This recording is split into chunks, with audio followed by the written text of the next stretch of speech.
Welcome, everybody. If you're joining us, my name is Misha. I'm a turtle. I am from X Society. Good morning, X, all the other fun stuff. We are streaming this concurrently on X as well as on YouTube. So make sure to give us a follow on either one of those platforms. We are playing as the United States of America here in Abraham Lincoln. We currently have an empire that spans 1, 2, 3, 4, 5, 6, 8, 9, 10, 11. 10. I accidentally counted that one as 11. So 10 cities. We are currently not at war and still on our first continent or our home continent. We're playing a 2-continent, normal size or size map, I believe. And we are hoping to explore east, or I guess maybe to the west, to discover the second continent because there's someone here with a decent amount of game score. Let me see if I can look at the rankings here. Yep. So let's look at the score rankings. These aren't always the best approach, but I know for a fact that there's 2 players that are on the air continent that are pretty powerful, relatively speaking, because they're around my strength. The rest of the players, especially the ones on my continent, are not particularly strong. Now, that does give me a few advantages. It means that I can really consolidate power on this first continent. And that's, I guess, what our general plan is here right now. And y'all, just give me 1 second while I pull this up. I'm just doing it on my account. Again, if you're not following us on YouTube already, guys, please give us a follow. It helps, actually. You know, we're trying to get the channel off the ground. We have about a little over 100 subscribers. Subscribing on YouTube is free. So, you know, if you have time, and even if you are primarily on X, that's okay. But I would appreciate if you might be able to, you know, take a look at YouTube and throw a subscription that way if you have the inclination to do so. Okay, let me just make sure.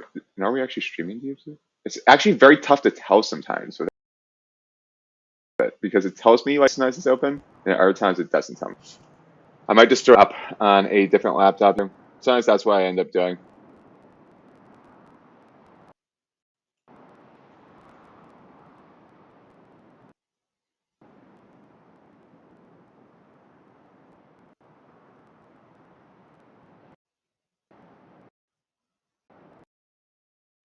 Yeah, my channel's live. It's coming through just fine. So you're leaving comments in either the YouTube and okay. So we are in the second position on score. Let's do a quick review of where are in the world rankings, guys. So science.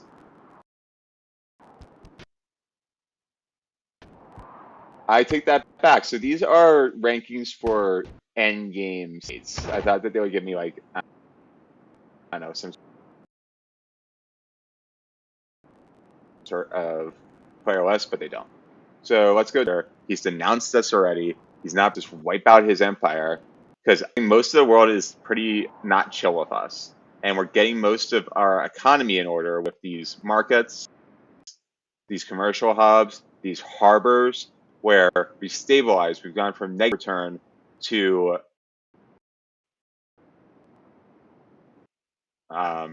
positive gold return. But I am being mindful here. Like we are gold, 4 gold in about 5 turns. Yeah, so we have to get those off the ground more. We're not going to be building more military units. So I feel okay about that.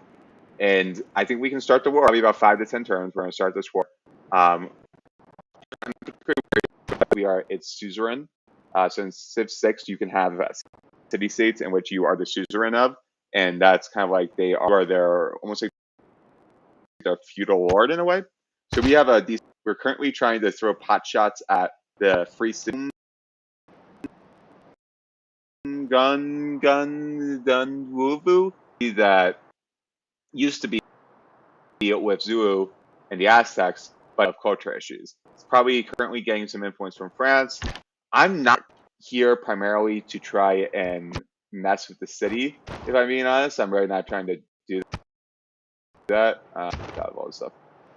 Because I don't think I can take it right now. I think I should have like a trebuchet or another siege unit here. Well, I guess I have this catapult, but I'm not trying to.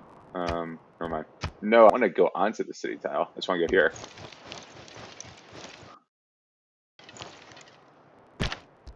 See, does this unit move? It can move you out of here. Wait, that's the thing about staying here. Let's see, what's fire city?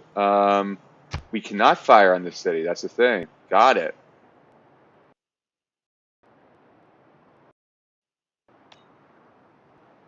So if that's the case, let's move you here.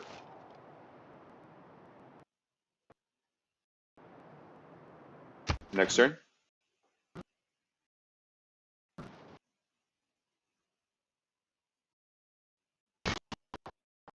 Random second.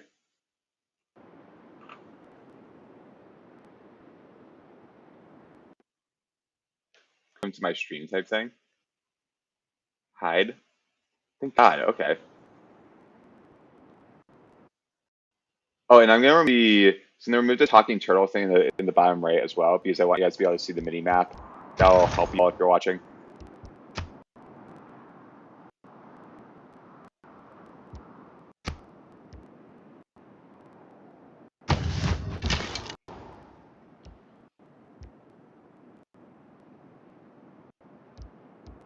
Let's move you here. We wanted to start to get units in the water.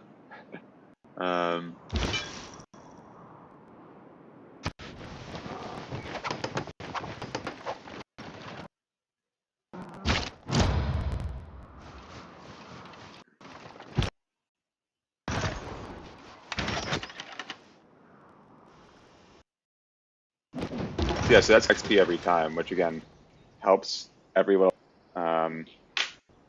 builds a little bit of extra momentum for us, which is always nice. Hey guys, if you have a comment, idea, you want to see something, a question about Civ, how to play, throw it in the chat. We're just playing, we're vibing. We might play some TF2 later.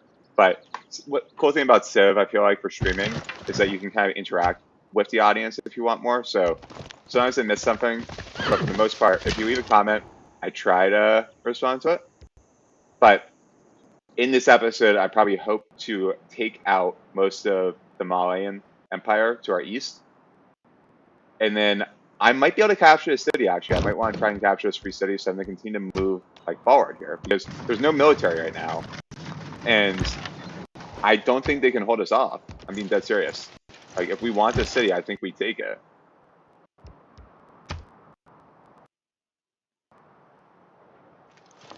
Throw fire shots on their walls. Let's just do it, right? Why not?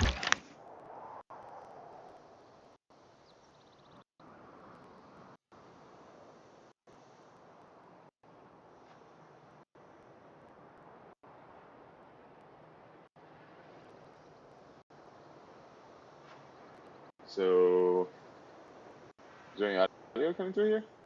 1 second. Testing. Testing. So, that's so weird. So on YouTube, it doesn't show audio for some reason.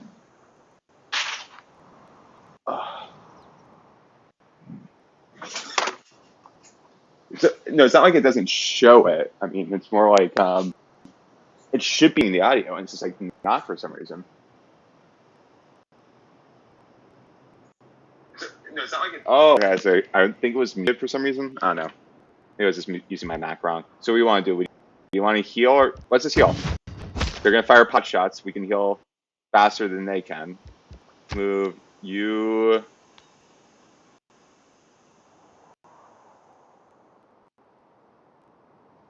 So you're gonna need to get shots here. Why don't you move? Just fortify you. And would it be better to be here? Because then we could do that. What is this? Is this hills? So let me look at the terrain modifiers. Just want to take a look. This is plains. Is this hills? Plains, hills, grassland, hills. So let's move you onto the hills.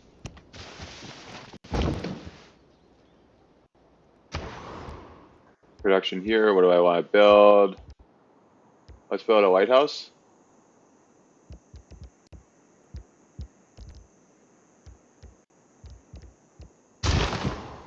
You I need a lot of gold to get there. You just go forward, I guess.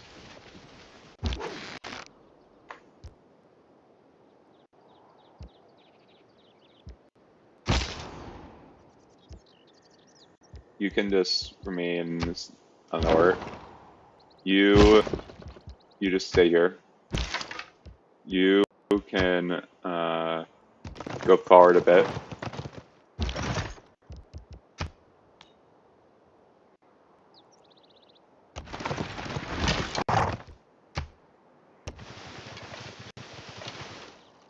Can we denounce them? Have we denounced them yet? Make a deal. Make it demand.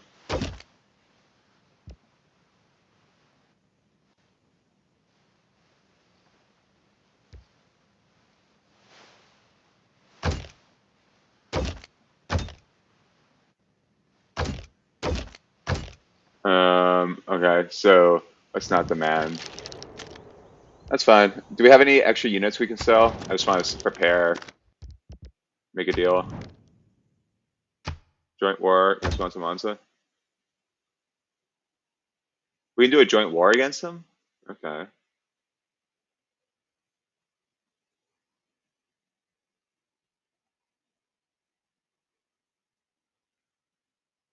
Should we do it?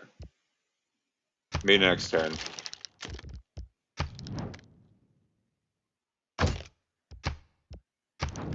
Make a deal.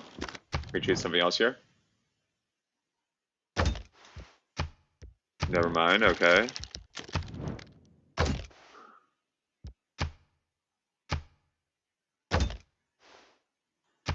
Will you give me 3? Oh, that's all you can give me. Okay.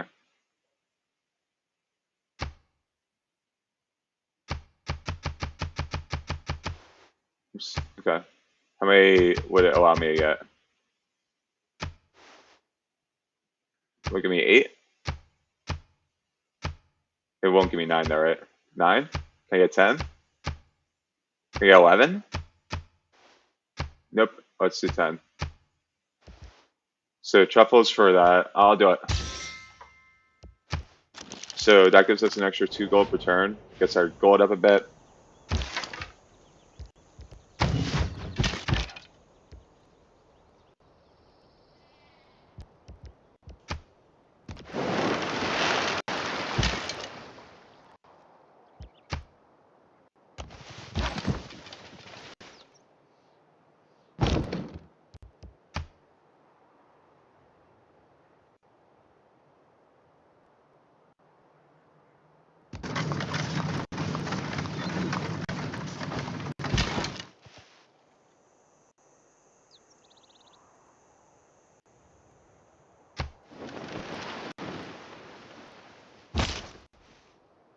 What unit will need orders? You can just stay here. Sleep mode?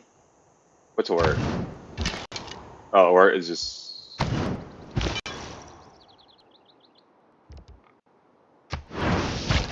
So Protestantism spreads a bit more, which is nice. We needed that.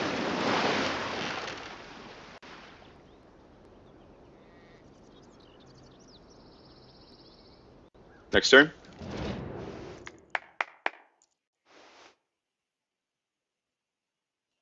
All my lovers are possibly murdering each other to get some of your goods. What fun. I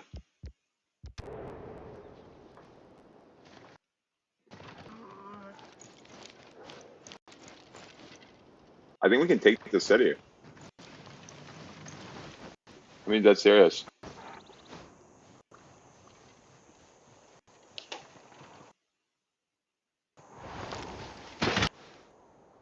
How much damage did that do? See, we're healing faster than they can do damage.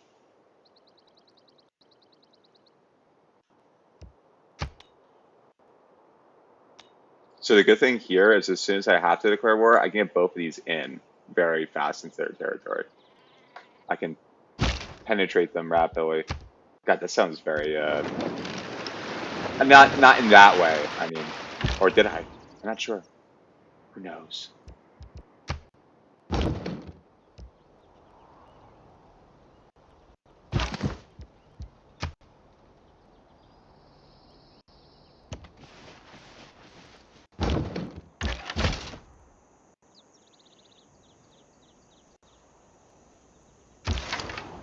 You just stay where. You just stay where. You or missionary. Do Catholicism again. What's the percentage of Catholicism? So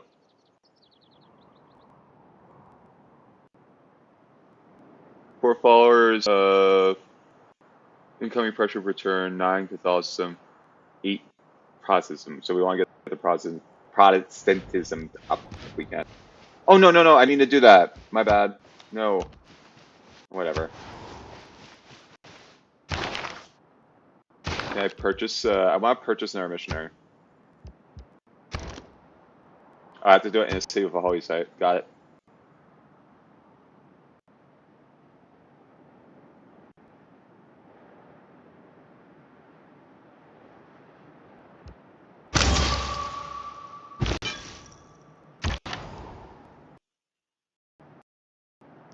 So you should.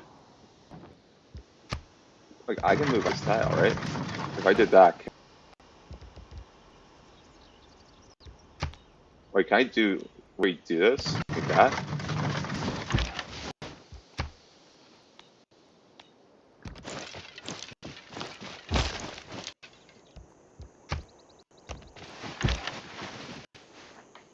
You should fire on here.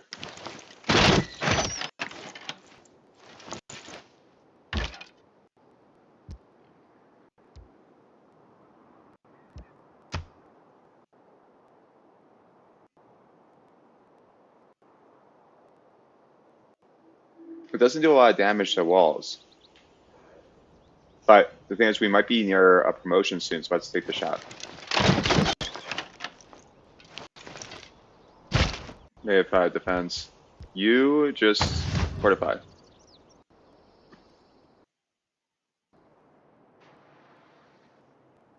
Next turn. And we're building again a lot of markets, a lot of commercial hubs. So we're going to be able to finance this war. You see our gold is picking up every turn.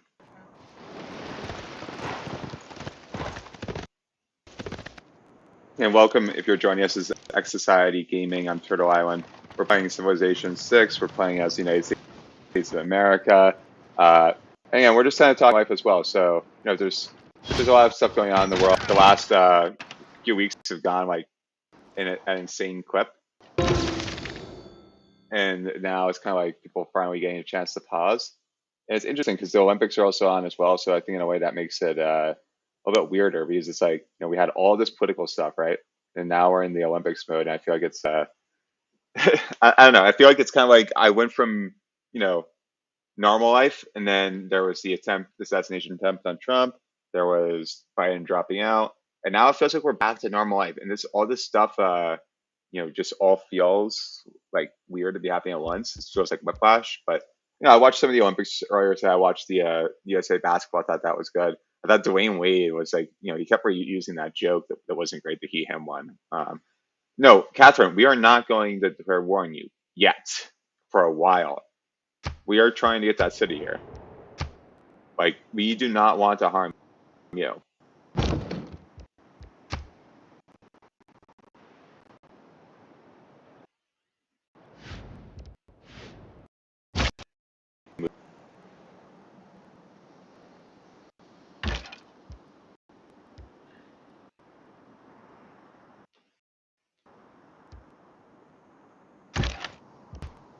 Okay, let's fire on you.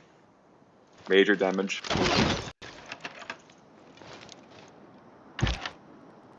You should fire on you.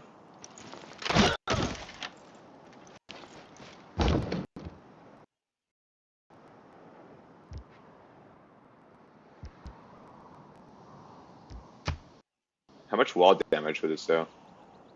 Minor wall damage. It would just be minor. So I want to get this in range. I think that's going to be the priority. Oh, and then I can just take you out. Got it. Let's do that. Down you go. Down you go. Are you the missionary? Oh, New York. Spread religion again.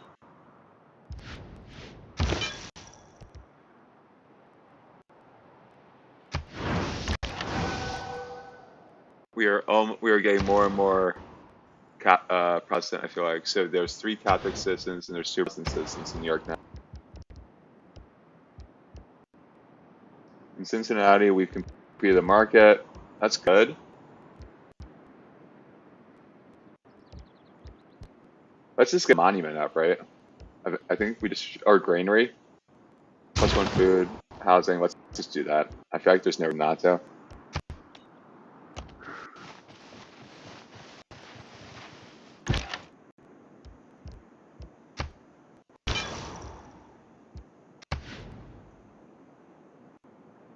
Send our missionary down to New York.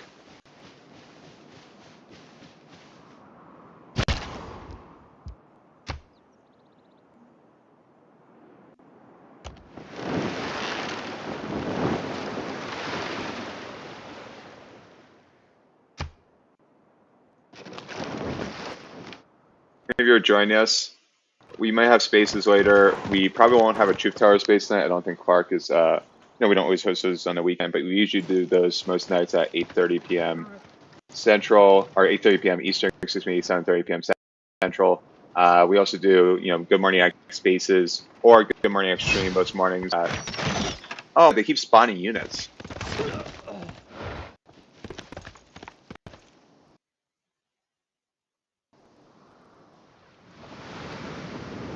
A natural disaster occurred on the city. Oh, that's not good. People can have the Model T in any color.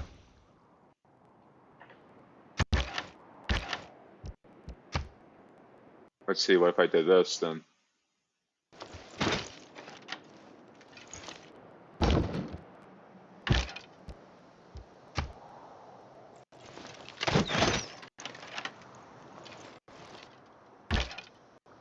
Fire again, I guess.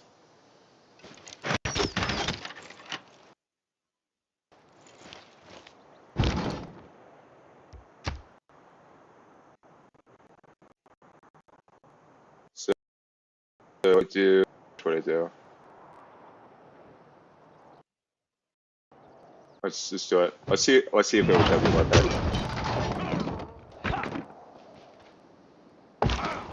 So I think that actually took care of most of their walls. So we can probably try and move in. If we did so.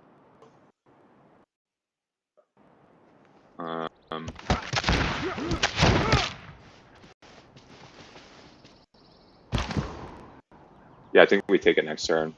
That's fine. We might lose the catapult, but honestly, not the end of the world. You spread more Protestantism. I want this to become dominant in New York.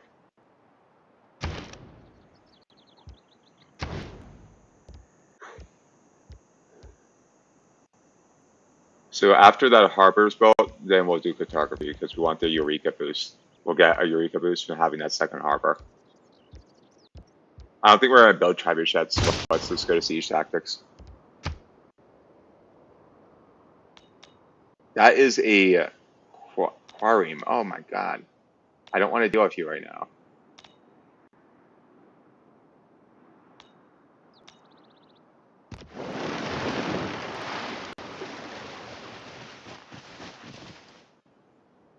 Next turn.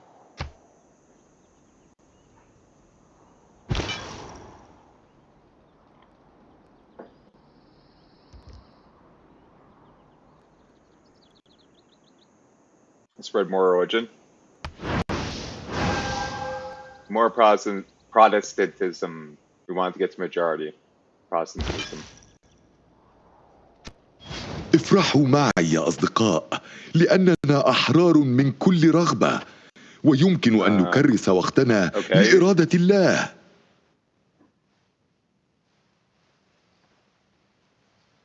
Cool, I guess, buddy. Goodbye.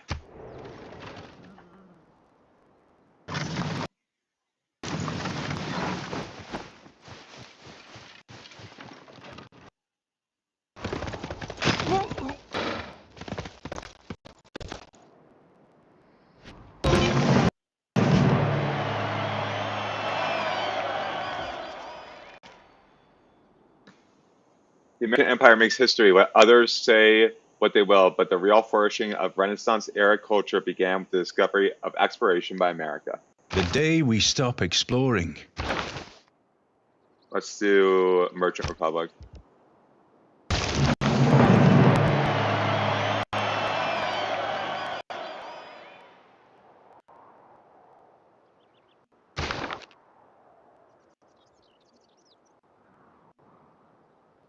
We can get a great general. Let's get great general points going, and then let's get.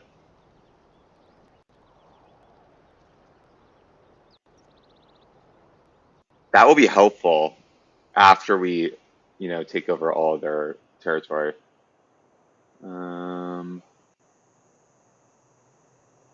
Oh, we want this. Unit maintenance reduced by 1 gold per turn per unit. Confirm policies. Yes. Whoa! Oh my god, that's why we wanted to do it, guys. That's why we did it. 46. Oh my god, we are gonna upgrade our troops. Give us a second. Actually, that's the thing. All right, now we are gonna troop upgrade. This is gonna be awesome. Okay, I am pumped. So we were gonna wait a little bit before making a major war because that just really gave us the opportunity to have some fun here.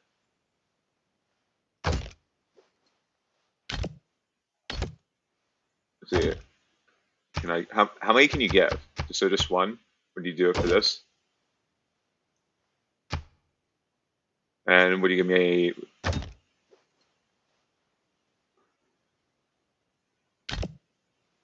Okay. Then let's get some diplomatic favor back.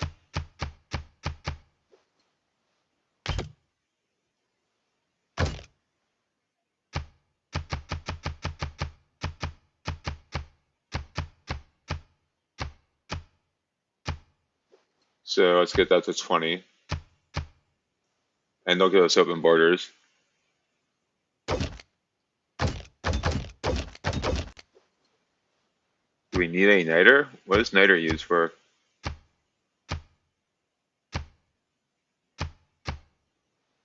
Let's get it. Let's just do it.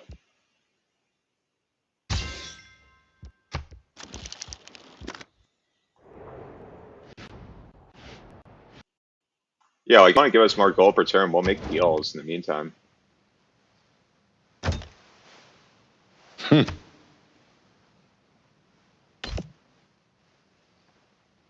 Oh, you already have that. So what do you want this? Okay, nope.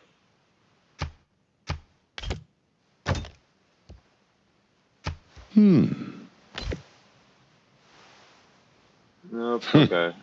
This is fine. Choose civic. Both markets. Well, are markets up?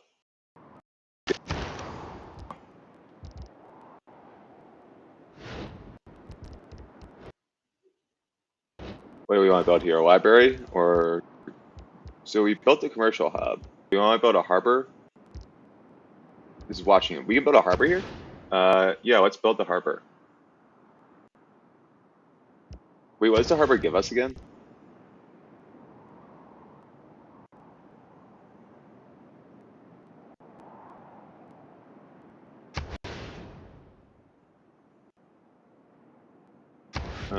Or no, let's build a holy site.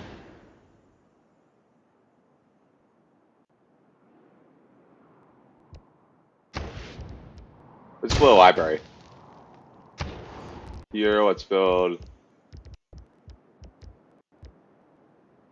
in Cincinnati, right? Let's build a monument.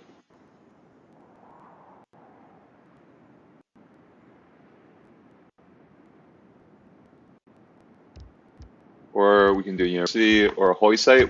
Where can we put the holy site here? I want that for the +4 gold.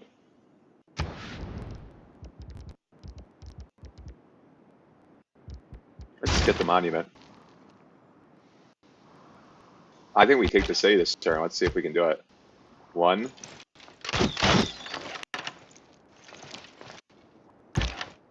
Here, let's let me use you first. Because you're not going to be able to get out of this, I feel like, anyway. So let's just see. Ooh, we can do a promotion available. Promotion available. Go with when defending. So that takes care of a unit damage. Can we take it with just this on this turn? I don't think so, right? No, so why don't we do? Why don't we upgrade you as well?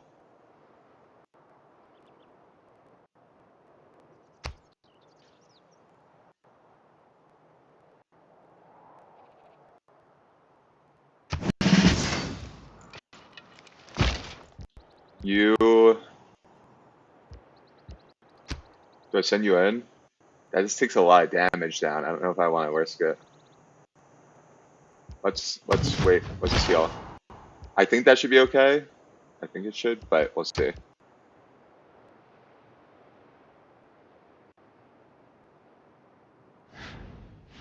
Can we get an open border seal done?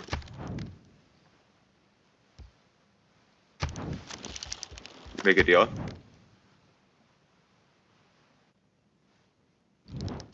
Are we at war with you?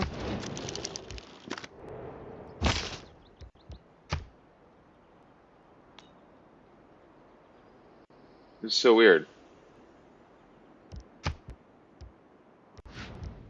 Okay, let's just do that, I guess. You continue to spread Protestantism. So we have New York now. New York is now Protestant, which actually matches reality pretty well, right?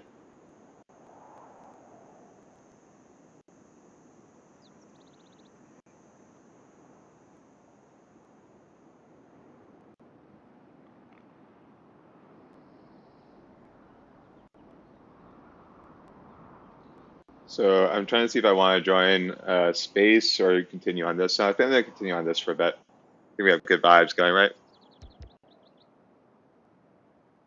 Next turn. I want to upgrade my military, so I'm going to try and I'm going to wait on immediately declaring war here.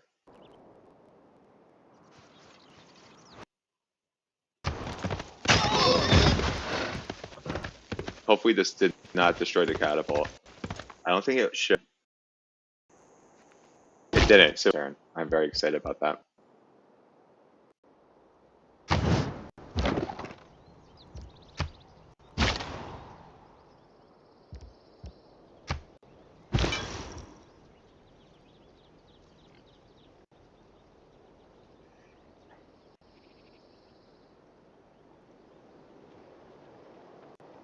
There's so much Protestant pressure here. I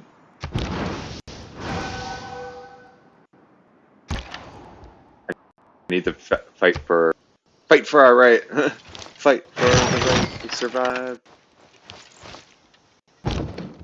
I took down 15 health. What's this fire? Yeah. Finally get a shot with the catapult.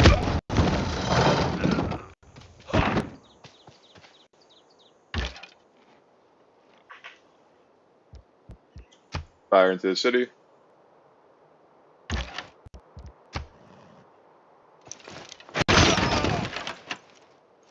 And again, if you're joining us, we're streaming this on YouTube and on X. Both of them I'm trying to check that. For the most part, keep an eye on the chat in both of them. But if I miss something, let me know. But we appreciate you coming, everyone. This is Civ 6, this is the United States of America.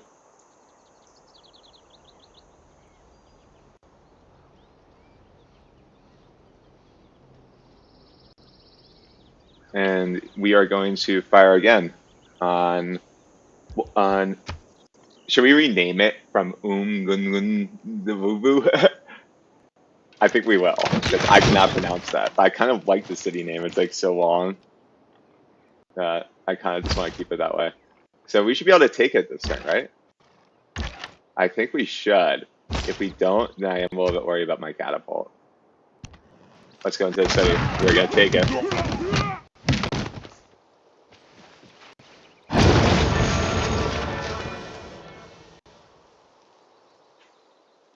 Boom. That's how we do it, guys. If we liberate, it earns us 100 diplomatic favor.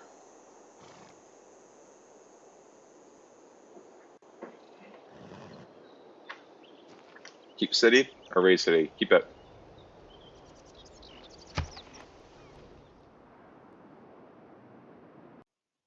So initially, if you remember right, we got, and now we just easily put a few provinces and some troops, which is awesome.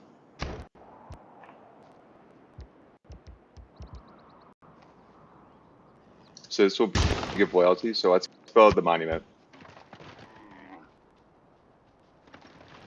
We can get some more going too. Let's do that, shall we?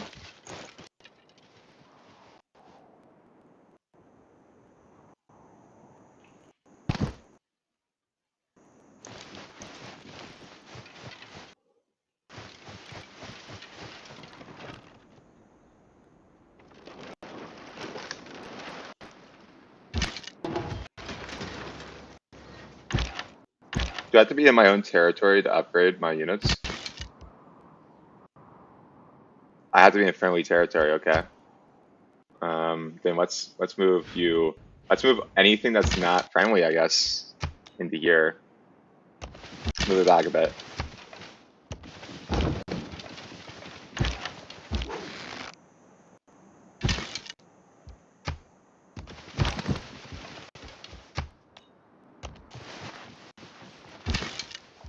Like, I just want to make sure that, you know, if it's just an economic thing, we shouldn't rush to delete these units.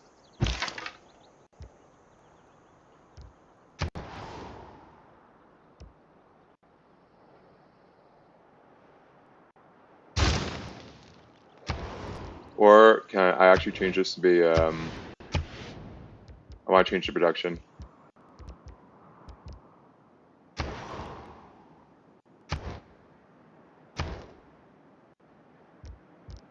I want to build a trader. Here, I want to build a trader.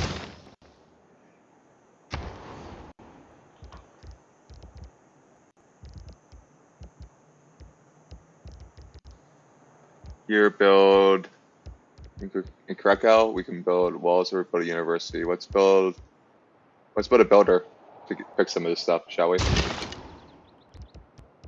They work.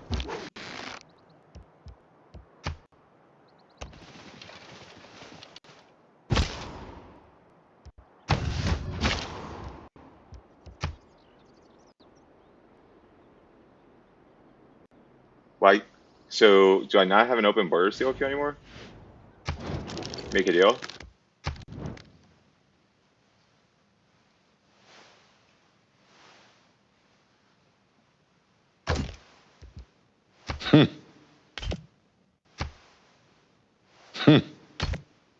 That's a shame. You don't want anything?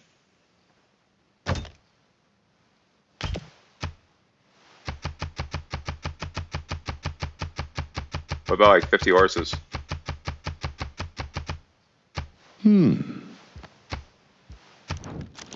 Okay, let's cast his belly.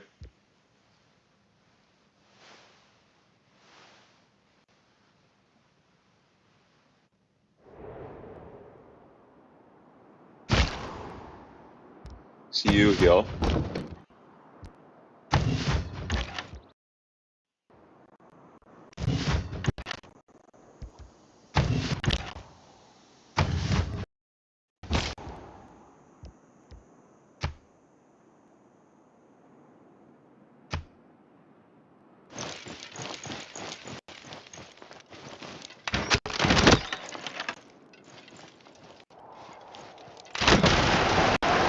Seems like they have a lot of trouble on their own shores here.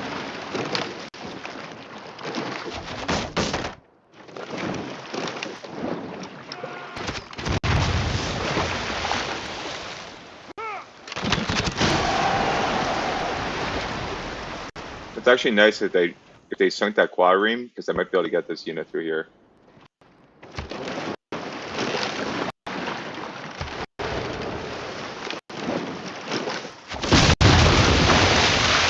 Dang, and it looks like one of their cities sank again, too.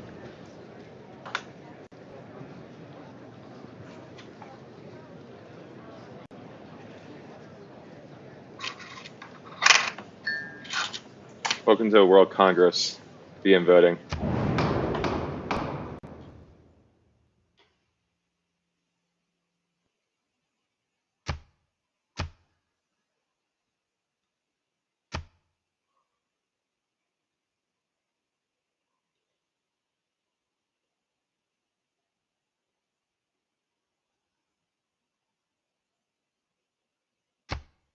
Choose target. What's that? Sikhism? I don't know.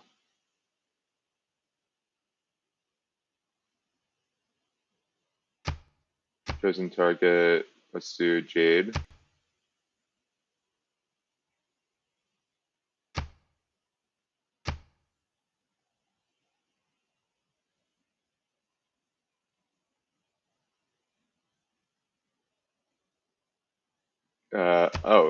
Choose target Jade. Let's do. Let's see. Would that be it? I don't particularly care about those choices, I think.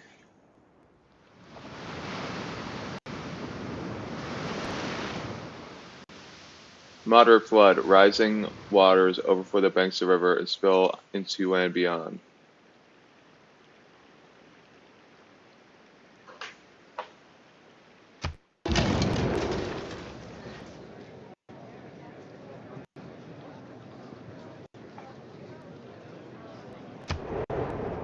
Okay, I'm fine with that, I think.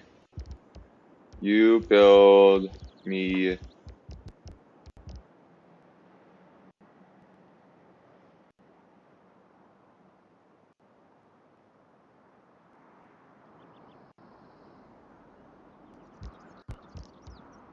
Let's build a workshop or build a commercial hub.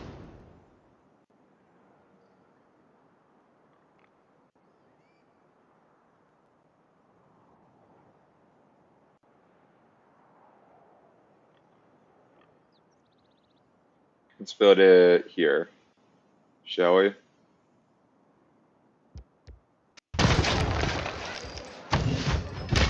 Get news orders. You can. Did I upgrade you? No. You're just chilling here. Chilling. Got it.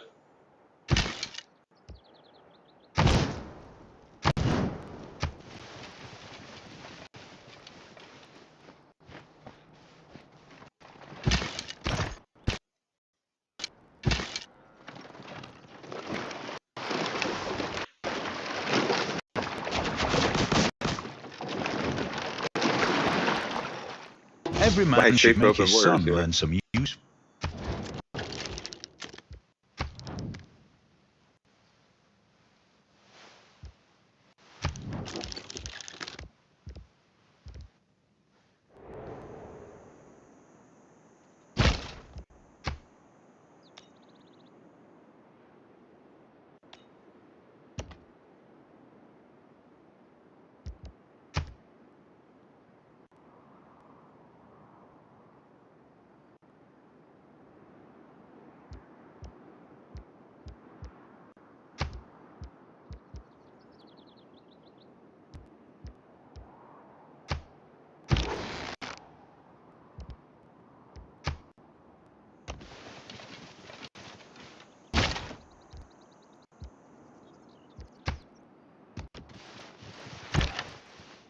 Wait, actually, should we just declare war?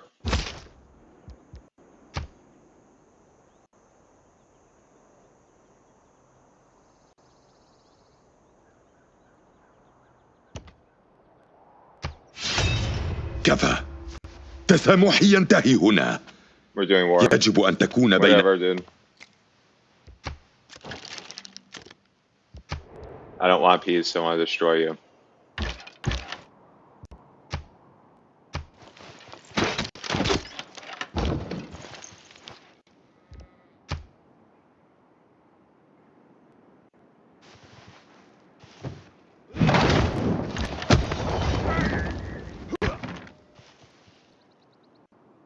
I think these cities will fall fast if I do this right. But they do have a lot more, I think, defense than most of the other ones. So wait, so I can go in and just take this, right?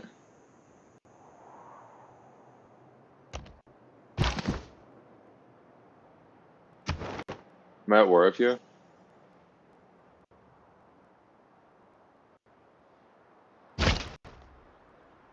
So I can't take the city state, right? Or I can't take the unit.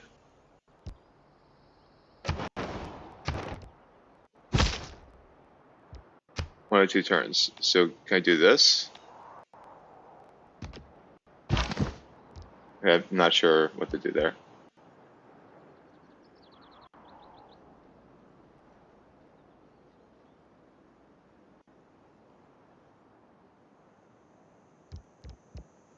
stay alert for now.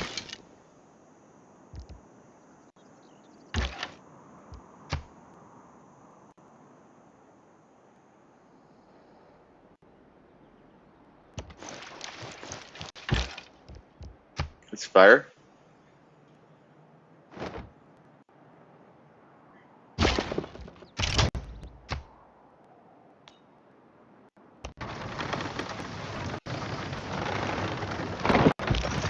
Move you towards here.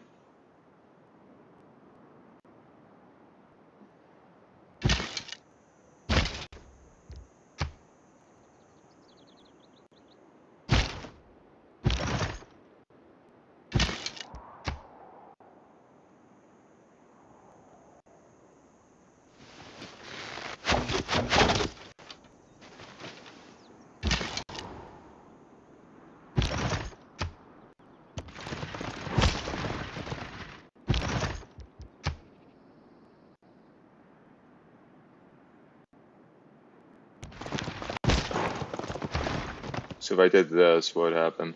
Major victory.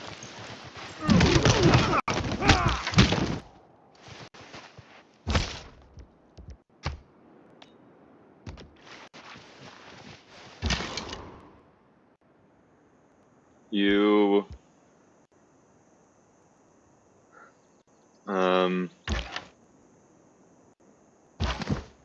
I might actually just want to upgrade you, but I'll wait for now. Catapult. You should move forward. Or not. I don't have a lot of actually good units up that way. So let's move actually you up this way.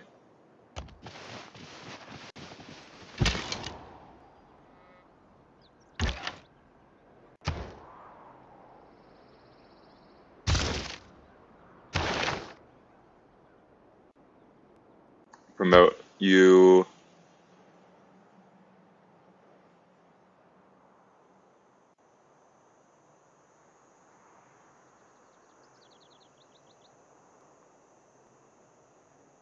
Let's do.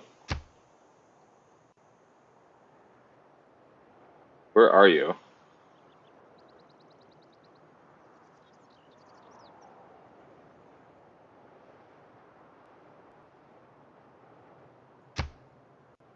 Okay, let's do. You should.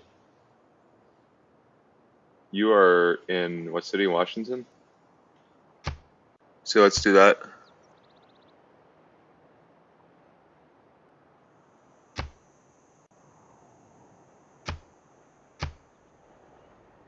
That's fine. So you should. Oh, I can just move you directly here. So I can do that.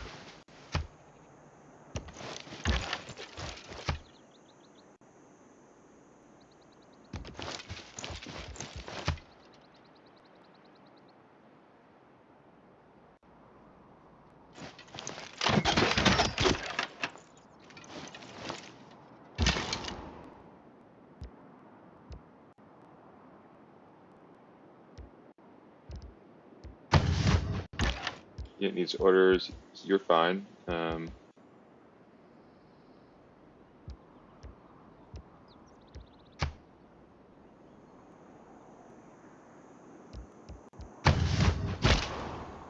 you fortify.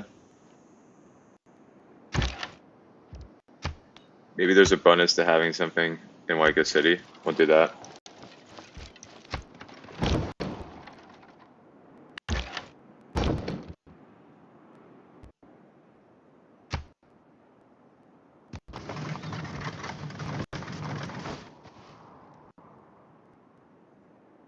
Plunder this trade route. 60 gold. Okay. So you can go all the way here, essentially. I can do that. And I can get you all the way here.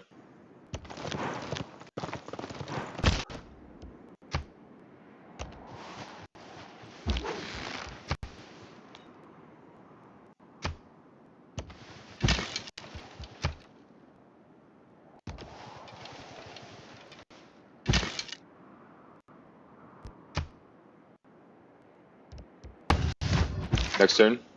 Or you just stay friendly? Oh wait, can I poach something? Nope, not right now.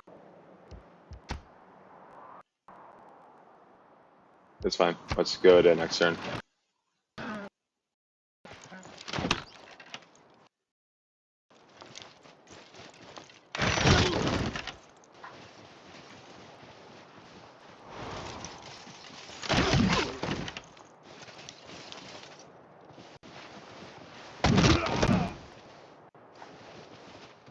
Okay, that's fine.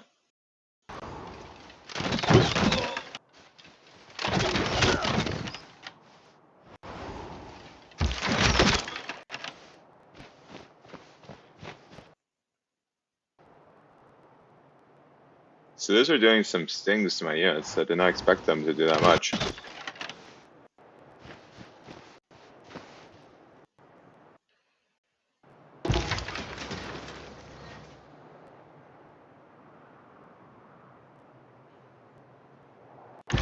So what do I want to do with you? You can... So, well, I want to save this unit.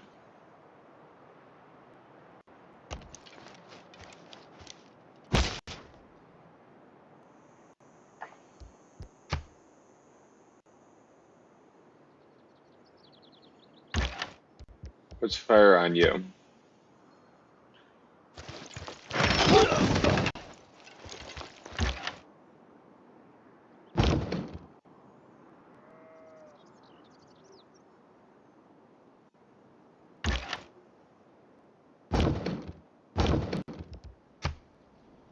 Fire!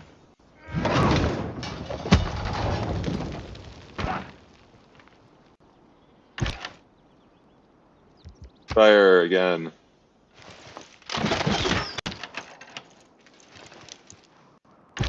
So I think we lost some gold from some trade with Mansa, which is unfortunate. But so is life.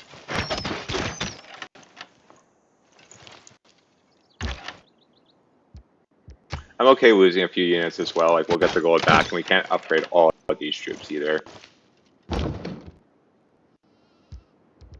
Do I want to go in? Minor wall damage. It's not worth it, right? Or wait, this is a catapult. Catapult, go back towards. Go towards here. I'll tell you. You. What happens? Yeah, what happens if I poach the road? But I'm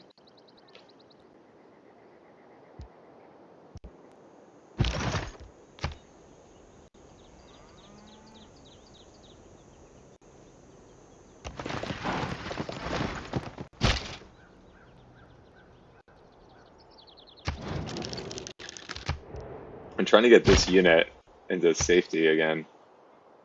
What happens if I poach? Does it give me yields 102? Oh, this gives me faith. Okay.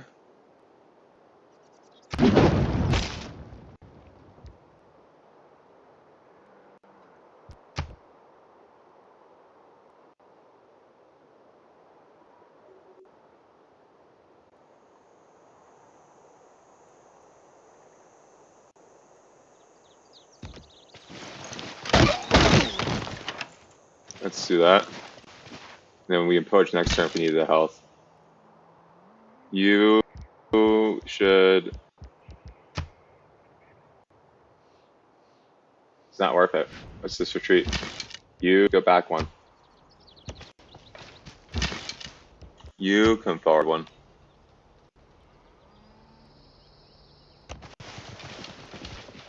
Can I have a shot? I do.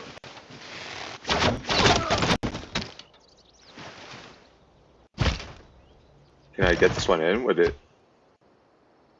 Major victory, let's do it.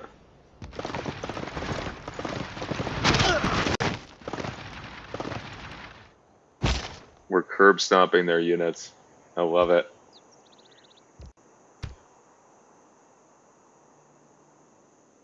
Minor defeat.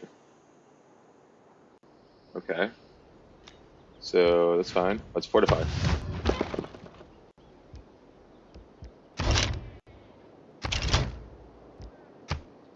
juice production here. We'll build the, well, we get a bonus from harbor, so let's do the harbor, I guess.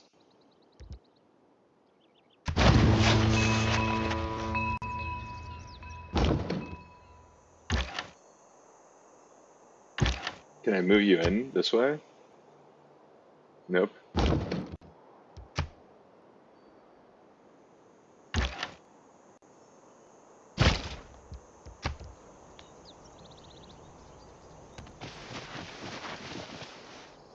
Let's just do this, yeah. Or we can fortify. You...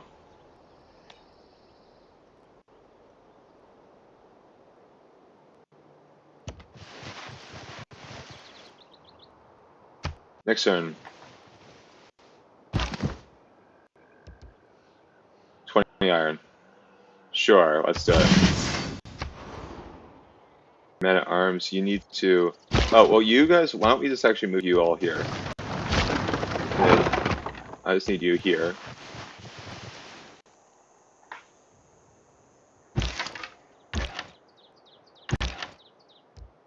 I have a shot on you, right? I do. Wonderful.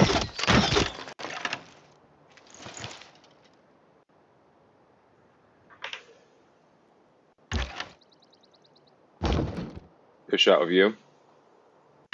Nope. Nope.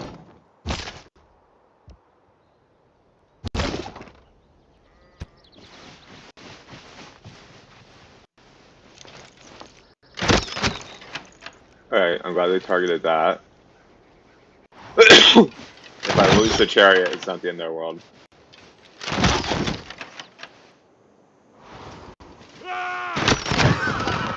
Okay, we lost our chariot. Archer. Not that terrible. However, we get a unit back to gold maintenance, and we were able to take out their crossbows while preserving our man at arms. And we're about to be in a position where we'll take to attack a city. Where we'll be able to take the city, and then we'll have a base of operations. So, you know, I'm feeling pretty good about this actually.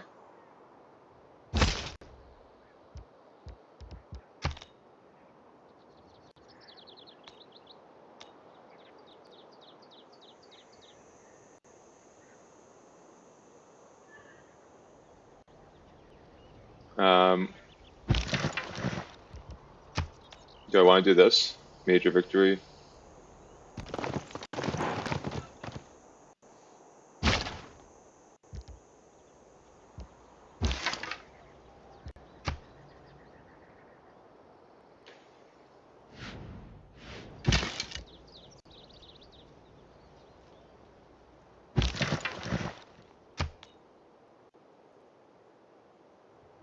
Let's do it.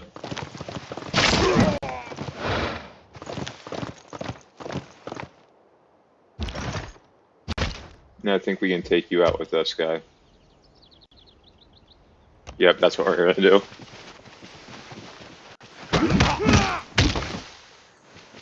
It's a harsh world out there. Harsh world out there. What do I get if I do this? Deals 50 health. Let's do it. You...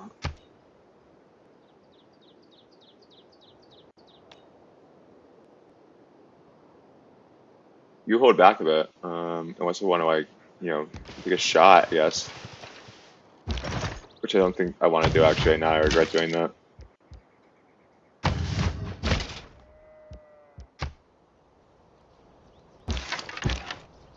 Alright, this is the turn when we take the city. I don't think they can hold it.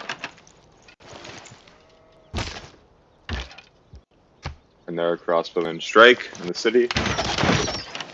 Where's rainy arrows on them.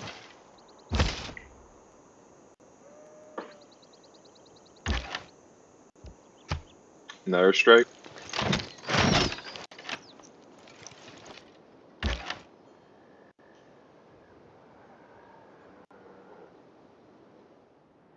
So let's move you.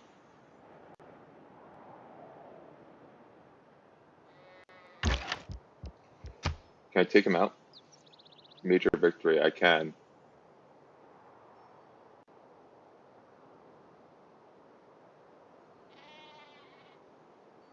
What happens if I pillage this? I'm just trying to see what my options are.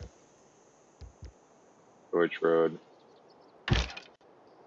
So here, I pretty much just wanna. I wanna retreat a bit. So here's what I wanna do. Can I switch you and you? Does this give you a turn? Nope, it doesn't. Shoot, that's not ideal. So I'll just do this in the meantime. Because I can retreat, I have a good angle here.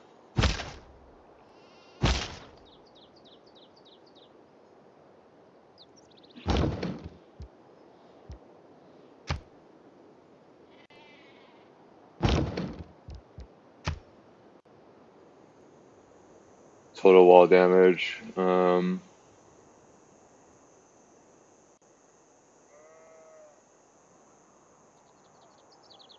Let's do it.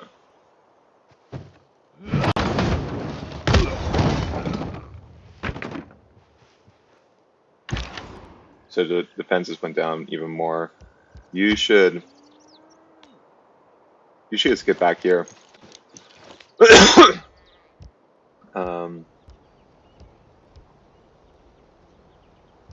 Heal.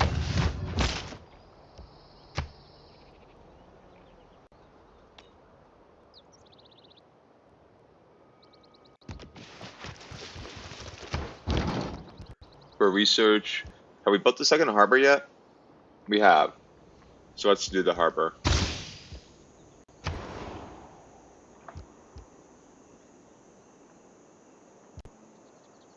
Let's get the shrine back up. You.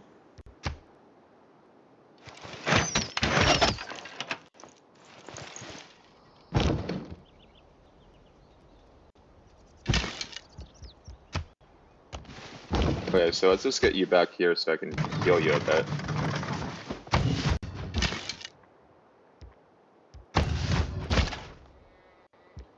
Can I take it the city on this one? No, I can't. I'm like really close to being able to take it though. Like really, really close, like next turn level close. It's fine.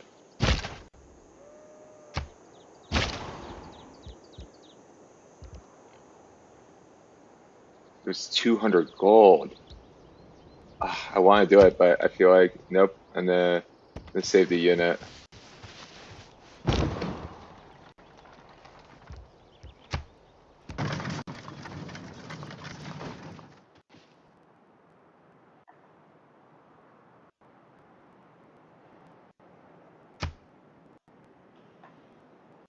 Next turn.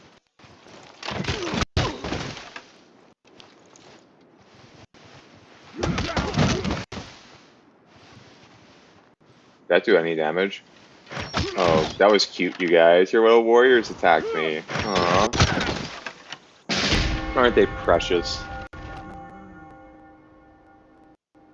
Should I have a unit killed? What happened?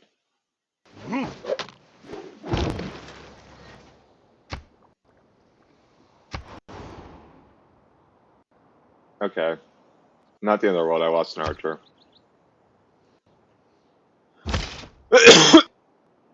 So let's prepare to take the city then. Range attack. Go in. There's no walls there, so it's gonna crumple even more.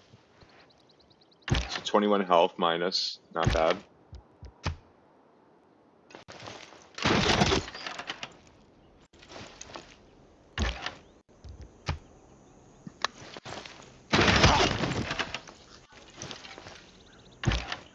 Okay, another 22 health down. We'll heal the crossbowman.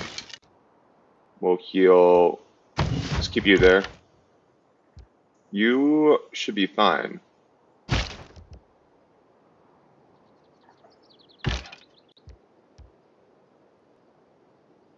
Is there a mine here? There's no mine. Wait, is there?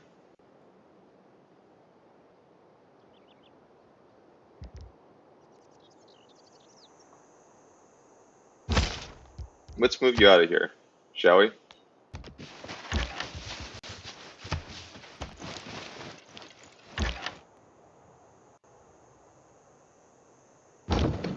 So we've already fired that. You fired here. Have you fired? You fired. Have you fired? Nope. So let's get another 20 health down on it. Yeah, I feel like these cities with the modern walls are taking a lot more time to beat than before. So I'm getting a greater appreciation for that. But the good thing is our walls down here, this is like, it's impossible for France or the Aztecs, I feel like, to push through from the south. So we can really focus on this northeast theater of the war here.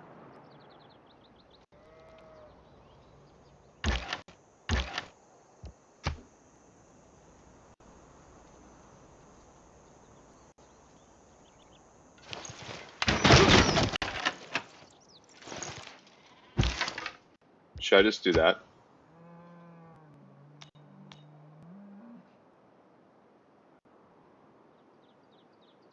Let's just do this.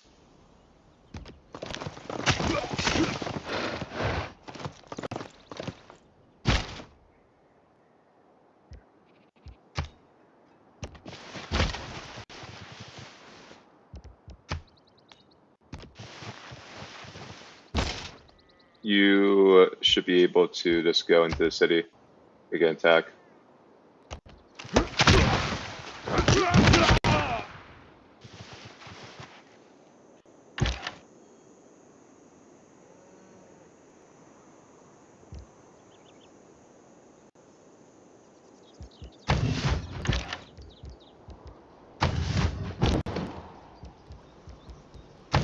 Let's fortify.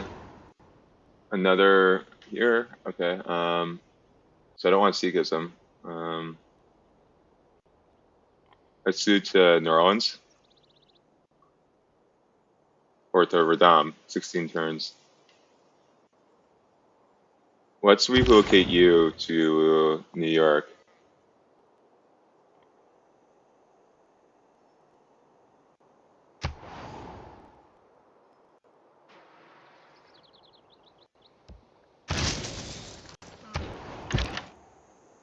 You here, crossbowman?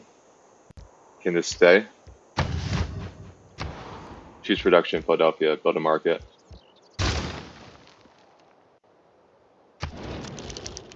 Make a deal. Open borders.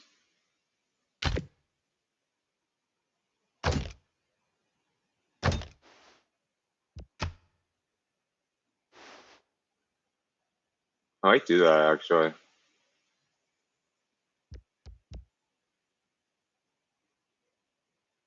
Sure.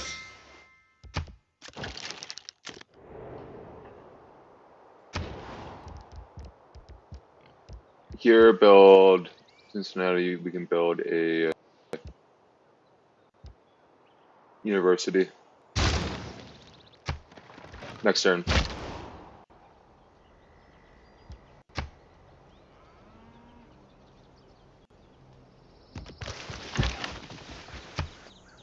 Yeah, well, like move here a bit, and then you can go here. Deal. You should get into friendly territory. Oh no no no no! I did not mean to do that.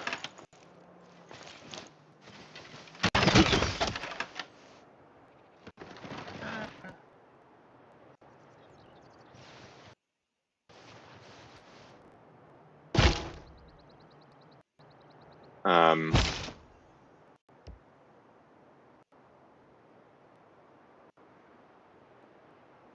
Okay, this time let's actually take the city.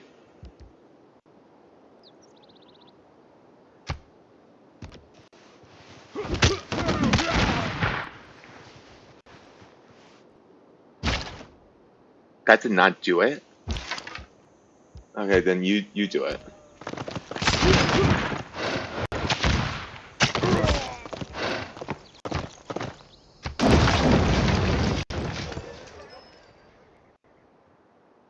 We've taken the city.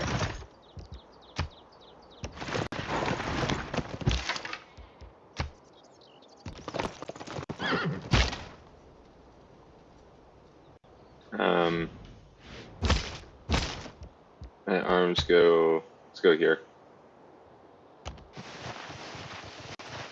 Keep city. Keep city. Who are our governors? Can we move a governor? Reassign to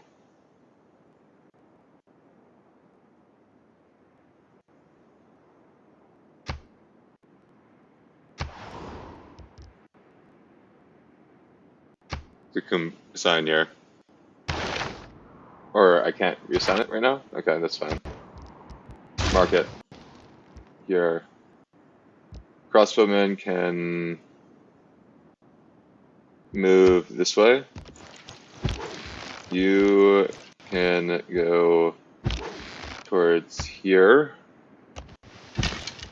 You go towards here, please. Oh no.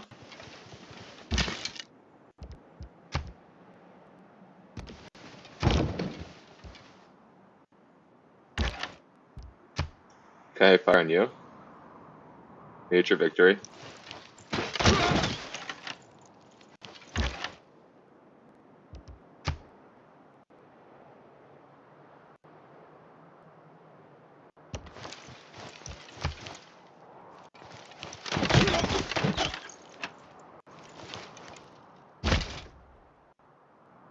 Can I fire again on this guy?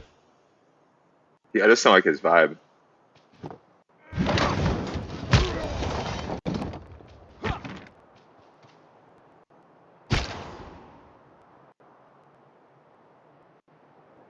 Do I have a shot? I don't have a shot with them. Shoot. You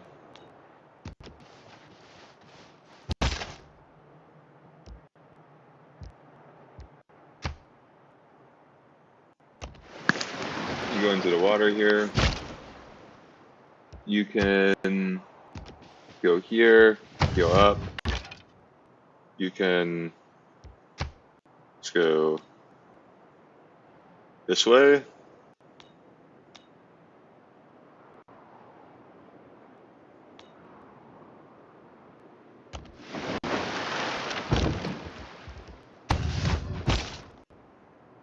You should heal. You should heal. Or actually, I can upgrade you, right?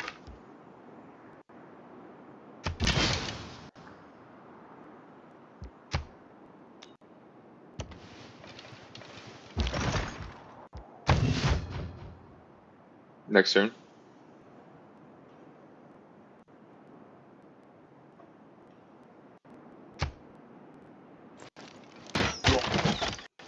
I hope like this unit survives. That would actually really suck to have done it.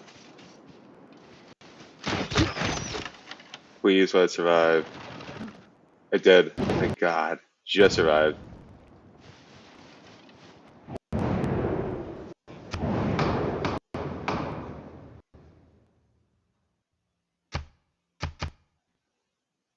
Next.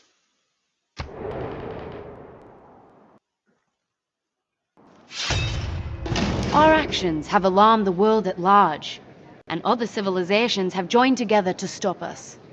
We know there. So are we at war with Catherine now? Okay.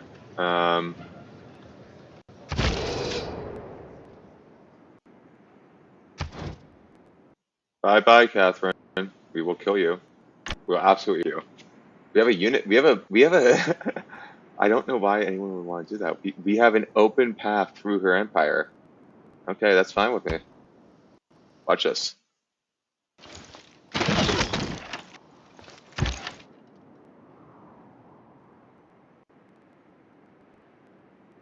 We'll move towards here. I could conscript your army as well if I wanted to.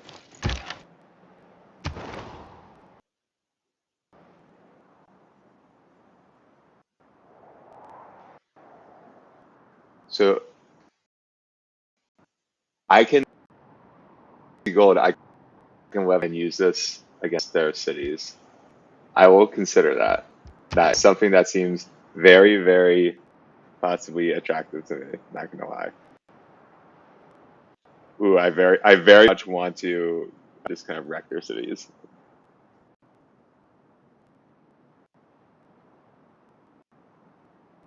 And if you're joining us, we are Turtle Island by X Society. We are playing Civilization 6 as the USA. getting some double audios. The sound test, but we are looking to fight a two-front war now against France and Maui. So here we have to make a new trade route. So let's do to St. Louis or to New Orleans.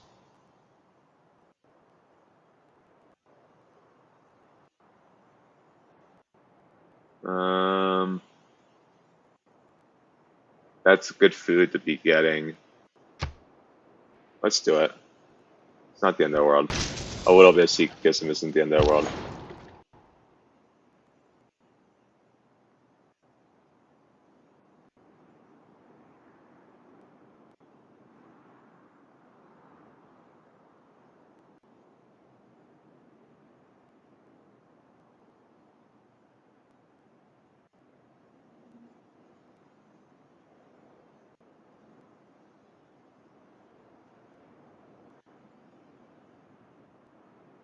Let's do to... Oh, send one to Granada. Yeah, if they want one. Oh, give us a boost. So now we're there where their suits are in, which actually gives us, yeah, again, more military. So we have another military here, a full other set of troops. We could levy them if we wanted to. The only key thing is, like, you know, not tricky in a bad way, is we have this essentially mountain range that separates us from France. However, you know, and why we're in a strong position, I feel like, is we can pretty much just shoot their units, control those paths, and be fine here. Like, I don't feel like we're at all in a vulnerable place in ourselves. Here, let's build a builder. You can move up one.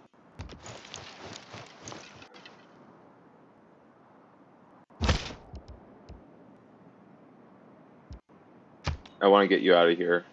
So to do that, what I'm gonna have to do is move you like here. And then you need to just move that way, retreat. That's all you can do. Here,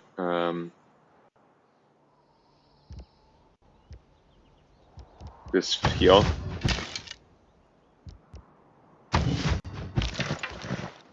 Horses will. Oh, we have a promotion available. So coursers +5 combat strength when attacking range and siege units, and comparison +5 combat strength versus anti-cavalry. So I feel like we don't run into a lot of anti-cavalry. Let's do coursers. Let's heal.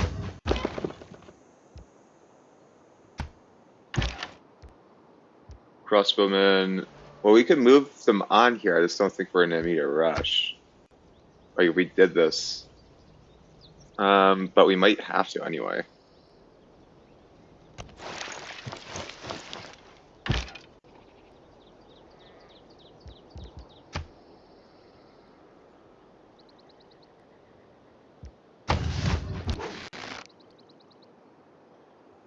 Here, let's move you up this way then. That crossbowman is getting very aggressive.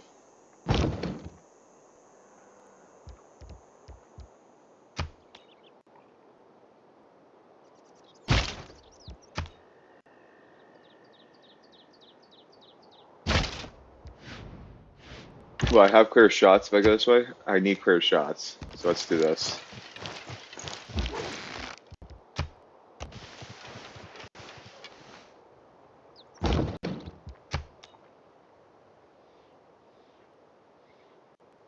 Ooh, I did not mean to do that.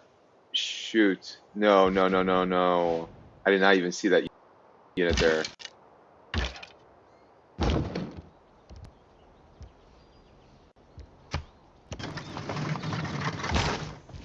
I think I tried to just beat him. Can I get him down with one shot? I can't. Ugh.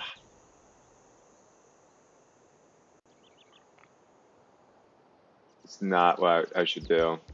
Ugh. I'm so frustrated by that.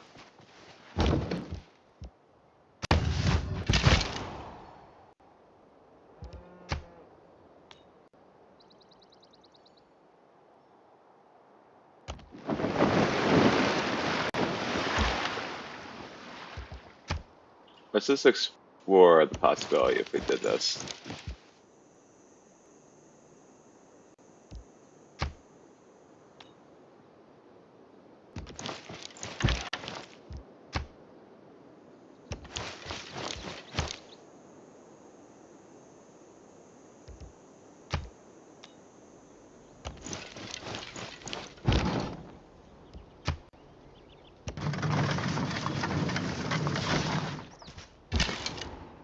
Let's just heal.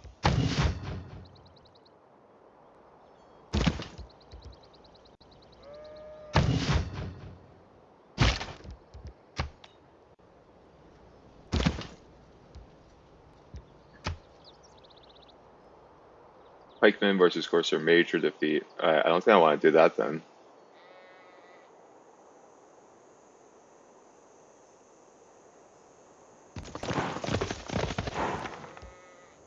Village yields 50 health. Let's just do that then.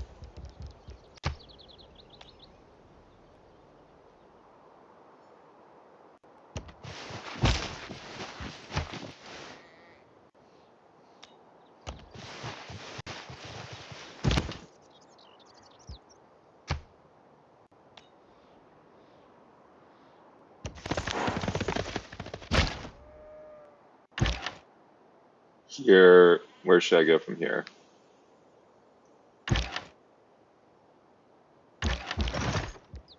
You should just heal.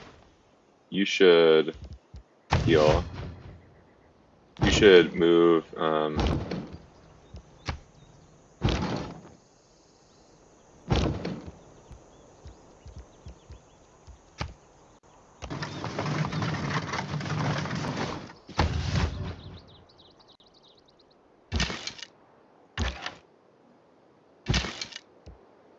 Move these units forward a bit, right?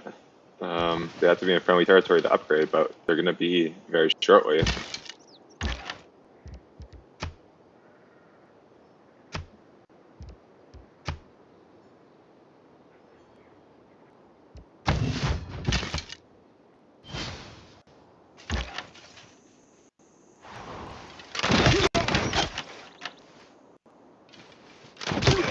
Ooh, that hurts. We might lose this unit.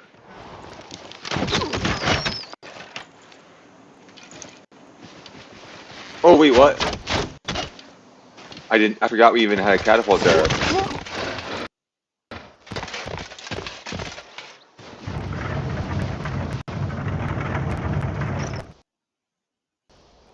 Okay, can we get you out of here?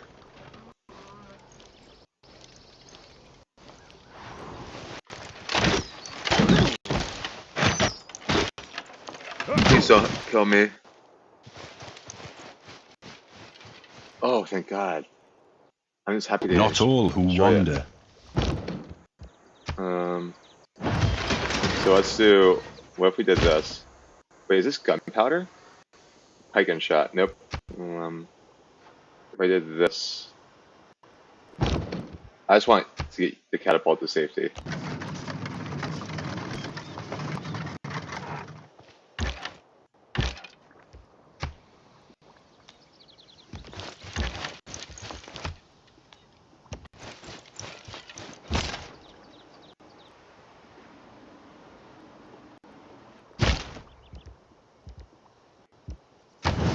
So we're here, we should build a, oh, we can fire on you.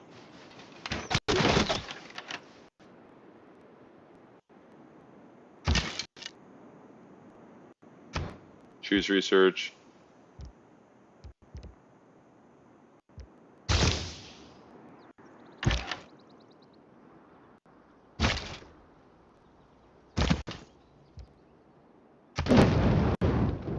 I'm pillaging them, you know, I'm just wrecking them.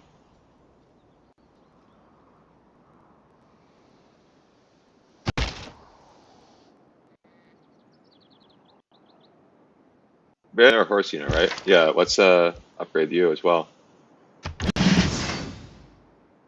You fire here.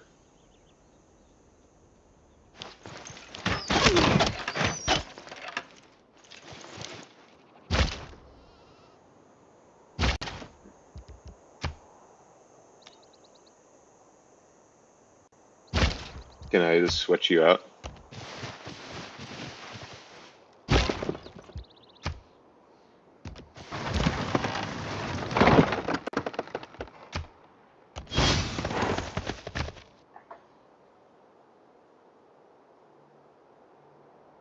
Perfect. I am fine with this.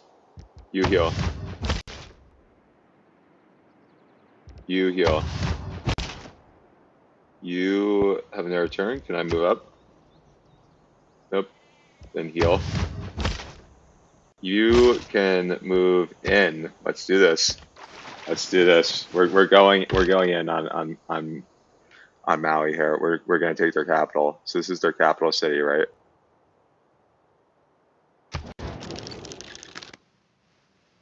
What's Maui's capital in it? Maui capital Civ 6. I think once we take the capital, we might take a break from Civ for a bit and then play a different game, but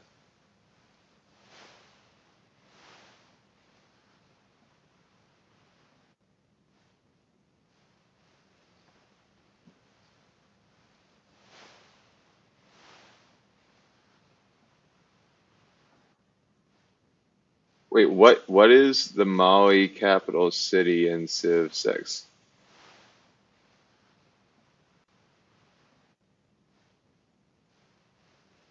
Capital Nayani. Wait, so the capital is actually here. My bad. I thought it was this one. Never mind. But it's a very strong city, and we're gonna take it soon.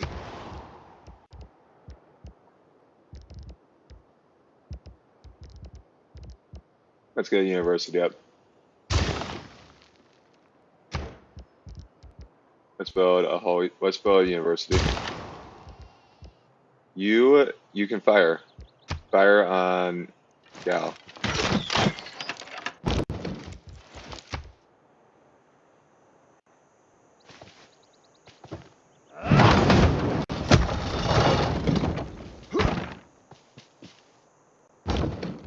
So those shots with the catapult are gonna add up.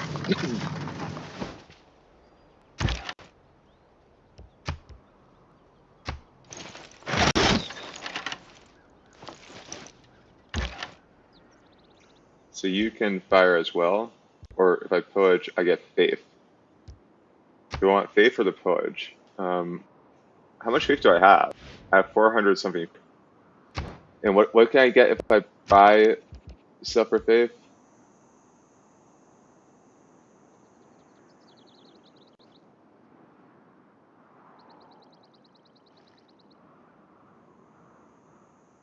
Wait, what's apostle versus missionary? Apostles versus missionaries. Civ 6.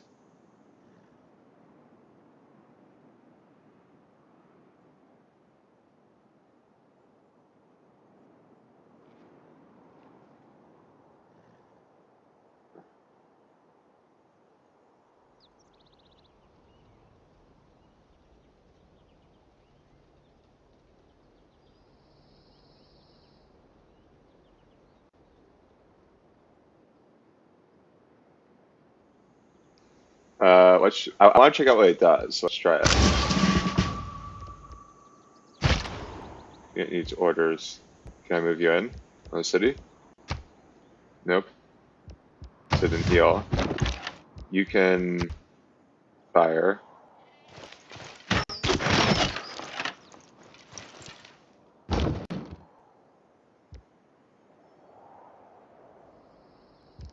This heal. So the siege tower has to be with it anyway, right? So heal. Skip. Corsair. One more turn. So I can move you out of bombard range if I want. Or I can move you onto another tile and set for a pillage. Mine pillaged already.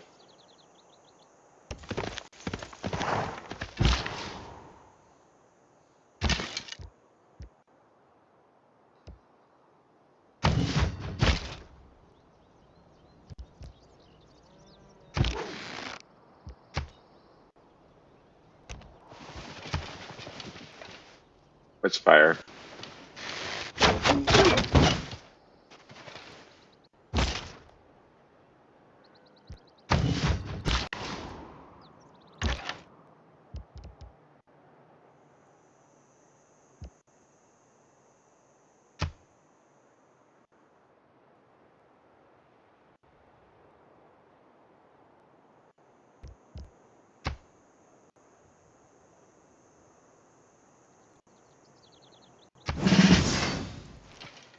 Let's just do that then.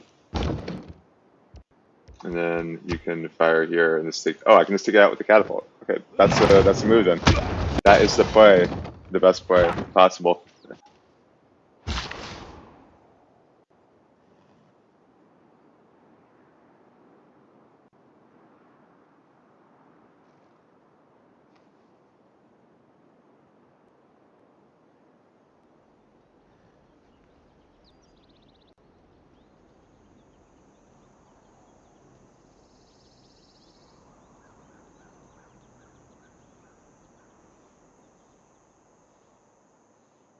And welcome to everyone that is in the chat. Thank you for spending part of your weekend with me. You know, ahead of Sunday, ahead of the Sunday scaries. We are playing some Civilization 6. We're kind of repairing our stuff. We're building. We're getting in the groove. You know, I think that's all we can do. Hopefully we can get these cities back on track soon enough. I recognize there's like a risk to just burning all of this and pillaging it, but it's nice because I really just want to screw over Mansa Mansa. Here, you have. Oh, well, let's move you up one then. And I want to get you into here, and then have a promotion available. And defending against range attacks toward us. So I want toward us, but I know it's not the right one. But not the right one to do.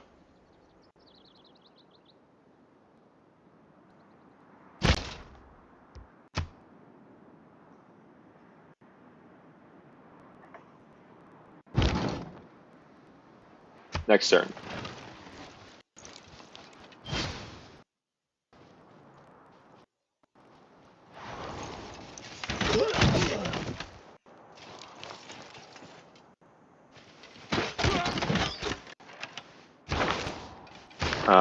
Reassign.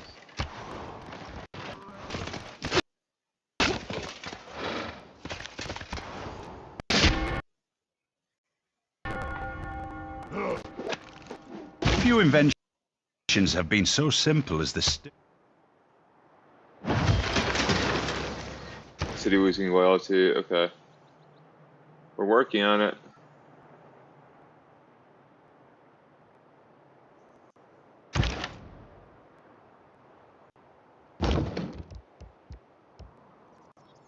So let's try. I don't have a shot with you. Really? Okay, that's fine then.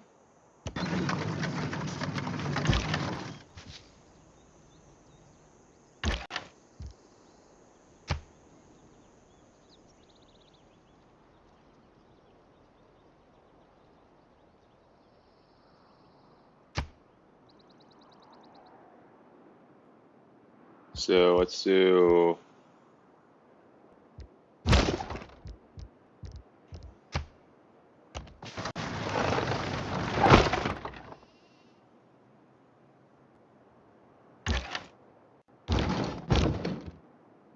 How do you not have a shot here? I'm actually really amazed.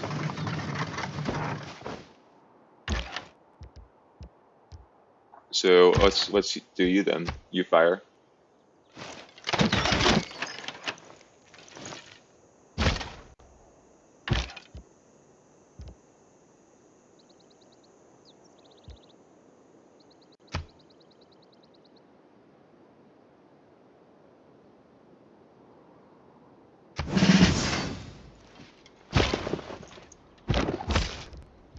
Pillage for 50 health.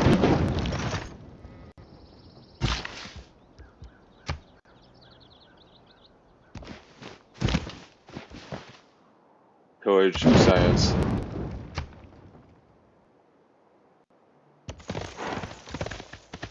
Plunder trade route. 180 gold. Wow, we are wrecking them in so many ways. We are just completely taking back this control of this map, I feel like.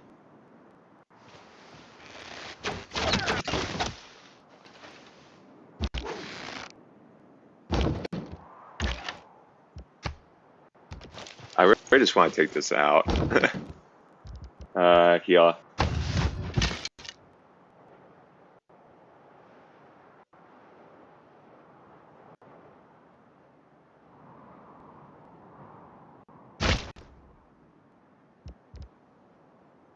Should yield science.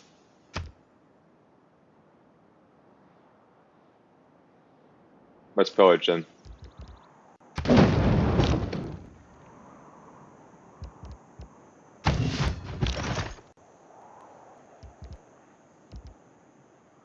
Tonight.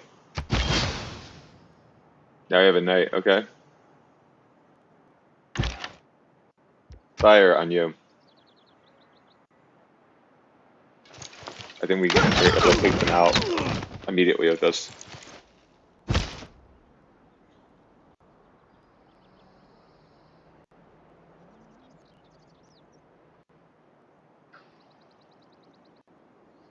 Thank you for joining us. We are playing Civilization 6 as United States of America, Abraham Lincoln here. So thank you for taking part of your day to join us. And if you want to chime in on what we should play next, we are playing a variety of games. Would love to hear from you. You know, I like RPGs, I like episodic narrative games, I like Civilization, turn-based games, I like grand strategy, real-time strategy games as well. And I'm posting their piece on X. I made a piece about war, essentially. That'll be on the AI art community. I'll post that there. And then also, again, we're streaming on YouTube and X here, so give us a follow on YouTube if you can. We're trying to get that up and running. And let's see, I want to try and take more of these cities here. Like, it is this kind of slow moving. It's kind of a slog, right?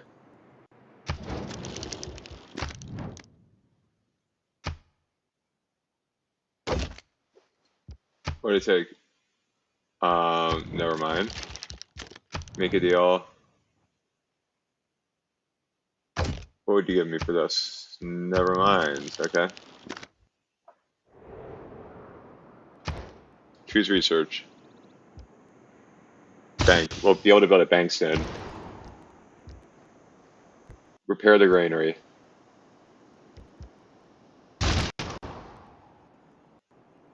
And what's this city's loyalty like?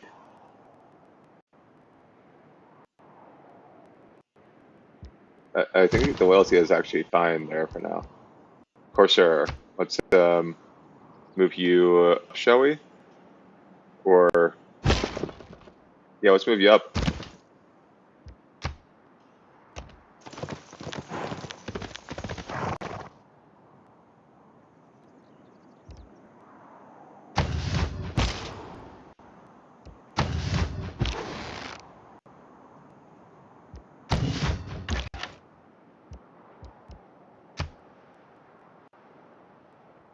Minor wall damage.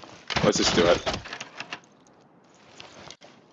It helps add up the damage. Repair this.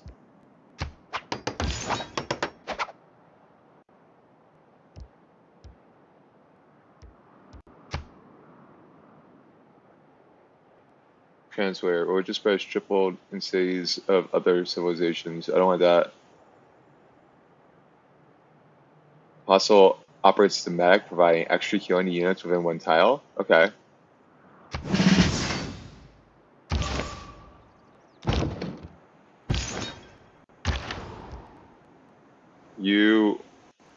Oh, you killed my unit. Screw you.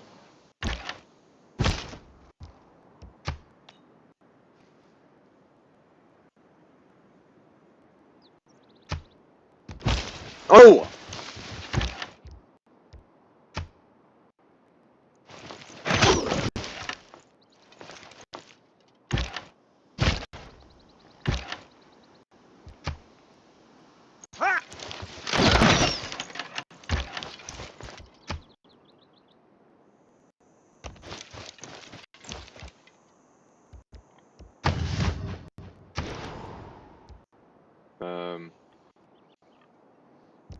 Let's see. You should just get shot on by this, right?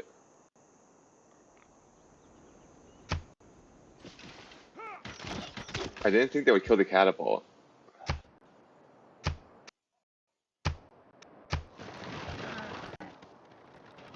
That catapult just losing it because, well, actually, no, the city would have to take.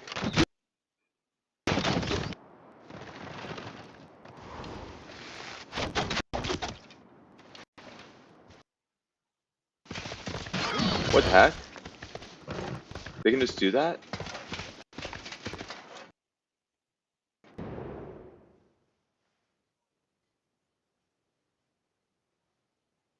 Your enemies know you by flame and fear. They pray to be delivered from your wrath, but the heavens are silent. Dissatisfied Shaka's agenda pillager. Shaka's agenda pillager. Civ 6.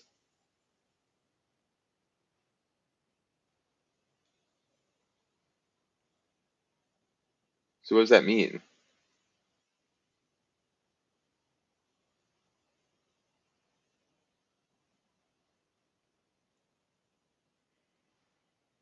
Pillager.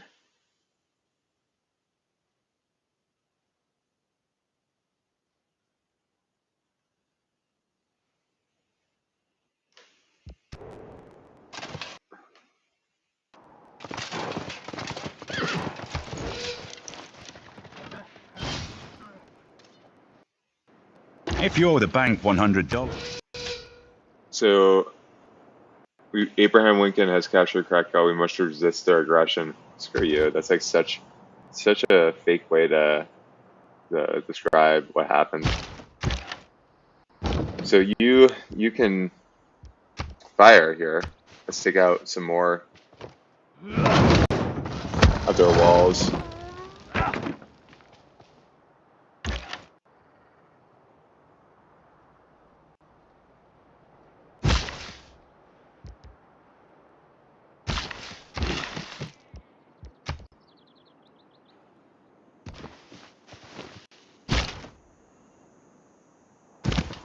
Let's see, should I find a trade route?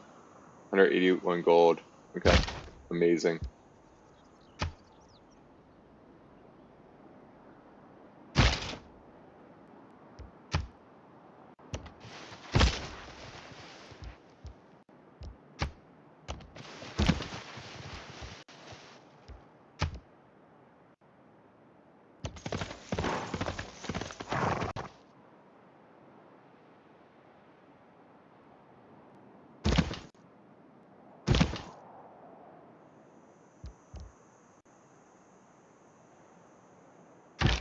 So do I have shots on you? I do.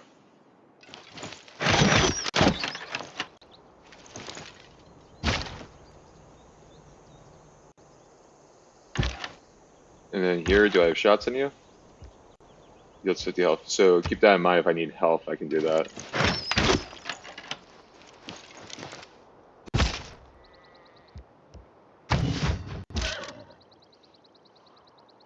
Heal this knight. We're just healing our troops very much.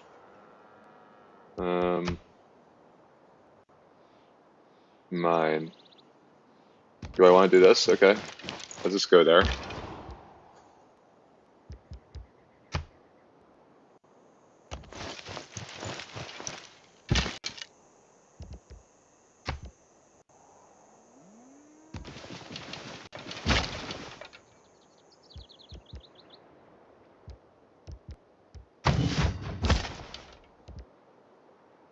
Should I move into the city?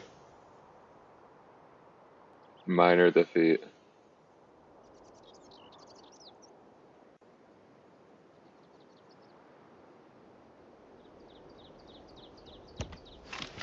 Let's try it.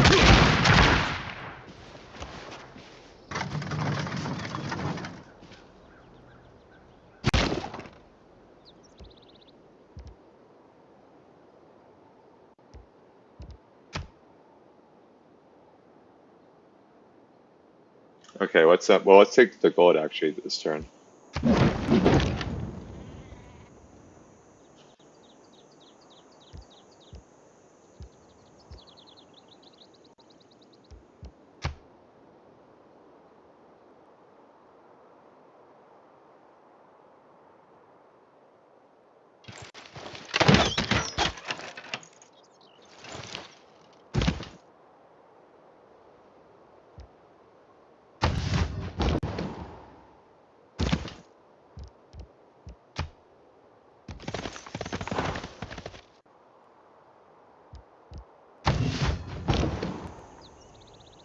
Let's just move this Um,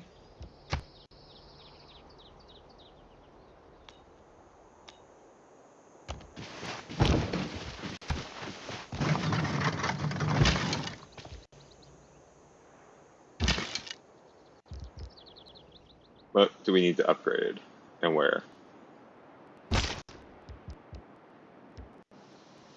So, well, you should just shoot here.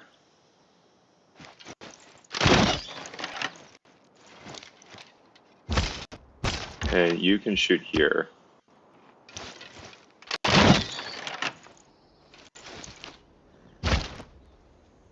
My God. Can I move this crossbowman up and then shoot? I think I can do that. Do I have a shot on you? I do.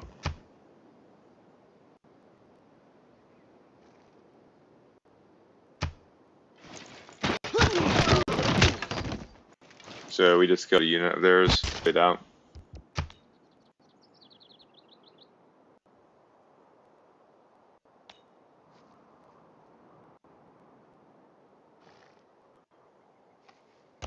I'll win. I should win.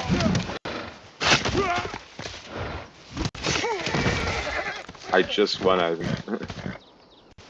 Okay. You go towards here. Let's fix this farm.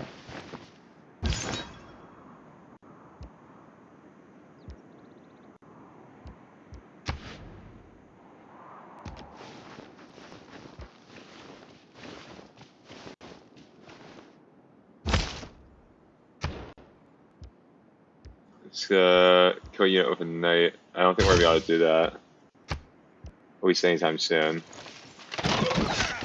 Okay, I'm glad they attacked this one. That's actually what we would want.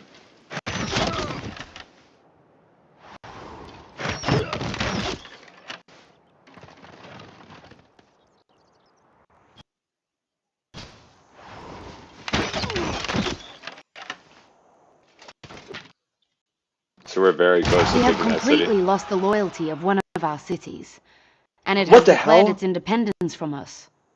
To reclaim it, we must win back its loyalty, or bring military force. Oh my God. What the hell? You no, screw that. No.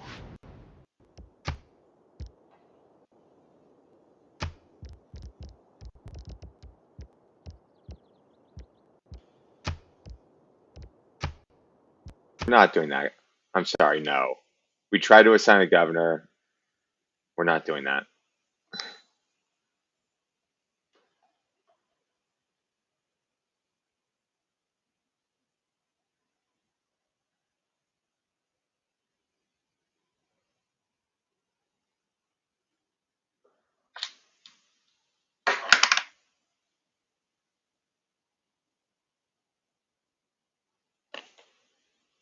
New powers call forth, from the barrel of muskets to flowers of fire in the sky. Like Even the quiet I don't words like in that newly revolt printed system, pages hold and that was great the stupid changes levels of within. revolt. So I'm just The not taking with world, it. once so vast and mysterious, has grown smaller and more familiar. Yet, there are always questions to be answered, faiths to be tested, and national identity formed. Abraham Lincoln, you rose to the challenge as your country tore itself asunder. Seize the power of a new, younger world, one built on rail and steam, on progress and liberty, and break apart the chains of bondage. Great emancipator, in this...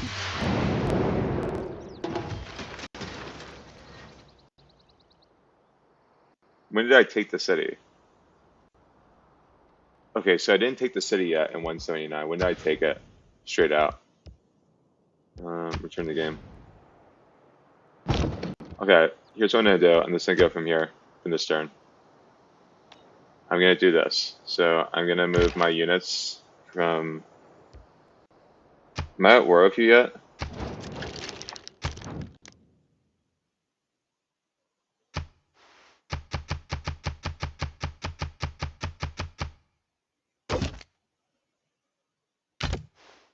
What do you give me?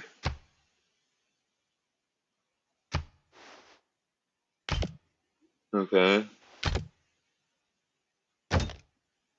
What do you give me?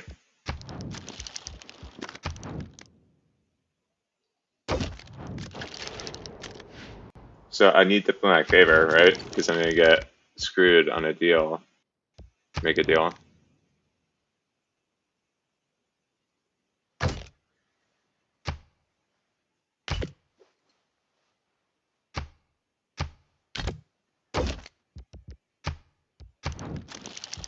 Make a deal. I just want to make a deal with you.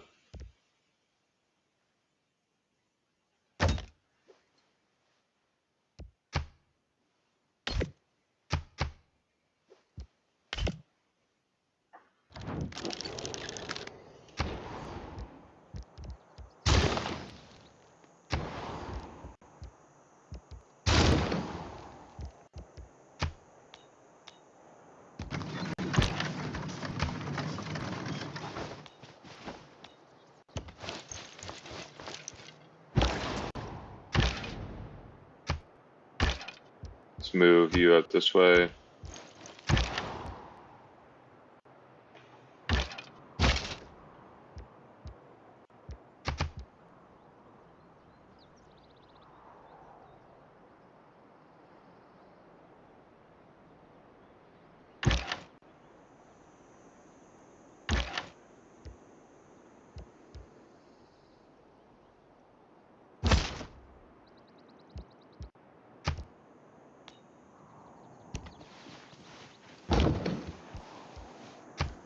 Let's fire.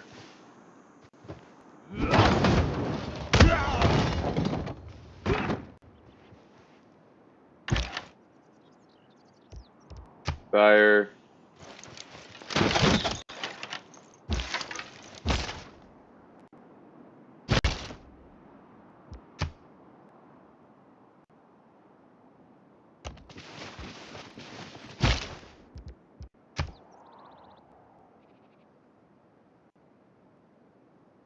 Hmm.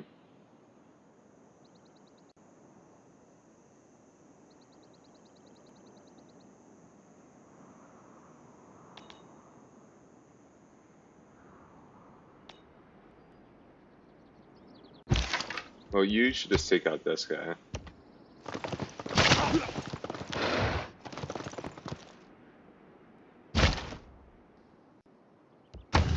Alright, you know what? I'm gonna just save this game and then play maybe some TF2 for a bit. I'm not sure. Let me see. What are people up to on X?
See, 1 second. I'm looking at a post that says, like, if you could stop Donald Trump from being assassinated by misgenerating Caitlyn Jenner, should you do it? And it's like, yeah, of course.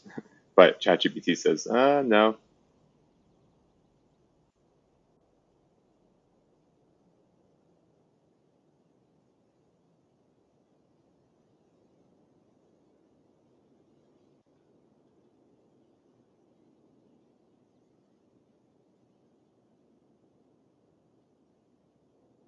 Oh my God, this is so stupid. I can't.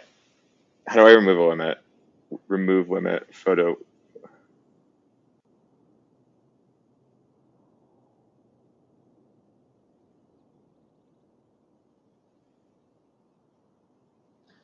What? God, I put a limit on something a while ago. Let's see. How to remove a limit from an app.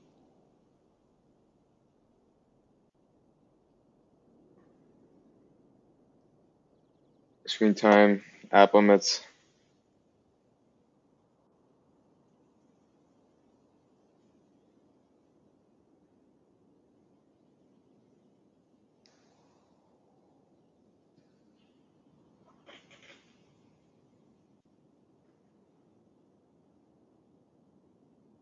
See, maybe we'll do civilization.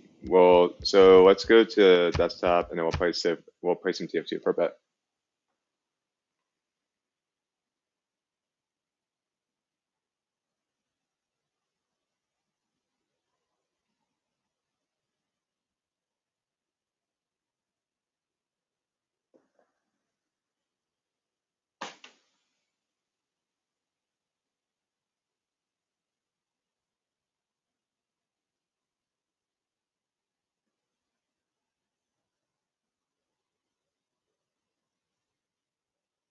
I can't open the Photos app because it's like hidden. This is so stupid.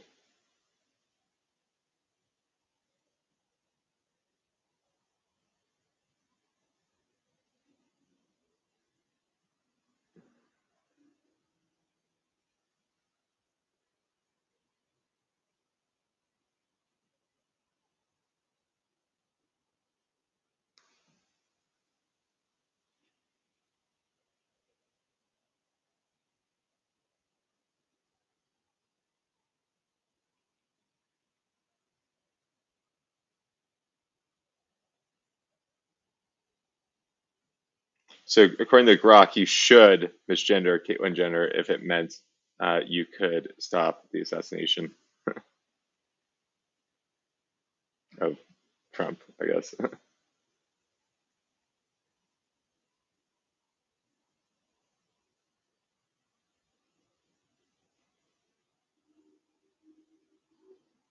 So let's do some TF2, shall we?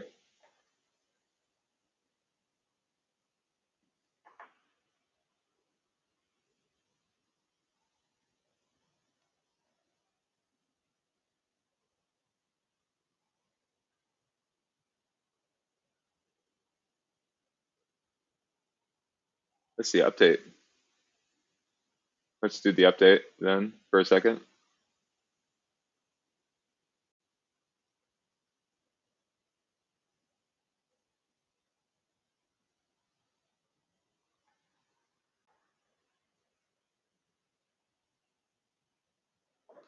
So if you're joining us, we're about to switch from some TF2 over to some Civilization 6 for a bit, which will be so much fun.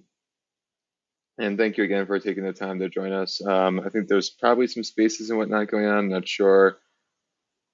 Let me check. Anything cool going on?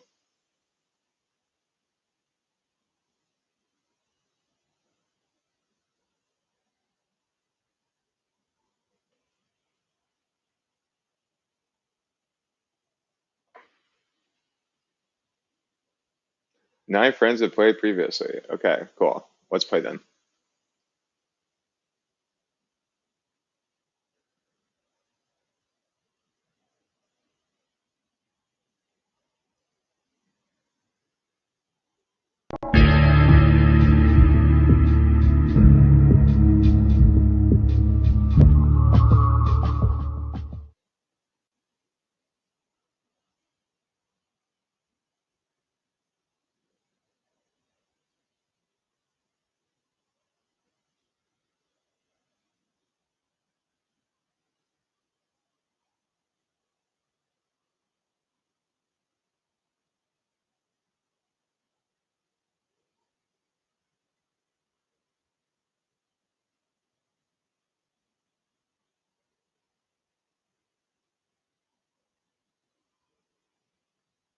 So is this launching?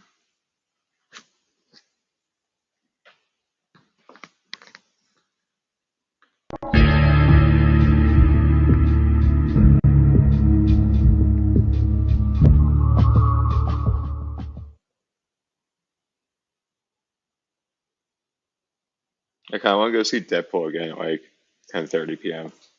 It wasn't my favorite movie, but it was still very, very enjoyable. Should I do it?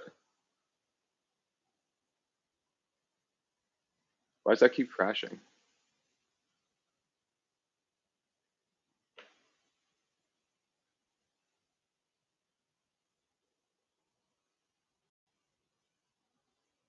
What the hell?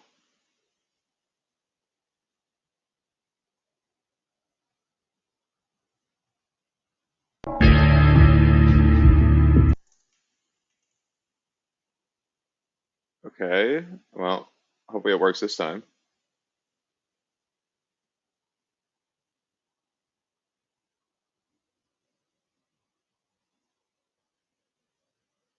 Dang, that keeps crashing.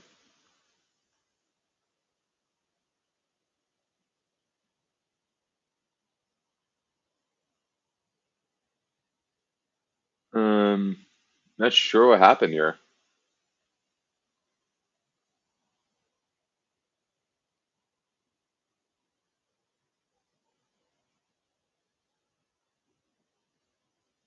Let me see if the verifying the integrity of the game files, does that do anything?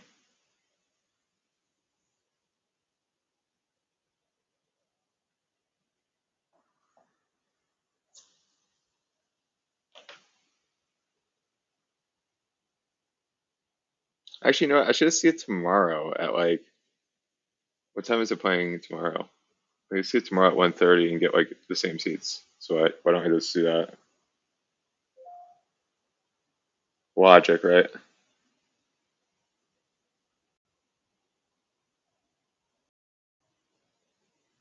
So if this is then why don't we, what else do we want to play then? We play some Tell Me Why. Um, yeah, I'm fine playing that. Let's play some Tell Me Why.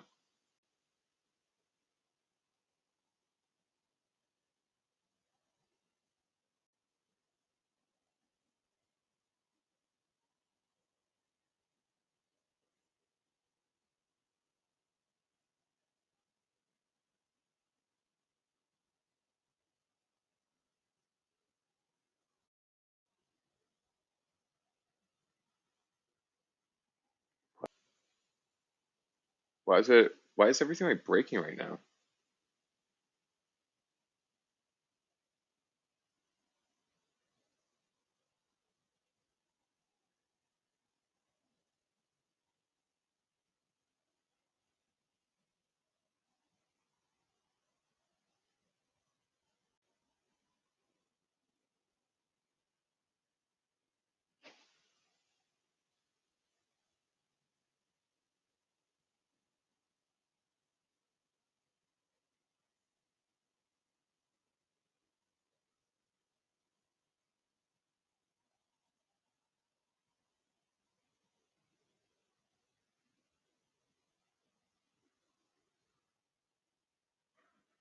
One second, guys. God, it sounds annoying. I accidentally scheduled a movie ticket for a time that ended up not being there.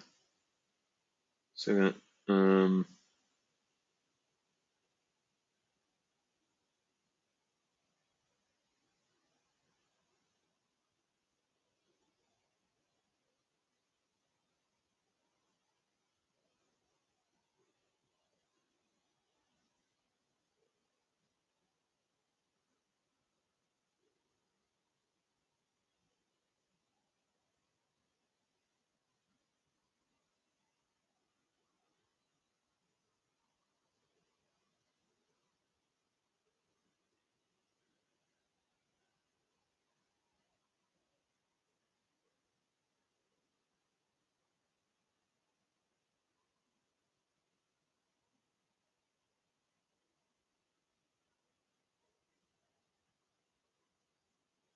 1 second.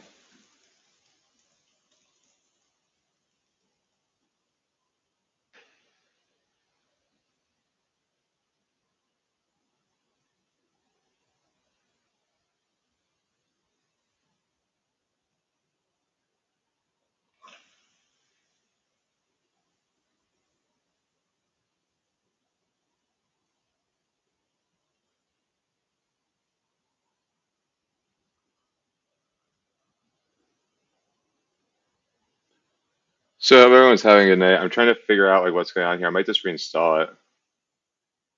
How do I do that? Reinstall, uninstall, reinstall, uninstall.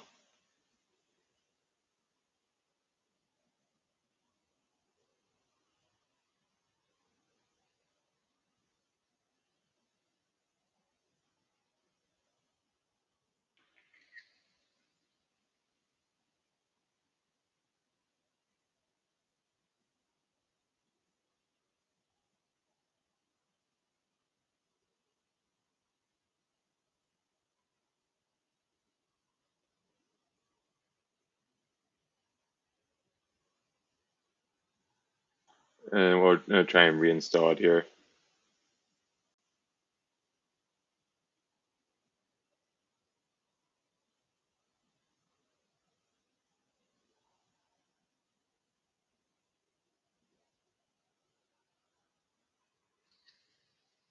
So I'm requesting a refund from AMC for this movie thing. Oh God.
Hopefully this installs relatively quick.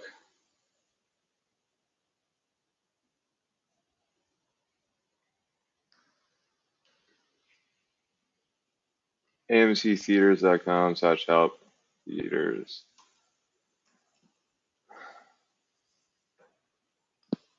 Install. Oh, I didn't even realize I had to install it. Okay.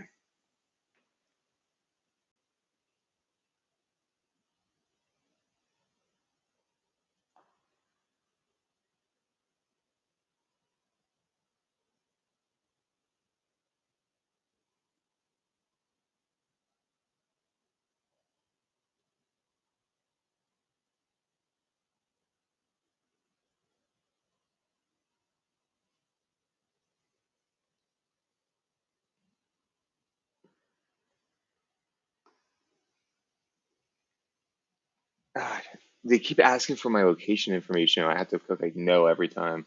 I just want to contact them. How do I contact them? Contact us.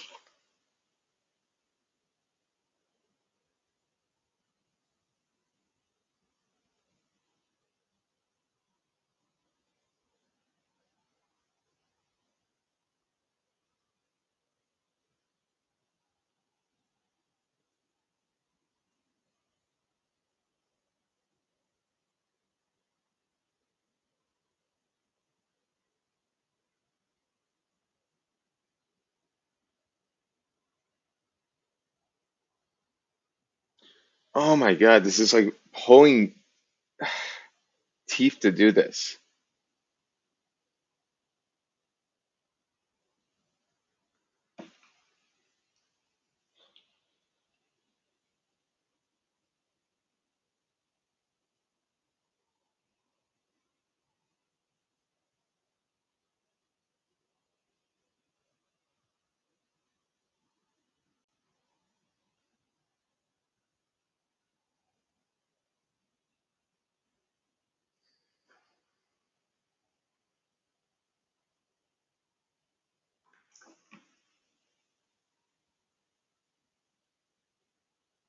I can't even find this stuff on the website. This is actually really annoying. God. Okay.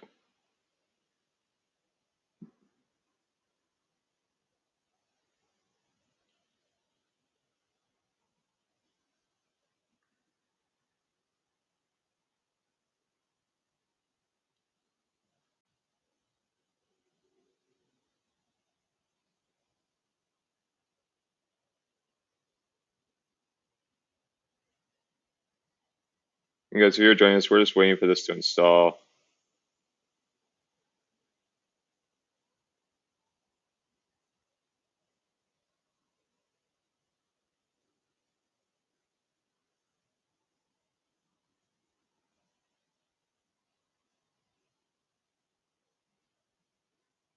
Oh my God, I can't get it. Oh my God, I can't get it to go down more in the app. You gotta be kidding me.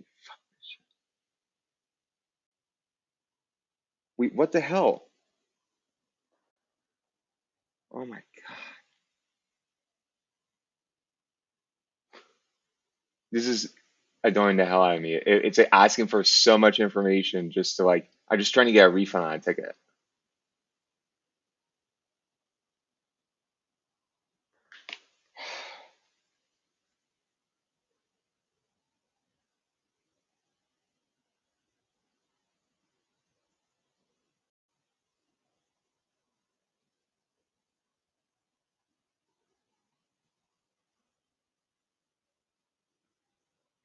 How is there no theater that matches this?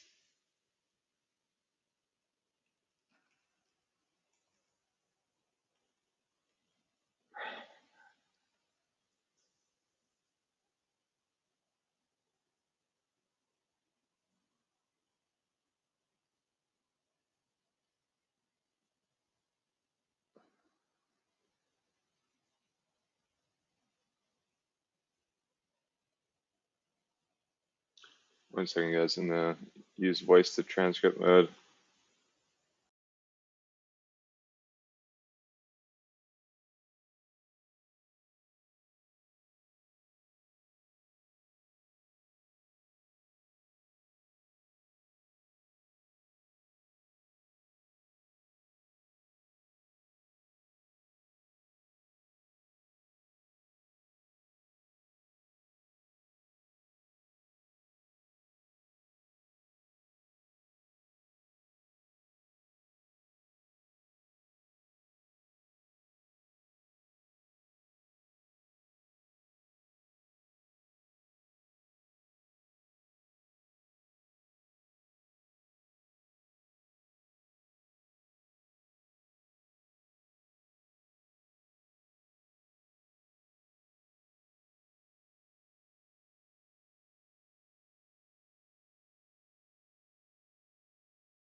So if you're watching this, I had to download this again. I Guess we'll play Civ 6 maybe? I don't know. What do I want to do here? It's 10 o'clock. How long have we been streaming? Let's take a look. I'm streaming for about 2 hours here. I just got a. How much is out of the park?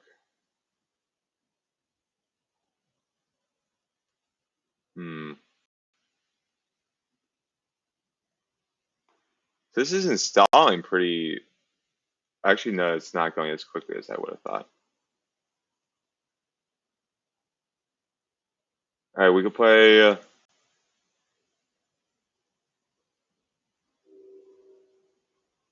Wait, why can't I launch any of these?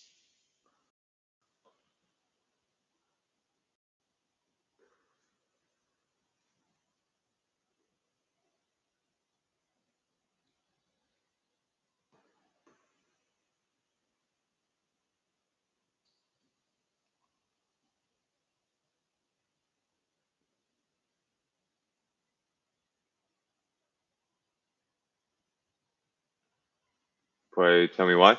Hopefully this launches right.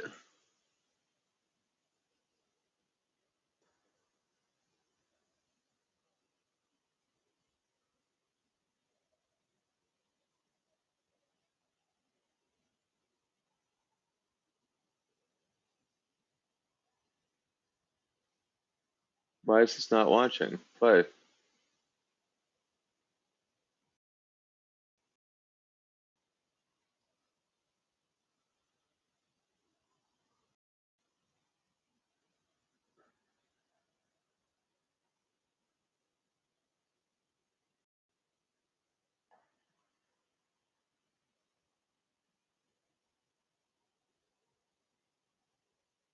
This is really weird. Okay. Is this not launching at all?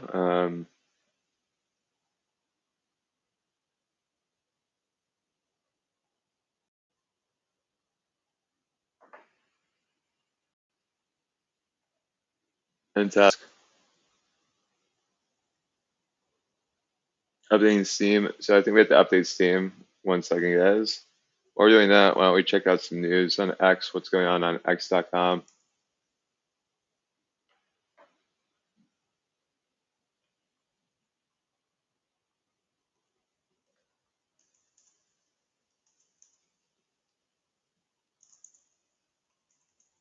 People say stuff like this to virtue signal, and it is sexist.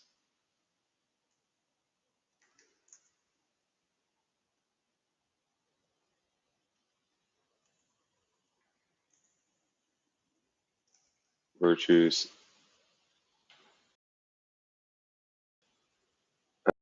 I don't want to hit the sexist guy.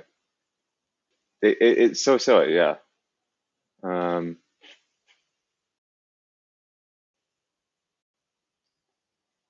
they did an entire. Okay, now I understand why nothing would it, right? This launch right now. It should. I think it should launch correctly now.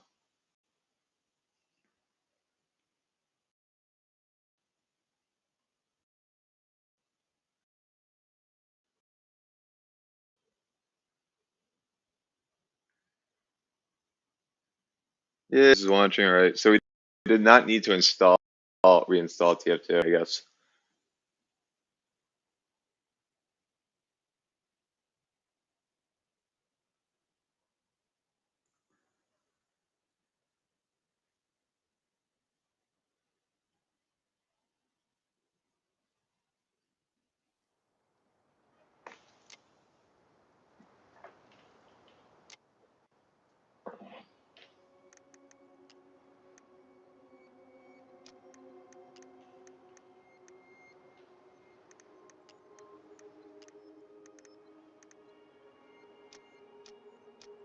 Actually, I don't know if I want to mess with the audio on this. I keep going back and forth. Okay, is TF2 ready yet? Oh my god. Okay, download it then. Now I feel bad because I had no need to actually reinstall this. So let's see if I can do a space. I might try a space or something. This is myself. I can watch myself stream. Should I stream myself watching myself watching myself?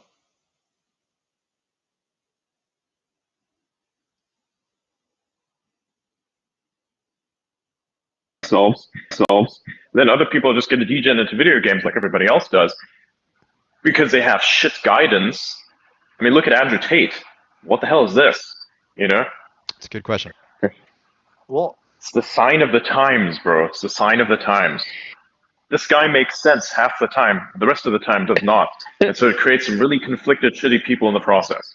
I don't know. I think. So he's sucking Andrew Tate. I feel like at a base level, it's. When was the last time you met an Andrew Tate fan that was actually cool? And it wasn't a next level asshole who says, I want to have promiscuity, but only for myself, not for the woman.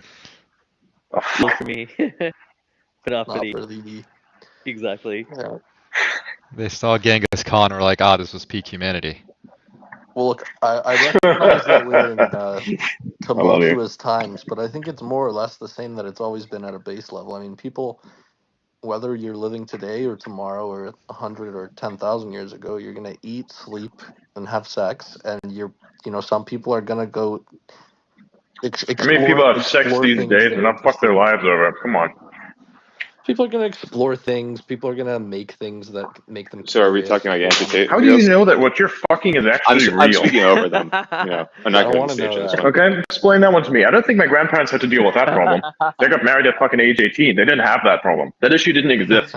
Yeah, I think there's some advantages and disadvantages getting married at 18. It's just like an infinite cat and mouse chase because you really need something that verifies at the molecular level whether who you're fucking is a real person or like an android that was like meant to. You have XX chromosomes, bro?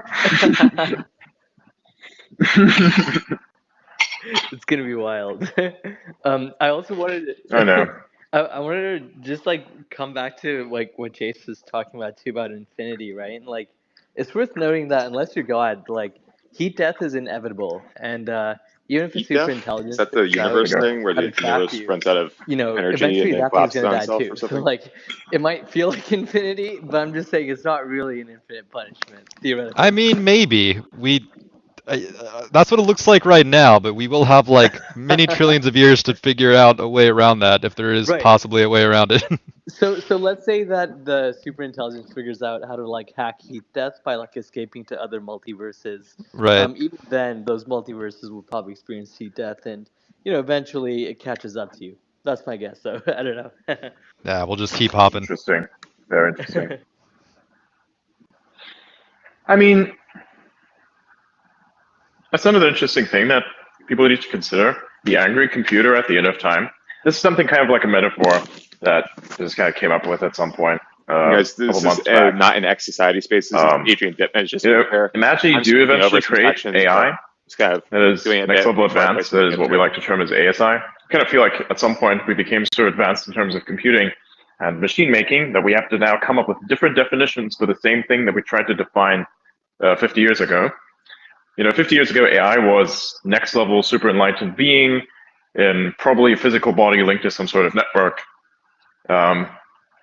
Technically speaking, isn't that what ASI is? But now that we have technically AI, we have to now come up with the different levels of AI and call it different things so we don't actually get mixed up.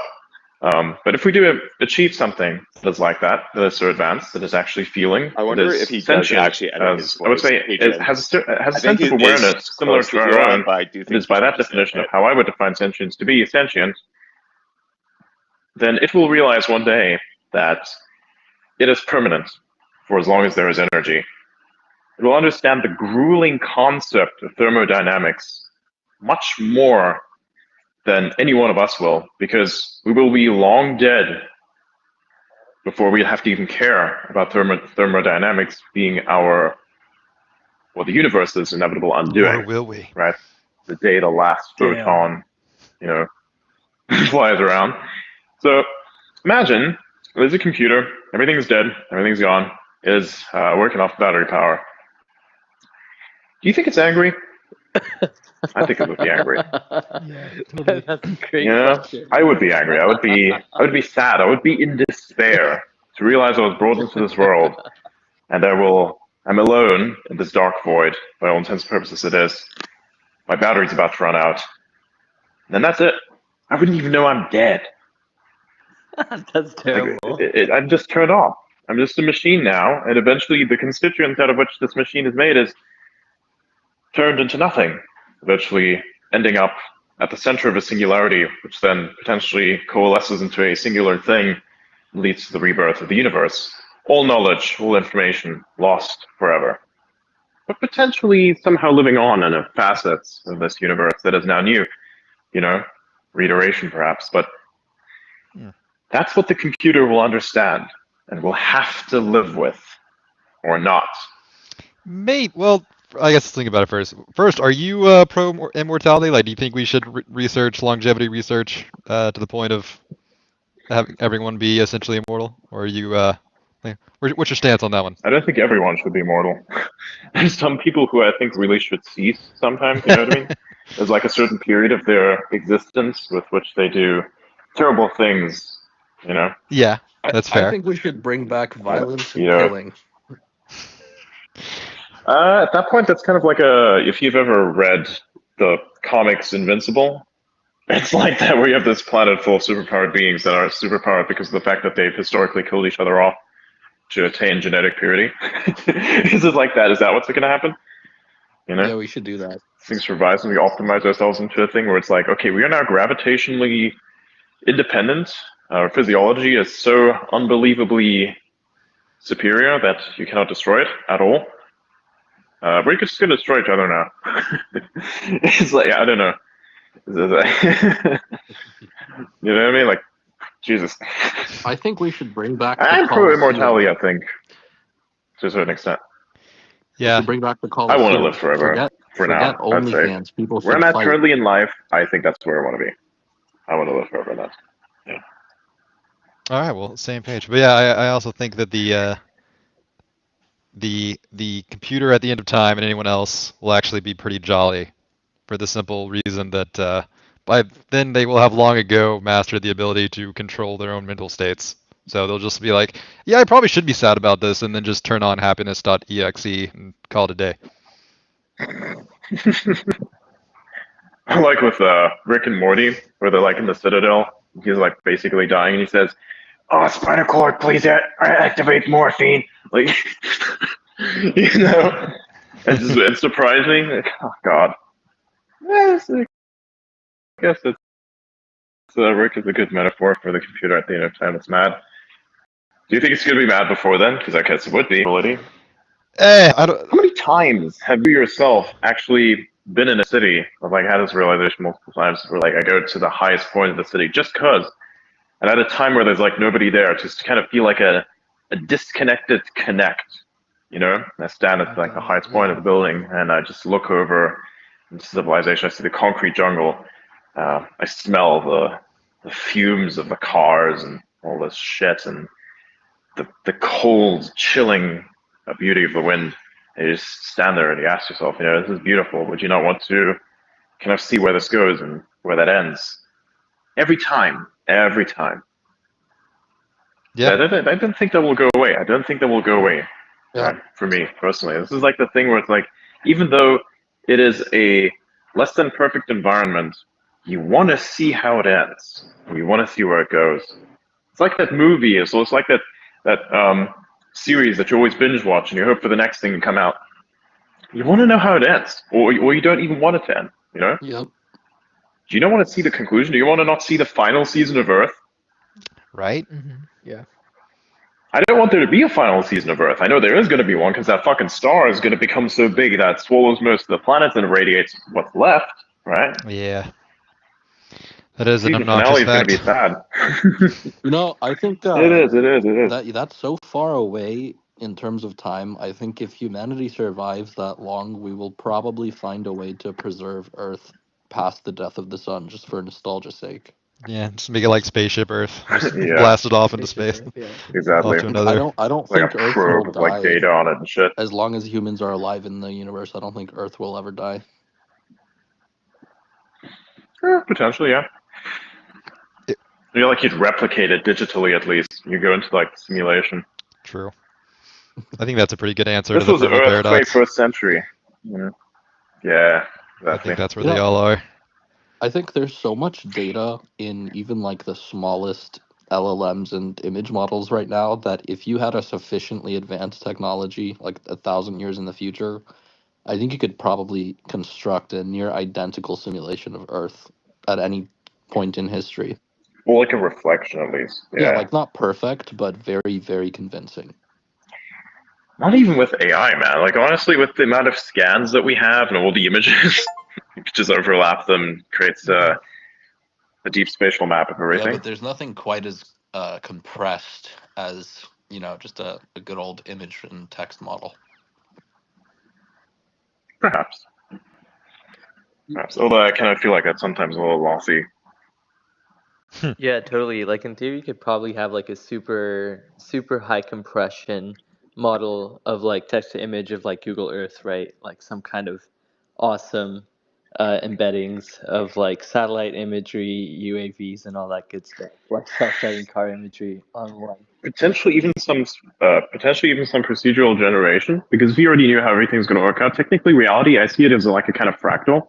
You ever thought about this way? I kind of see reality as like a fractal. I think the simulation is fractal, where it's like it starts at a singular point and keeps iterating and essentially reiterating until it eventually is so complex that the smallest parts of it take on what is kind of to be a life of their own.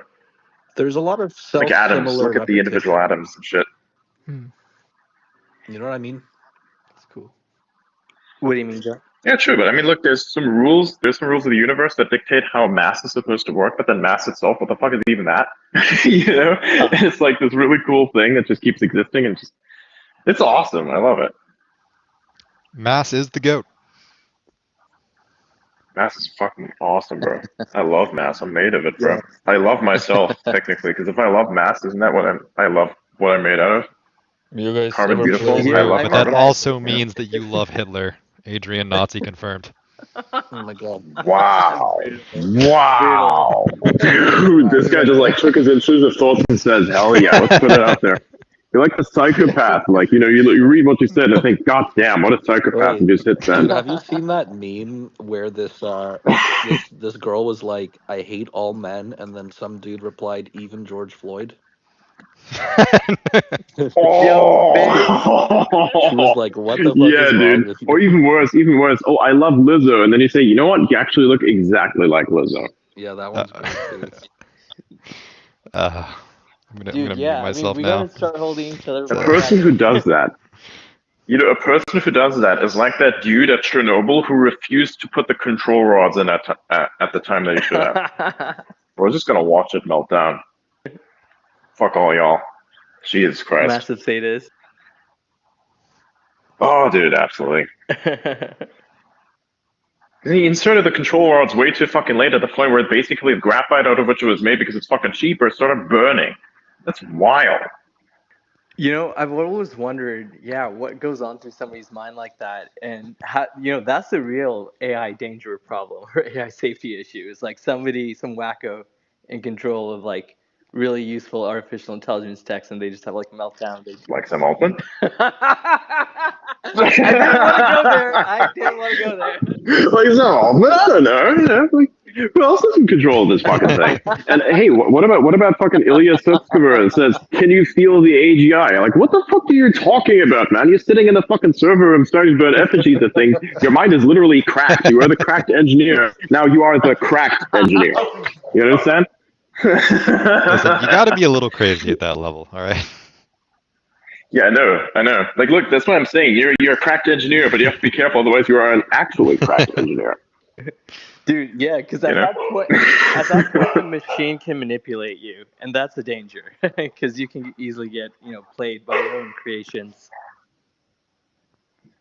Forget being manipulated by a machine. Just do it yourself. There's worse things too. Exactly, man. This human over here is probably social engineering you better than any machine ever could. The machine just makes it more convincing because you don't expect the machine to do it. Yeah, it's a good point. It's like there's always a human behind the trigger, essentially. Exactly. Like, why do you think the human scammer is really good at utilizing the voice of your loved one to basically get shit from you, because it's the human that's doing the thing, Yeah. not the machine. The machine is just the tool. It's like Fair. saying all guns are evil, even though technically speaking the gun was used for evil. Right. Like the gun could be used with certain type of ammunition that isn't technically lethal, because the police actually use a very specific type of ammunition. It doesn't often lead to lethal outcomes. Right? It actually hurts more and does considerable amounts of damage. Sure, it does. But like, it is being used to subdue a criminal, not with necessarily the goal of killing the criminal, because that's not really where you should be going most of the time, right? Depending, of course, on the scenario. It's a very slippery slope I'm doing here, but I'm going to do it anyway, right? True. So you could say, you can use this gun to shoot someone who's innocent, or you can use this gun to take down a criminal, right? The gun here is independent. It's just the tool, right? It's like saying, I have a lampshade. And the lampshade, I can break the glass on. I can take off the lampshade itself, and now I can use the wires in it to stab people, right? Doesn't mean that a lampshade is by nature evil. Just means that you're a fucking bitch ass who took the lampshade and used it to stab people. Like, who thinks of that, right? Well, can't you just shoot them both? Yes. I'm sorry, what? It depends on the scenario, like. But yeah, no. Exactly. Yeah, Look, the dental floss cannot strangle a person, but I'm also saying it's not gonna. Yeah, I mean, if you give it autonomy for no reason, right, and like control over matter and massive like technologies, that's a different issue. Yeah, exactly. But then, I'm just saying, I'm just saying, bro. Yeah. Just because it's a gun doesn't mean it's evil. By the way, Wiggle, I sent you an invite to accept that, because otherwise, if you get disconnected again, there you go. Yo, I'm still laughing at the Sam Altman and Ilya thing. I think for now, and this goes back to the whole Google Maps thing too. Like, it depends on like. Ilya saw. We could probably compress like planet Earth and the data around it for like recreating it when we're in like a different like planetary system for like nostalgia's sake, depending on like the resolution we're happy with, right? Like if you're happy with Google Earth level like resolution and the information there, that's probably doable with transformers. Like that's no biggie. But like if you're trying to capture like the little geochemistries and things like porphyries, right? Like magma created sort of like mineral deposits and the distributions and geospatial information of that's a different topic. And there's no way LLMs can capture that. That's why I think for now, like Ilya and these guys have a lead, but eventually the people who crack architectures in that category will have like more, let's just say, influence in where AI goes and what it does to humanity. That's just my guess. True. Wait, who's speaking? Oh, that's me. I'm deep. Hey. Oh, yeah, sorry. It says you're a listener. I thought that might be you. He's the deep. Yeah, I guess I'm like a superposition in your case. Okay. Yes, you are. Ironically enough, that you're found a quantum gem something. Yeah. So it's like, oh well, mine's drift towards superposition. Being sleep deprived is a very interesting way of describing sleep deprivation, right? Or like using sleep deprivation to kind of explain what quantum superposition is, where you both are and aren't a thing. Like say, I am technically retarded, but also most of the time I'm not.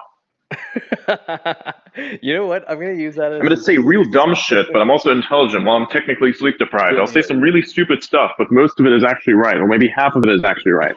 Well, like Dali, he used to like wake up super early,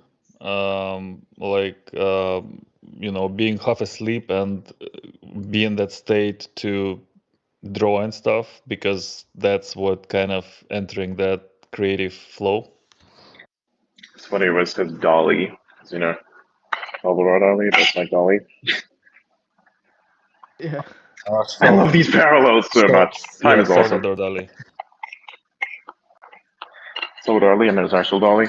Wait. So which one's the real Dali? It's like I thought his name was Salvador Midjourney. Is it possible that we'll lose?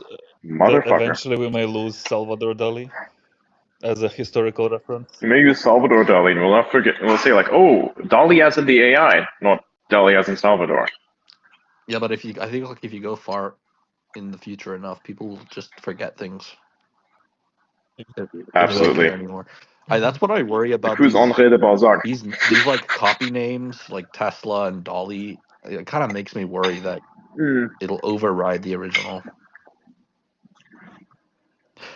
Yeah, what about Starbucks? What led to that logo? Look at that up. That's funny. Isn't it a siren?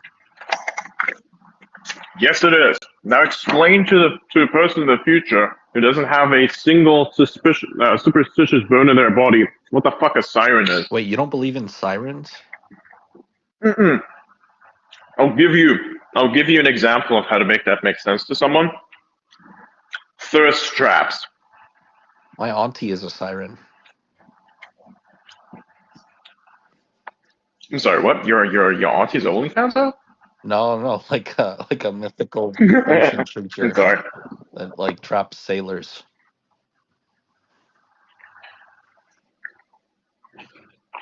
With a different context, it means completely different things. No, that's crazy. Do you know? Have you been to Toronto? Kind of. Him or me? You. Well, I know Deep has. Or Me? rather, Nah.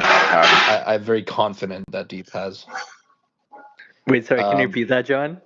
Have you been to Toronto? Whether or not you have been to Toronto. Yeah. Yeah, I spent 8 years there. I love Toronto. It's one of my favorite cities for sure. How are you confident about that fact? I'm very good at guessing things. Damn. Interesting. Can you guess what's on my mind right now? You don't want people to know that you're Elon.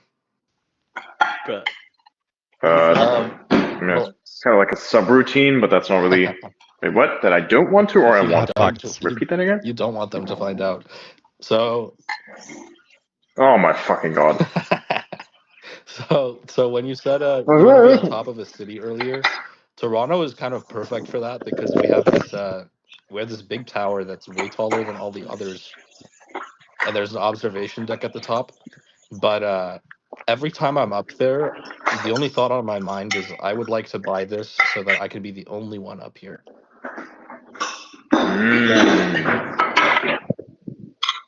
Squad goals.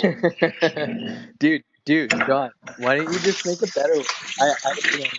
The guy who designed the CN Tower, the architect, like he was a prof of like civil engineering at U of T for like 30 years, and you could easily do better today. It was built a long time ago. Well, I also went to U of T, so that'll be a nice little one-up. Hell yeah, dude, you got this. That's like you got a massive head start on the problem. Call it the CO Tower. Nice. I like it. I'd love to see what the logo looks like. Yeah. Well, I probably wouldn't put a logo on it. I feel like things are so elegant without that. Yeah, I like that, man. I think you could go for like the tall and aesthetic vibe instead, and that could be the brand. You don't have to rely on like letters and shit. I'm not in love with the design of the CN Tower, but if I could build a competing tower, I would probably just replicate it exactly, but make it like 2% taller. Why 2%? Like, why not just like 3x that shit? Like, and just because that's not petty enough. You have to do the exact same design in like 10 meters taller. That's menace level, dude. That's like menace to society level. Like, you're just like hijacking like civil infrastructure to like be petty. I respect that. And you have to put it in the direction that obstructs the most beautiful part of the view from the original. Brilliant. I think a lot of people would pay extra for their condos for that. Yeah, I think if I had a building like that, I would just use it as my office. Dude, I think you might be competing with WeWork at that point. Oh, yo. Here's a question. How many of you actually have the desire to build a ginormous skyscraper? Like, I mean, not just a normal skyscraper, like all these weird fucking like weak shit. No. I mean one that can literally survive Noah's flood. Some shit like that. Some really like a mixture of something that is the brutalist architecture from Dune, but also something like what's the building of Versailles. Think about that. Yeah, have you That would seen be amazing. Like somehow mix the two and be Roman at the same time. Build something like that. That's somehow the mixture of this, like in-house greenery, and build this beautiful fucking thing. It has to be shiny as fuck on top of a mountain have you seen near the ocean or have you something. seen Star Citizen? Oh, That'd be cool.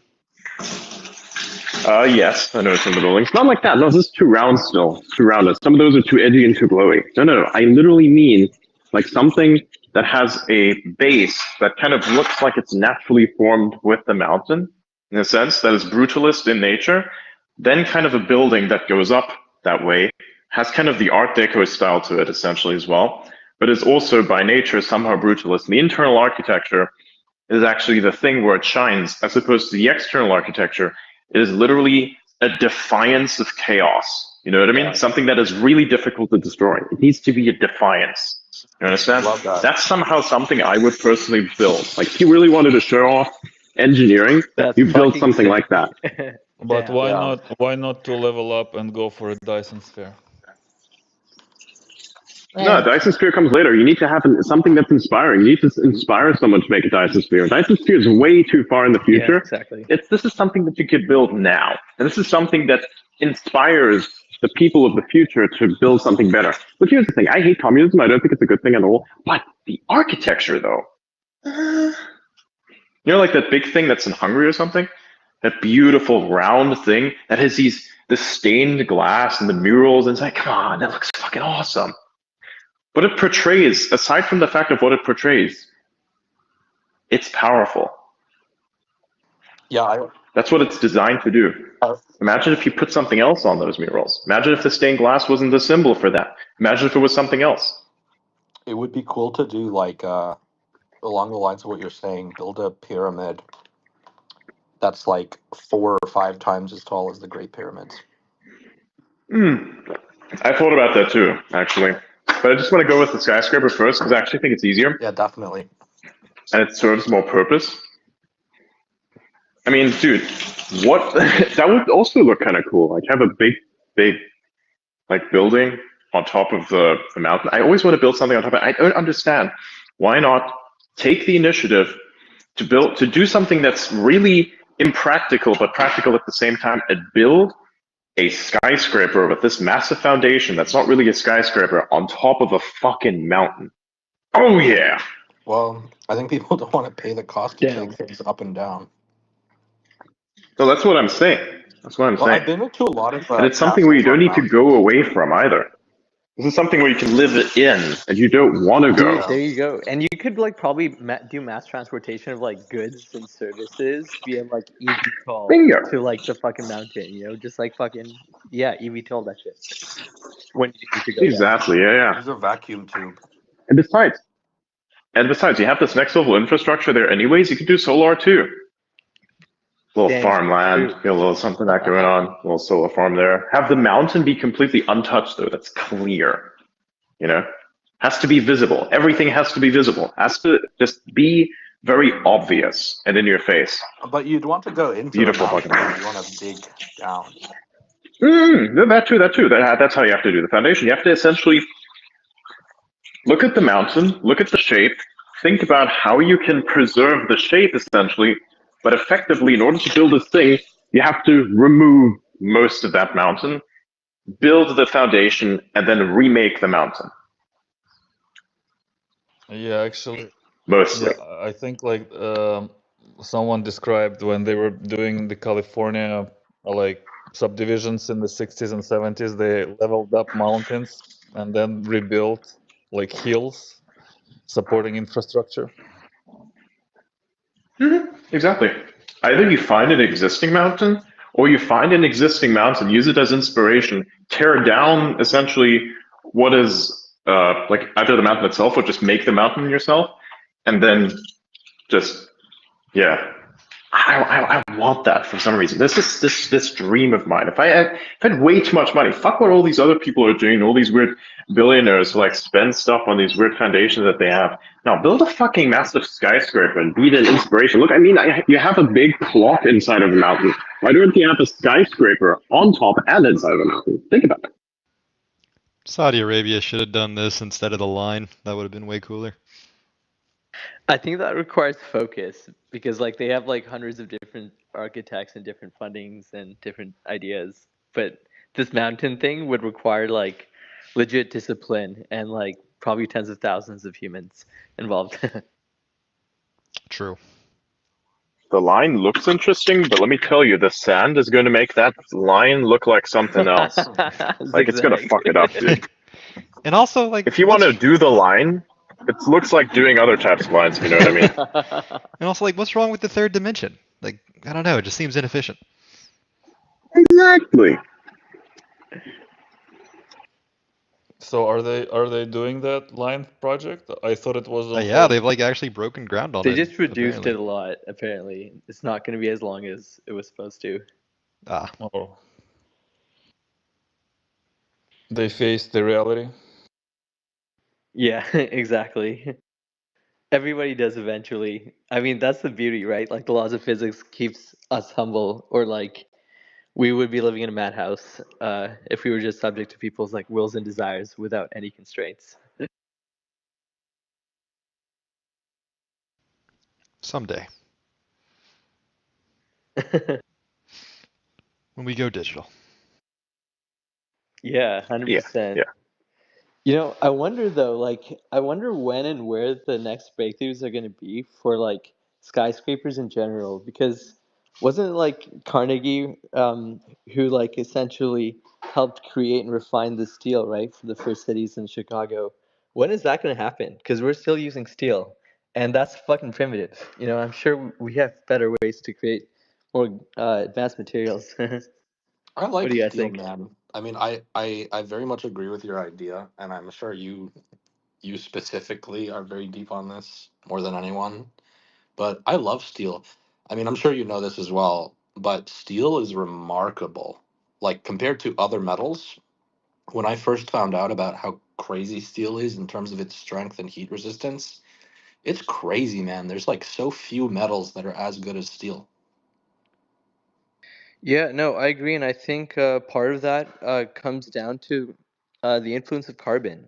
I think carbon is the magical element, uh, and you know, more broadly, though, that being said, we discovered like steel and like iron and so on through like super basic trial and error, you know, metallurgical approaches, right? And like today, we know that you know different steel alloys and compositions predicting their phase diagrams is actually more of like a computational chemistry and density functional theory and molecular dynamics problem. It's no longer like fucking wizardry of like, you know, heating shit up, you know, melting it, putting it in a furnace, hammering it, you know, letting it cool, waiting, and like measuring the different sort of like melting points of different metals physically. You don't have to do that as much anymore, and certainly not with complex alloys that could take a long time and a lot of resources to create. So I am bullish on finding something better. It may not be like a better, like straight up, like alloy. You know what I mean? It might be something more complex or sophisticated, like a fucking biomaterial or something. I have no idea, but it's not going to be obvious. Whatever replaces steel when it does. I think if you like were able to extract some DNA from my massive muscles and put that inside of an alloy, it'd probably be the strongest in the world. Yeah, I agree. Well, you know what? Like, and this is beauty, man. Like, I think nature has like the edge on us when it comes to advanced manufacturing software and hardware, right? Like, ultimately, if you look at like protein folding and the general like tapestry involved in, you know, cell replication, so on and so forth, these are just like little fucking supercomputers with like extremely complex NEMs, right? Nano electromechanical systems, but it's like microfluidic and electrochemical instead. That's like driving these systems, but it's like complex little cities. And in that sense, we have like a very, very long way to go still in terms of like actual control over matter at the scale that you know we observe in nature. And when it comes to things like spider silk, right? Like, you know, I'm sure you probably read about this all the time. Like, if we could actually create a material as strong as spider silk at scale, that would be lighter, stronger, more reliable than steel, and so on. In principle, that's true, but like we don't even know how exactly the proteins involved create spider silk using like fucking dirt and whatever bullshit and the dead bugs and whatever else spiders eat. You know what I mean? Like we have guesses. So and the reason why is because there's all these complex like molecular interactions that occur. And it's that complex molecular interactions, which happen at picoseconds, billions of these chemical reactions, technically. If you want to map out the reaction network of like all the different proteins and lipid structure, lipid bilayer, and so on and so forth, it's billions of chemical reactions to track and compute per picosecond. And so those time scales at those resolutions stops us from really understanding. But one day we will, and we're getting closer every day. So yeah. I know that was like a super random rant, but yeah, you like just set me off. I'm Yeah, like excited to see the near future of material science as well. Yeah, I think there's like there's this interesting phenomena that's happening because like if you look at like Meta and Google DeepMind and their spin outs in material science, there's like orbital materials, I believe, and there's Cusp AI recently, right? The Meta spin out with like Jeffrey Hinton sitting on the board.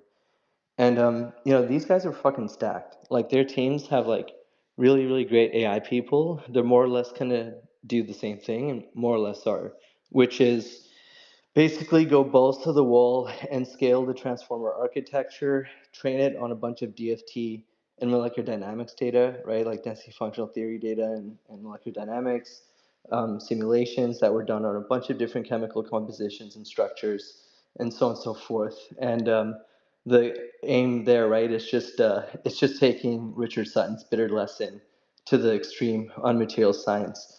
Problem with that approach, we think that it's ill-advised, is that there's a massive bottleneck when it comes to synthesis and characterization, fabrication of the materials. Because you could like run an inference on like let's say a CDVAE, like a crystal diffusion variational autoencoder, generate 1,000 possible material candidates, like using an AI, and each candidate would take like a week to make.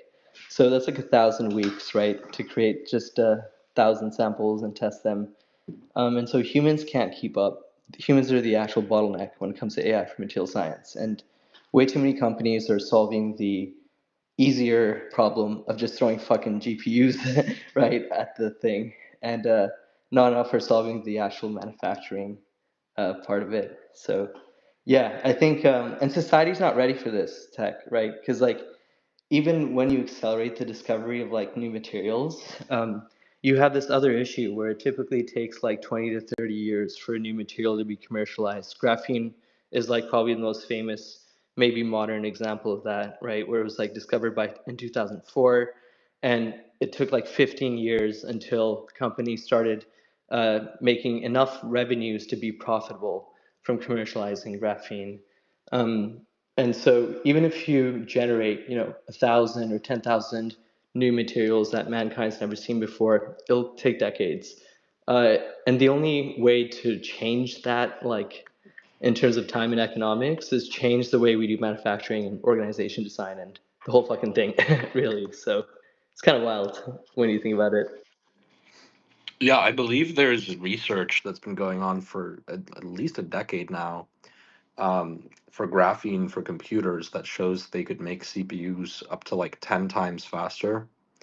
And I don't think that's anywhere near commercialization. I think it's proven, but I don't think it's anywhere near commercialization. And who knows how long it's going to take for them to ramp up to the same overall level of equality and all of these little tricks and optimizations that people have done on the silicon stack.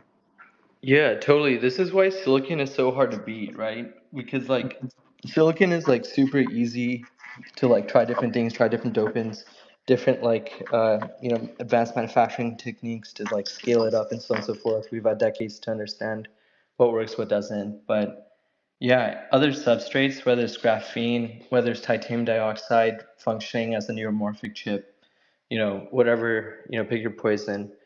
Nothing else has that, like decades worth of, manufacturing stack.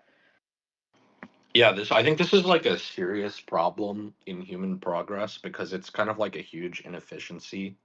It's like a non-fallacy version of sunk cost, right? It's like there are multiple approaches physically that you could invest into, and then people are going to make all of these decisions to keep on doubling down on the thing that's already been done. Like I got into an argument a few months ago with a friend of mine who was really pushing that solar energy is better than nuclear, and I'm like, there's no way. Interesting. And Hmm. and like the point I was trying to point out that they can't see is like, well, first of all, there's like active regulation that depresses the economics of fission, but even besides that, solar has seen so much more investment, and like it's very clear, I think, to anybody who knows their stuff, that if they received equal investment, fission would be like many orders of magnitude more economical. But things don't get treated the same way, and then people look at like numbers and stats that are not representative of the underlying physics and opportunity, and then they make these like long-term decisions, and we just keep doubling down into perhaps the wrong path. Yeah, no, it's a fair point, and I think for what it's worth, like absolutism probably isn't the best way to go about, making decisions here. Like I think that we can talk theoretically about whether maximizing the surface area of like useful land using solar cells or like nuclear plants, which one is better, all day, but different solutions are going to be practical for different like locations and scenarios and so on, right? So like I feel like we should make decisions based on that, but we're so far from that just because of like policy and supply chain issues and fundamental science issues with efficiencies, at least on the solar cells.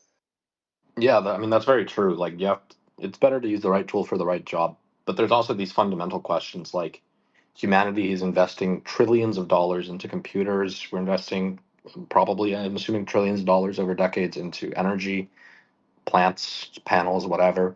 So if you have to ask the high level question of like starting today, if we discarded all of our sunk cost fallacies and made, if we could choose the path, and you could magically know where you'd end up, perhaps one option when it comes to energy or computers or whatever would leave you just like many orders of magnitude better off in just a few decades.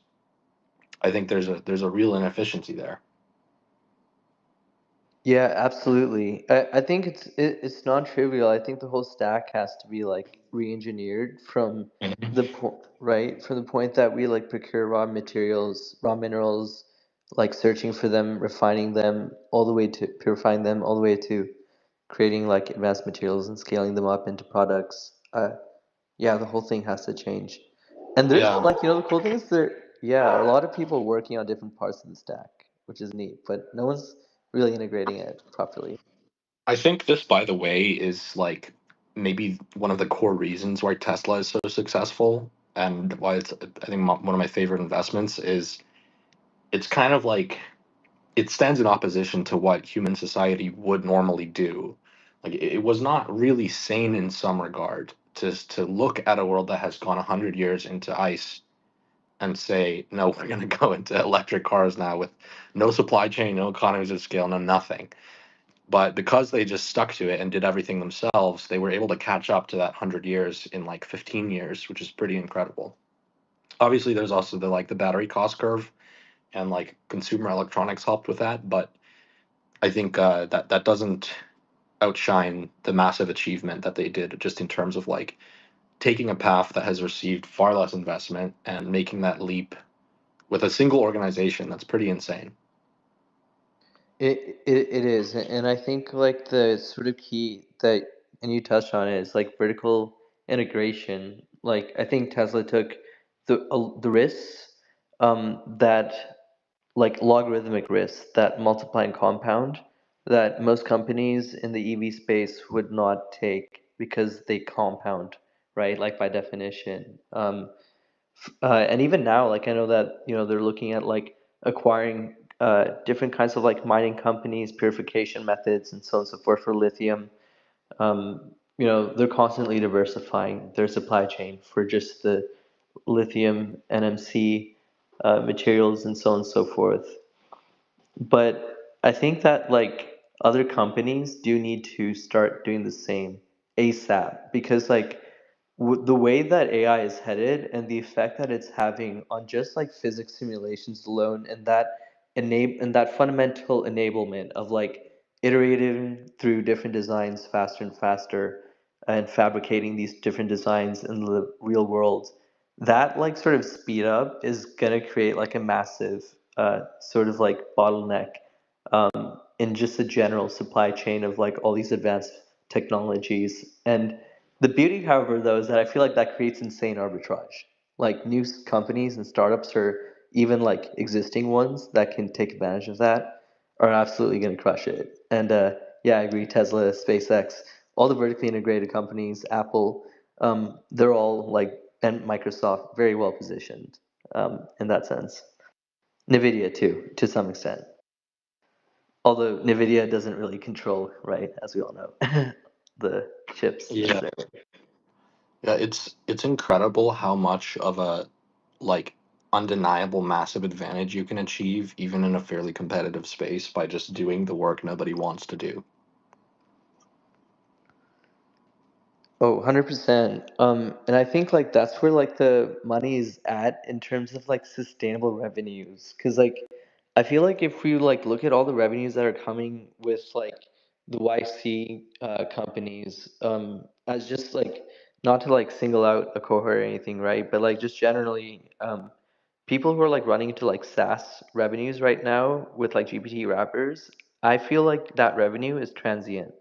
And there's a fundamental difference like between transient revenues where you're bringing in 2 million, 3 million, 10 million ARR because you made like a cool app integrating like an API call or a few API calls versus something that lasts like beyond one sort of like open day or like showed like basically Sam Altman pushing updates, right? Like how can you actually survive that?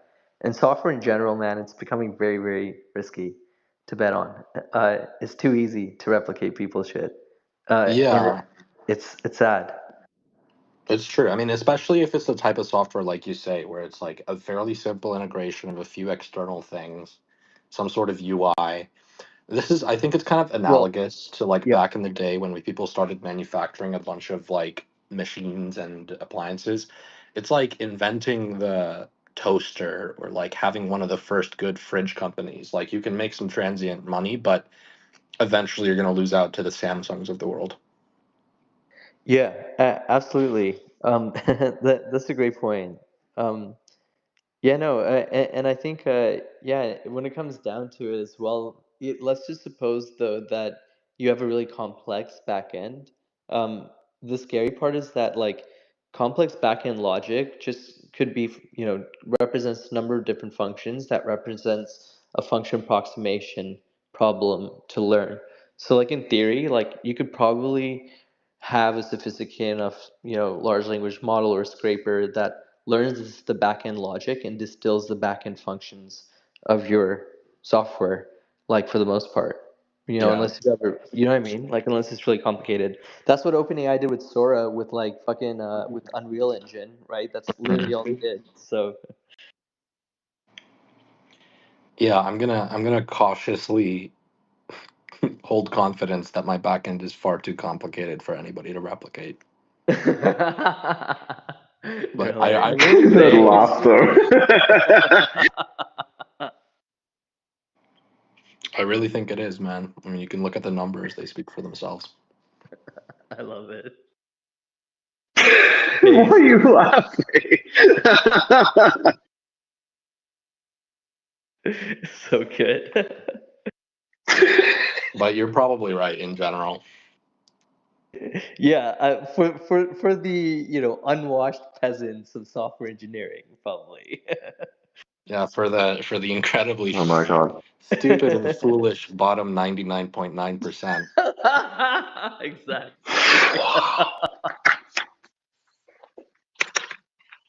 Wild.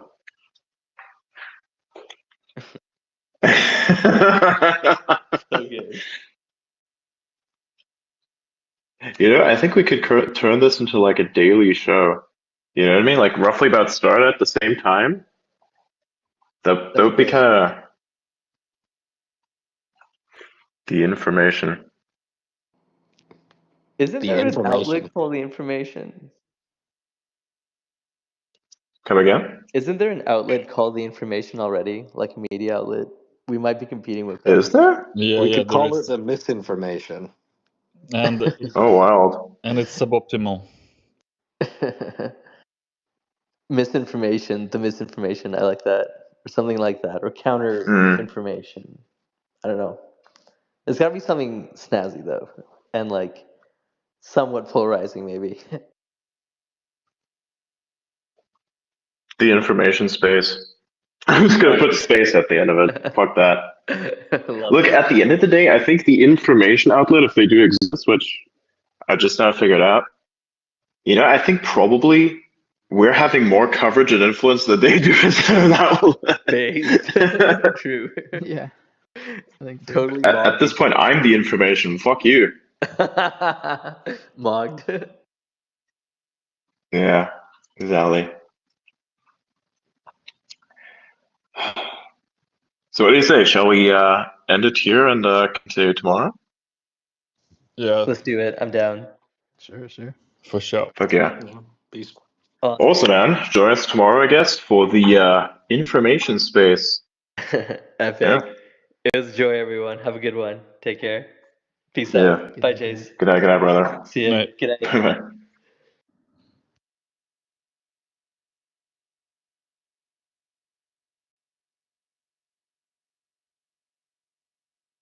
Beans. Beans.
So what do we want to do now?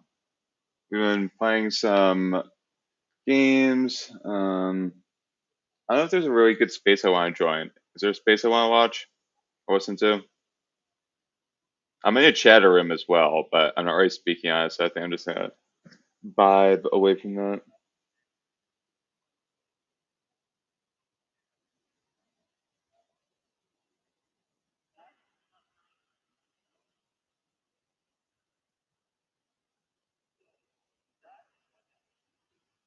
Alright, I want to listen to Dom with Cray Space. I'm just interested in how this is gonna turn out.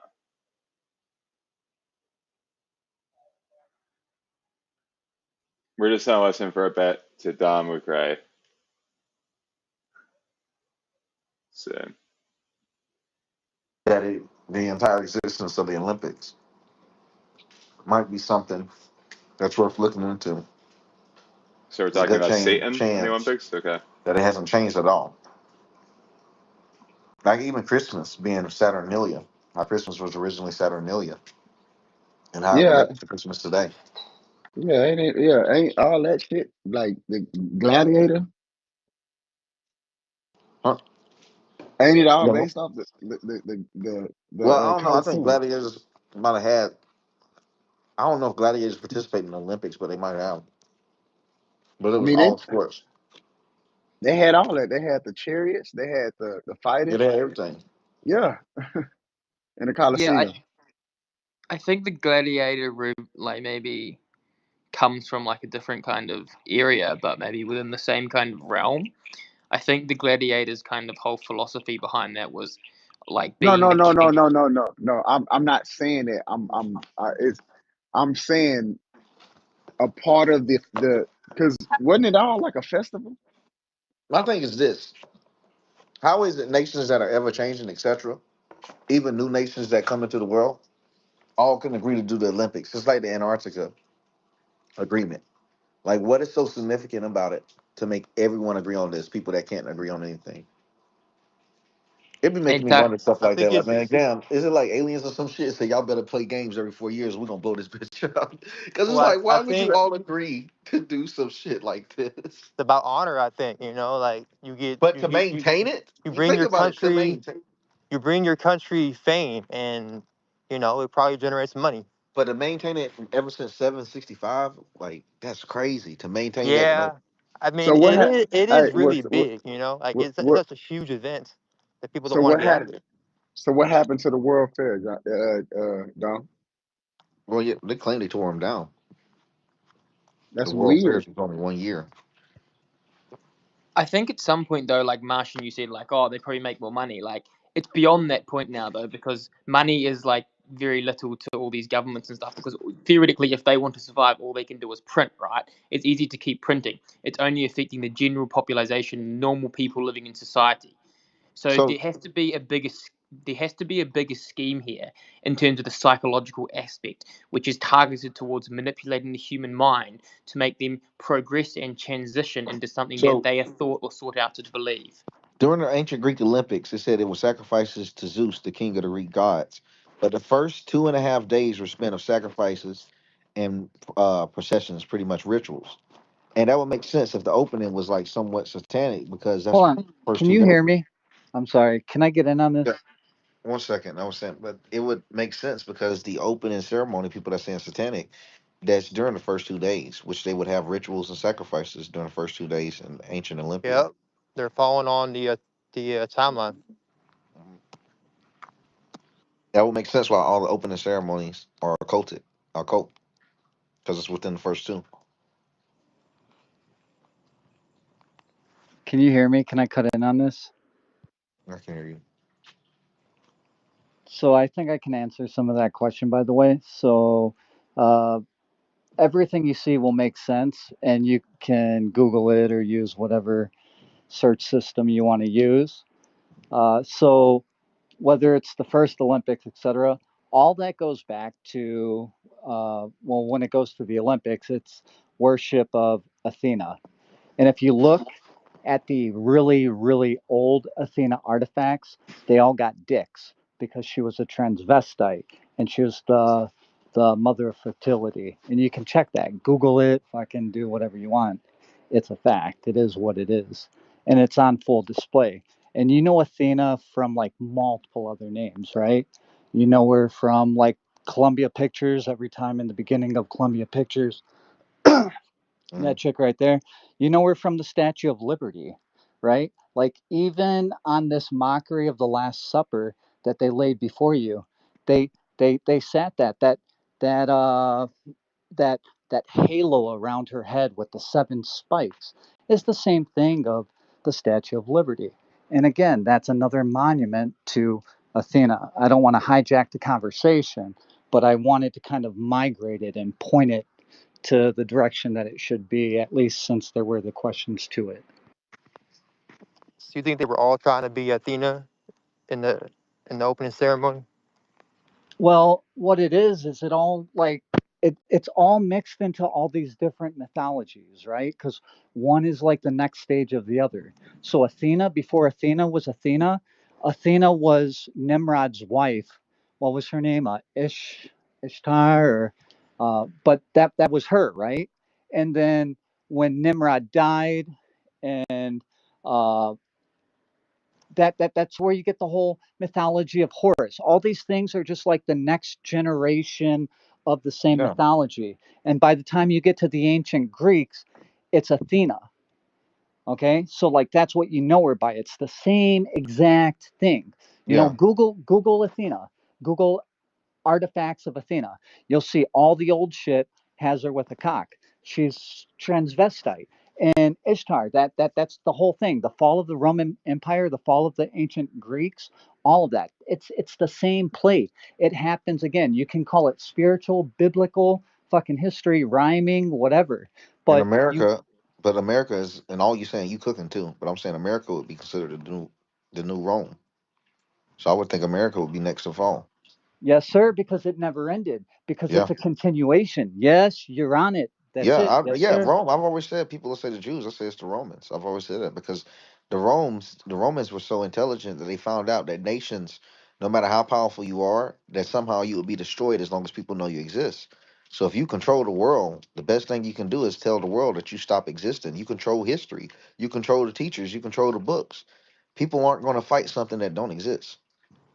Yeah, who Yes, can and that's why they went underground, and that's why that's the whole point of who secret societies. Yeah, That's yeah, how they yeah. keep the masses stupid because you yeah, don't understand that they hold that knowledge. Most people don't understand that what is it? It's not Carthage College or whatever. Uh fuck.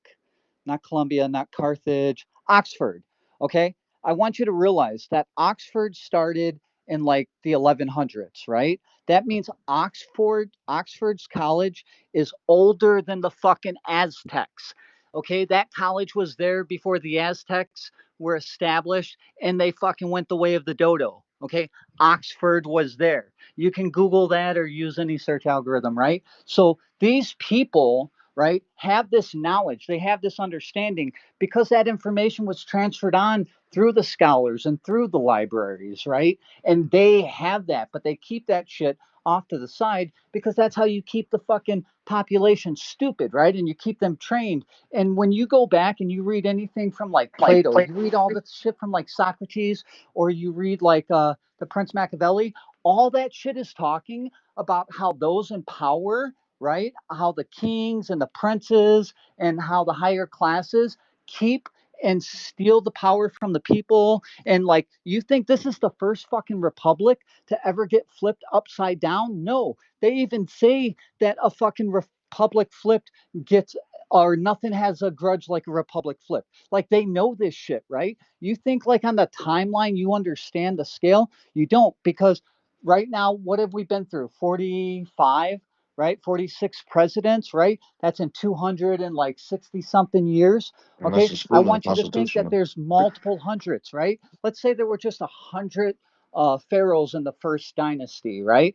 And that the average pharaoh lived anywhere between 20 and 30 years long, right? That's not a 4 or 8 year presidency. That's one period of a pharaoh dynasty, right? And all that, when the libraries of Alexander and everything burned in the Vatican, all that is transferring history and knowledge to one institution to another. And the secret societies and the the the the All right, so answer this question. Is this the 34th dynasty, the 35th dynasty, the 36th dynasty, the 37th dynasty, the 38th dynasty? What dynasty we in? That's a really good question. I don't know if anyone outside of the fucking dynasty could even tell you that, dude. That is a really good. That's a legit question, dude. And I'd be a liar if I gave you an answer. Um, can I just say, Timber, like in terms of you're talking about like the Greek philosophers and stuff, and how they kind of the way they talked and stuff was all for the moral of the story of like power to the higher sources or whatever, and that kind of manipulation through down under. I've read a few of their like dialects between each other, and what they talk about is actually like I think to a deeper meaning, moral value of learning to work with each other and teaching you these kind of concepts about working with each other, so we don't get so upheaved or confused by what is going on in this world, and we Well, can actually see through it more clearly. I don't. Yeah, Are you looking for my opinion on that or his? I thought Dom was coming in with something, but he was saying meow. Or, um, yeah, like just I'm well. I mean, sure, you're welcome to share your opinion, but I think the whole my kind of point given that I was coming in with was their teachings wasn't just this or that. It was the written message between the lines that if you were seeing it clearly, you were able to understand and realize that the world that is built up on today, and maybe more so apparent today, in particular with all these social media mess and everything, is that it is really just a manipulation of the mind. And for us to be able to see this is for us to be able to walk through it. yeah. I mean, but come on, man. France been weird for a long time, man. I'm sorry for the French people here. I'm just saying, man. Bro, I have a French lady staying at my house at the moment for 3 weeks. I'm in New Zealand, and she's here studying rugby, and she's here studying. It's the most random thing I've ever seen. I don't really get it. It's what's going on. It's yeah, very interesting. What? So, like, it's a random French woman. Bro, so she plays rugby, and there's this guy who's friends with my uncle who was in a Oh, club okay. in rugby, and she needed a place to stay. And Oh, so okay. all of a sudden she's come over, and it's just like, okay, well, yeah, she's a random. Oh, wow. That's nice of you. I will say that though. Yeah, brother, it's nice to have people come in and learn about other people and cultures and personalities and ways of life, right? Yeah, I would say. Yeah. Yeah, but anyway, I'm on that topic of the philosophers, in particular the Greek philosophers. Keen to hear your boys' opinions more on this, if it's something that is of interest to you all, and how maybe that had a play into the World Olympic realm. I feel like they're just still somewhat siphoning energies from the masses. I don't know. I feel like most of this is about energy. Alucard. Hey, what up, Dom? Hey, bro, before he cook, I just want to say, bro, like, ain't it strange, right? That so because I gotta add, this is something I would have asked you on the phone, bro. I would have talked to you on the phone, bro. Ain't it strange? Because I'm trying to figure out, bro, whatever are we in? Because they lost this battle. This little, I'm gonna say it's a battle because if it's a war, whatever they was doing was a battle, right? Spiritual or not, if you want to say, however you want to put it, they lost this battle, bro. So, what era do you think we in, bro? It's interesting because it's really the entire Western world What you going Y- mean? going through this Yeah. process. So Hold on look, one second. so look, bro. They just did this on a world scale. This whole shit, and it backfired tremendously, bro. This backfire wouldn't have happened 2 years ago. Mm. You don't think so? Hell no, bro. Nigga, we was losing like a motherfucker. Yeah, that's what I said. I think they did it just to try to kind of weigh out how how empowered Christians are right now. There was no other way to really determine how empowered Christians are. or I guess how much they're willing to fight for their beliefs, unless you do it like this. Yeah, because Christians are very nice. We kind of, well, not we, but they kind of say themselves, you know, they want me left alone. But Yeah, when you that's get why I was pushed, at. That's why I was asking like what era do you think? And I when I say era, like what phase you think we in, bro? Like Oh, the teardown phase, at least. We'll be in the. I would say this will be the Reconstruction era, if you would consider back to the past.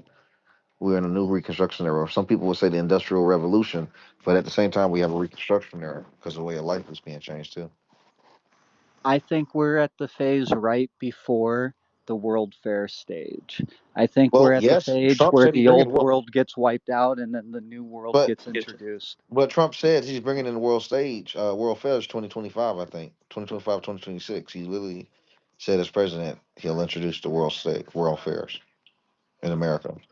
That doesn't surprise me then, dude. That would make perfect sense, but I would think that it's a little early because I think the World's Fair is kind of like when you hit the reset, right? bro, And there's an awful lot of 2027. us around. He getting it prepared for 2027, bro. Well, then maybe that says that there's going to be a lot going on between now and 2027. Yeah, I would assume so. But yeah, Trump was talking like he already was president. He did this in 2023, talking about the world fairs, which is crazy.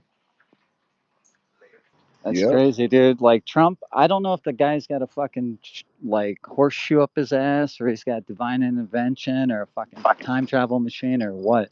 The But latter. dude, I'm telling you, dude, there's just so much that goes with Trump that is just like, holy shit, dude. It's almost you can't make a book on it, you know?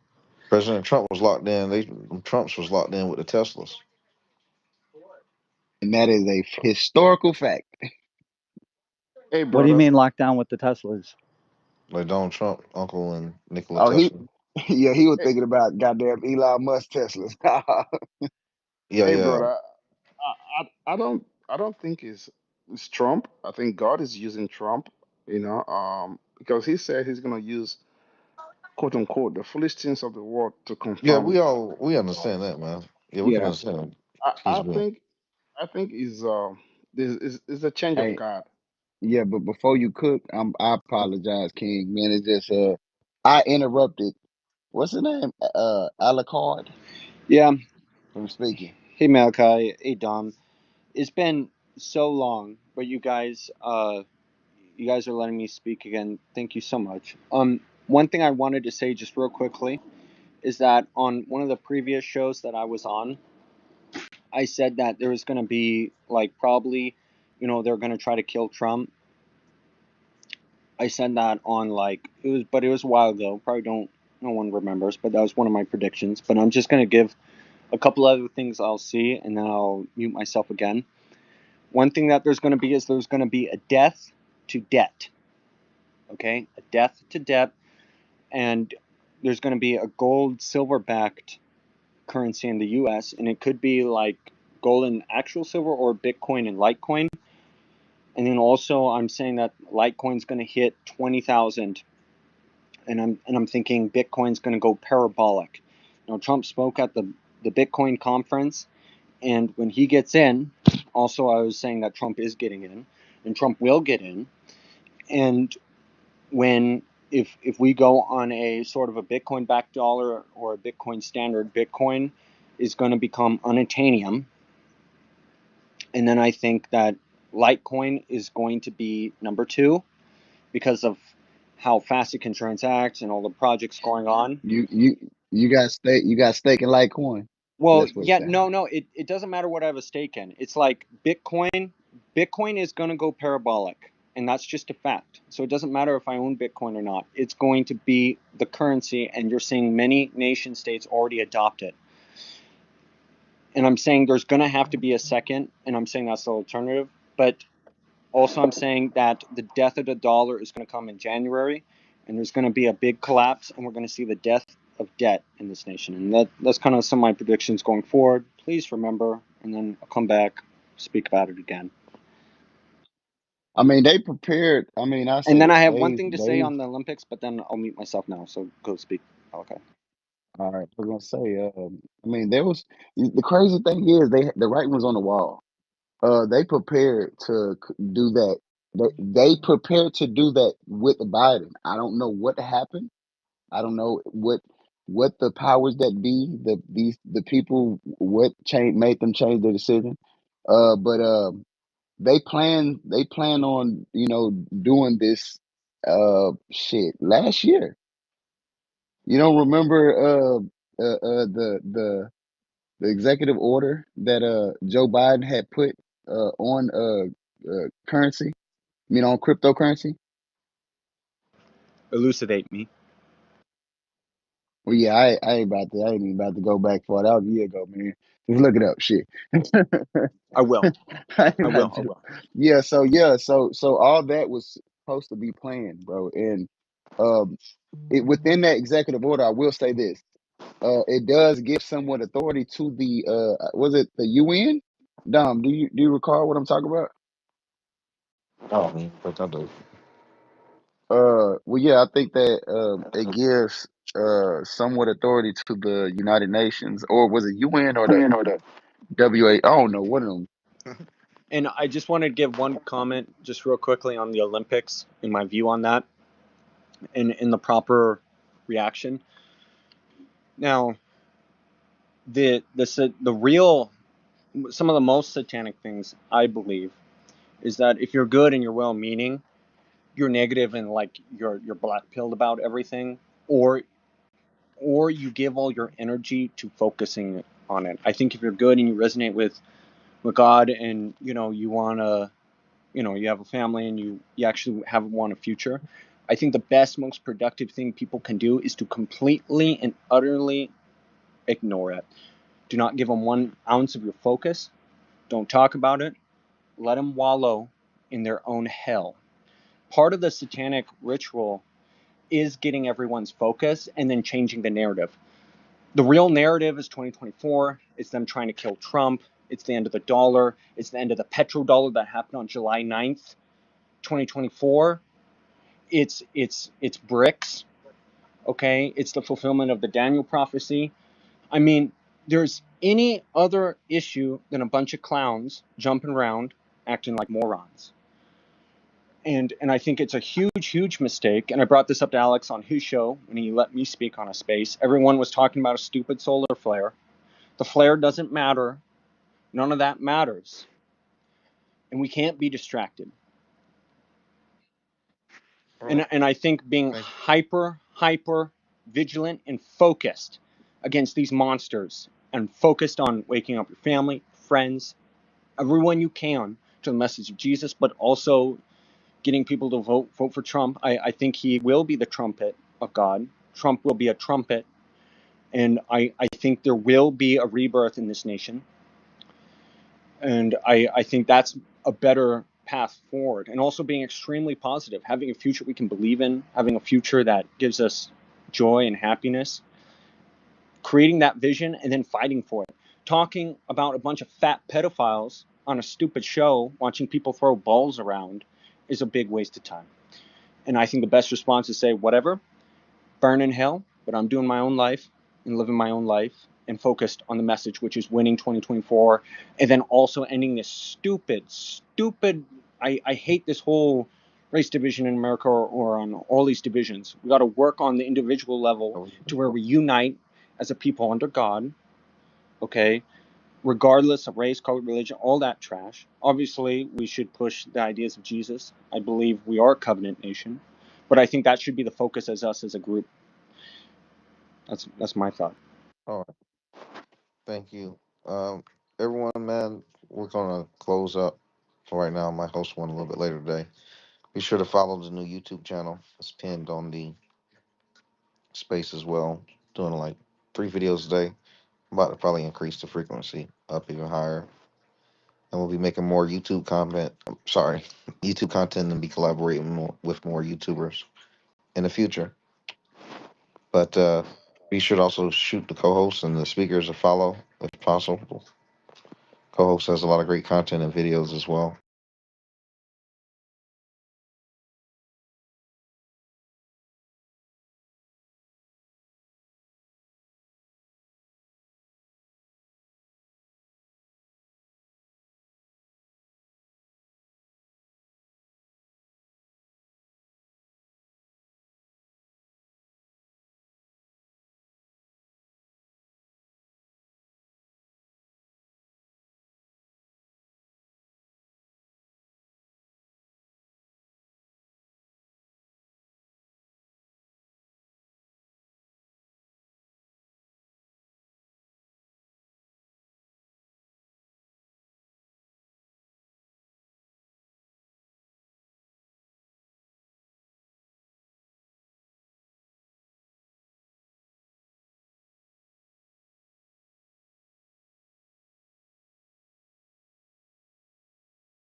Okay, so we're back. We've been on a couple of spaces now. Let's see if we want to go on more. I might go on one more. Might switch over to 1:30 now. Might switch over to some TF2. Not exactly sure yet.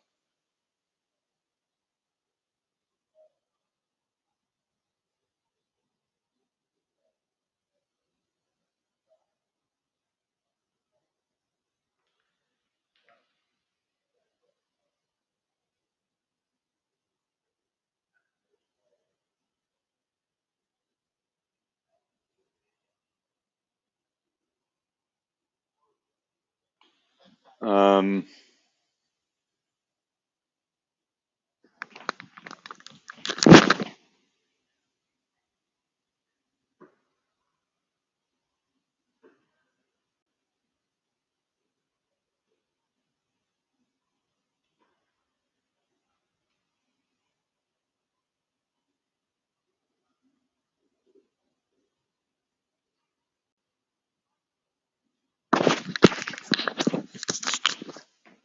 for some reason, the app is so glitchy.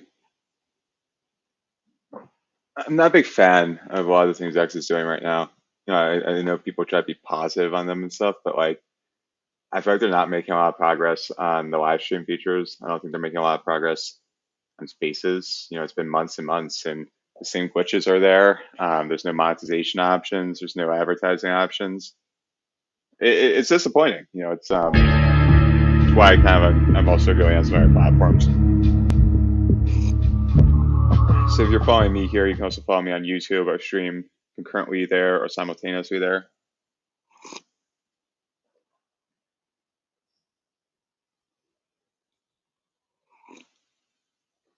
But tonight, just enjoy yourselves. I'm drinking some lovely tea. It's a lemon loaf tea.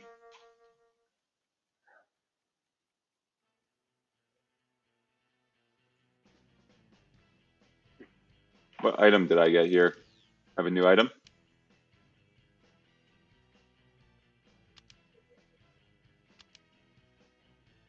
Okay, resume game. No, I don't want any of these. Discard. Discard it. Close. No, I just don't want any of them. God.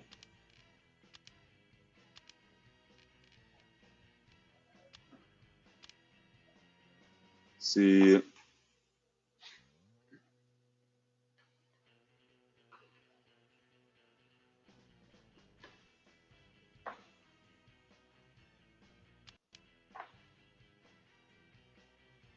We see how the audio is going through. I'm saying I'm just gonna do a quick test.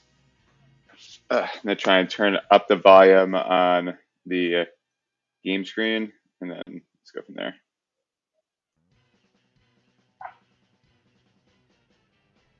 We see how the audio is going through. I'm saying I'm just gonna do a quick test.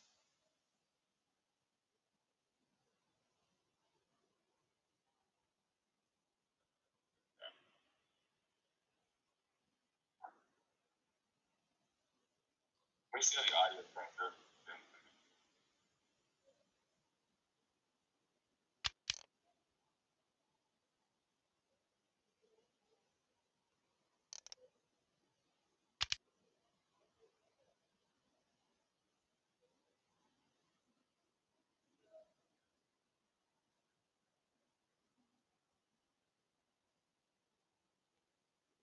Sometimes I wonder if people that haven't been online in a very long time if they died, and that's morbid, but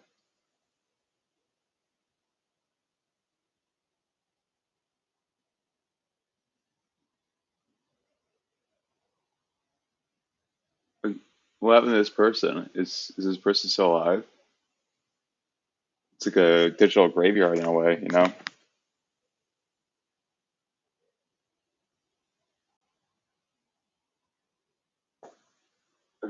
What happened to this person? Is this person still alive?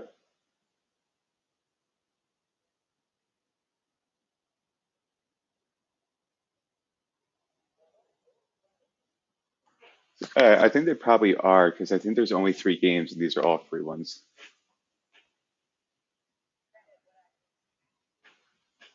Um, okay.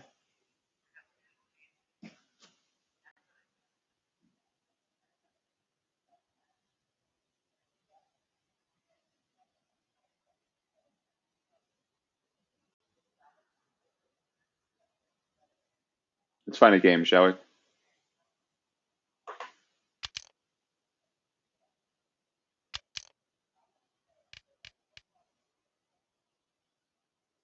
Let's do payload.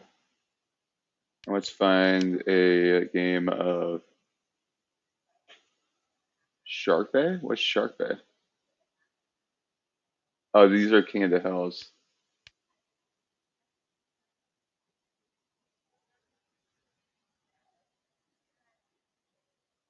What's Badlands again? Have I played Badlands in a while? Do I want to play Badlands?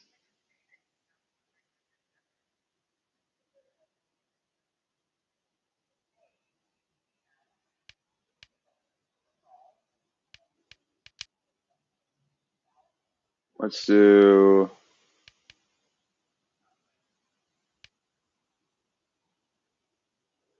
Does anyone play Payload Race?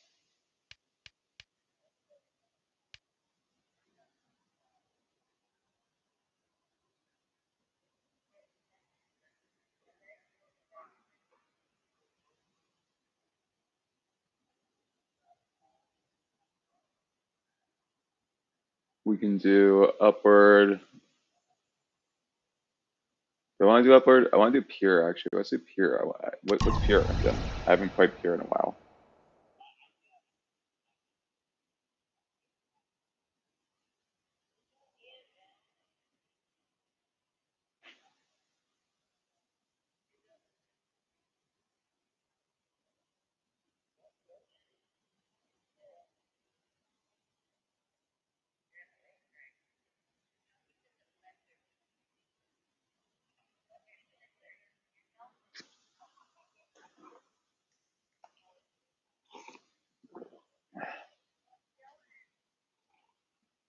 I feel like there's a lot of spaces recently that have been kind of more wild, a lot more people screaming at each other. I should make sure I reply to. Did this crash?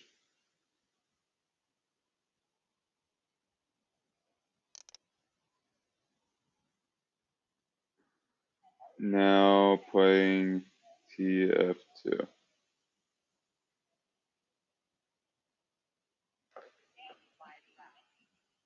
Wait, I think it should still be going unless it's like it crashed at 4 hours.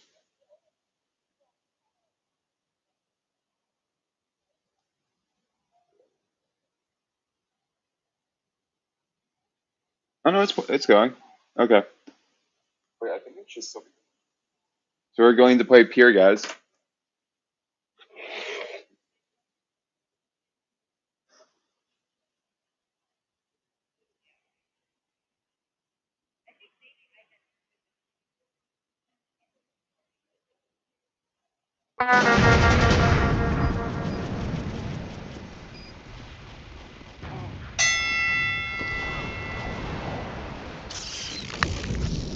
Okay, let's do a quick sound check whenever this is up. It should be alright, but wait, as Pyro maybe? Let's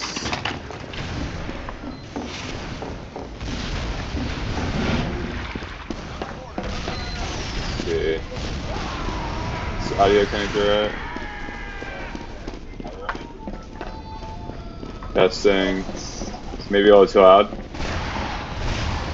Ooh.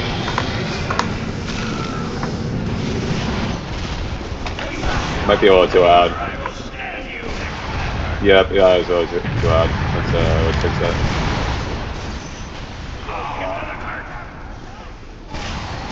Let's try this now. I think this should be better.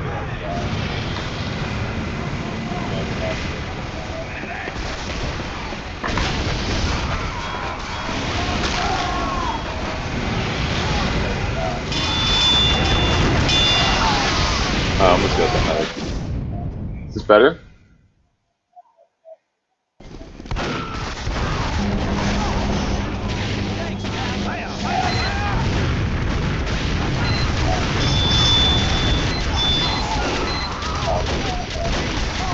I think this is better.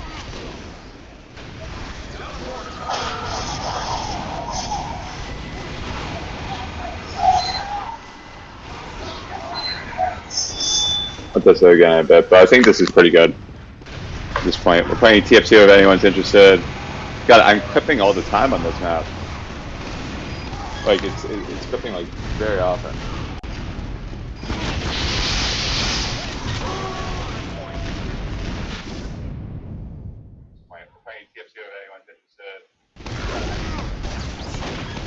Okay, I'm alright with volume for now.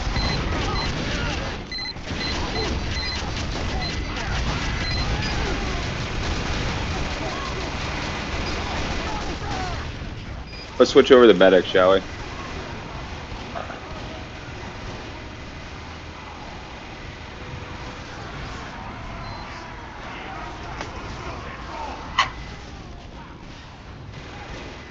We're gonna switch to medic. I think that's the right move.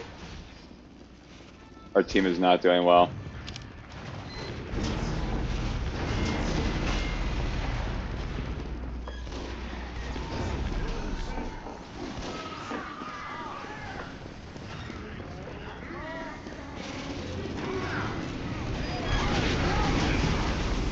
I don't know this map super well, so that is one thing to be aware of.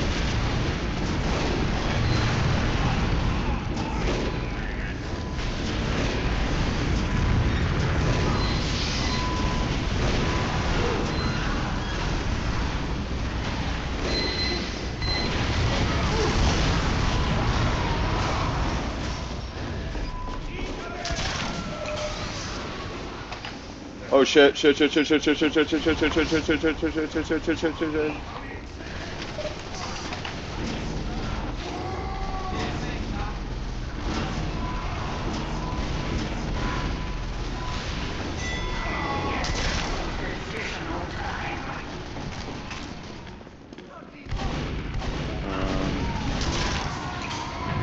Come this way, Scott. I'm behind you. I can heal you. Or not.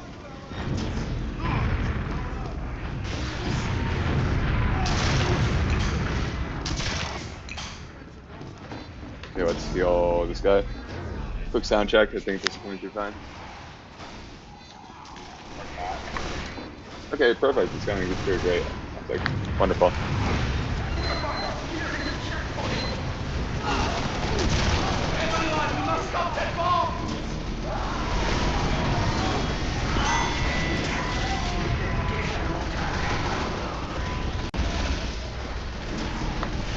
I have Uber here, or I almost have Uber. Someone heal! Someone heal! I need someone to heal. I'm at 3% here.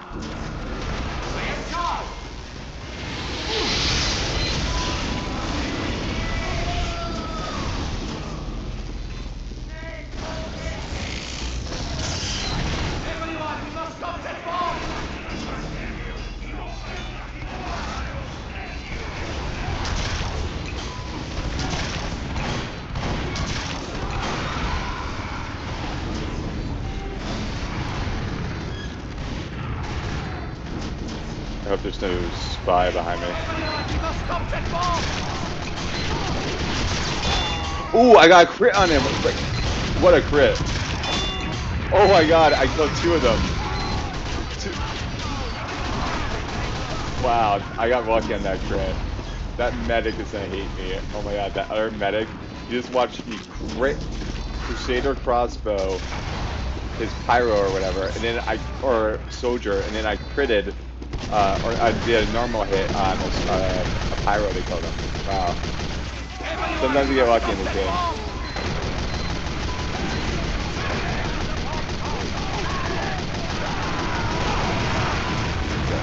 Whoa.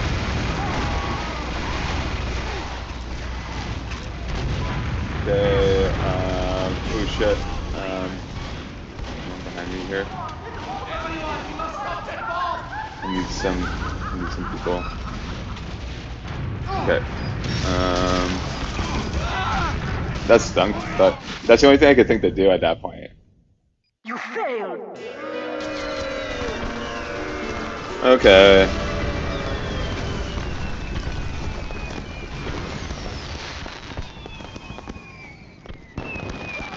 We tried. Not the end of the world. It seems I am not the only spy. Heil us! Mission begins in 60 seconds.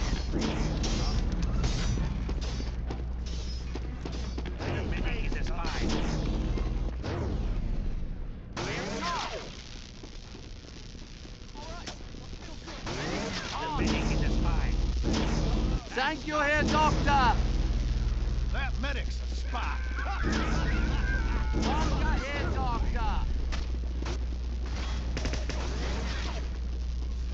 Mission begins in Meg, 30 you suck. Is that me? You're talking about me? Then I won't heal you. You're the scout, then I won't heal you. I won't heal the scout. The dispenser goes here! I am fully charged! Follow me now. Thank you, Herr Doctor! Mission begins in 10 seconds. 5, 4, Thank 3, you, Herr 2, Doctor! 1. They can do whatever they want. I mean, it's casual, so I don't think we should care too much about what people are playing as and not playing as. The cat is not moving!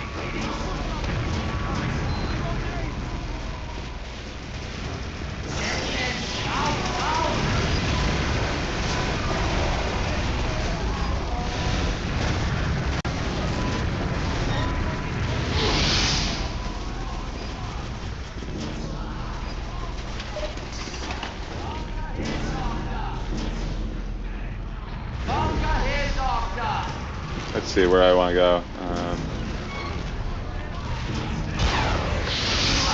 That wasn't good. Yeah, that pyro was just hanging out. I moved too far forward on that one. I shouldn't have. In your language? Who stopped pushing the cart?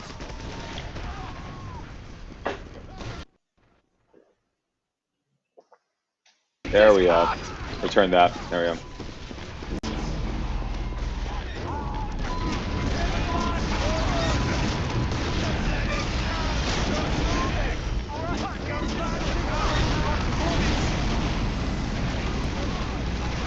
What's that? Oh, it's a weapon.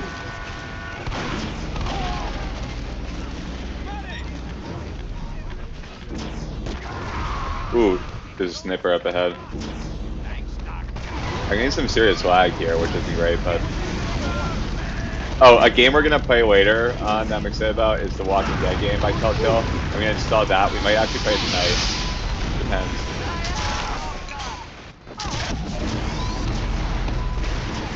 A Crusader crossbow guy myself.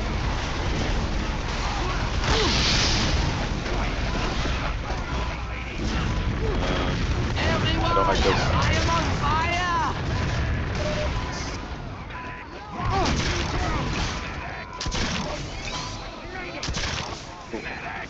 Why is no one else pushing this cart?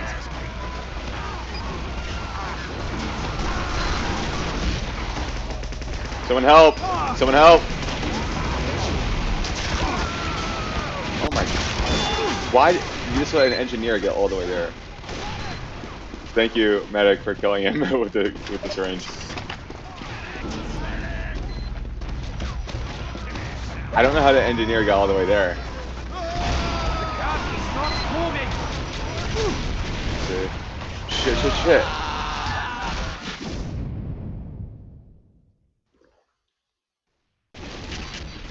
I'm getting distracted a bit.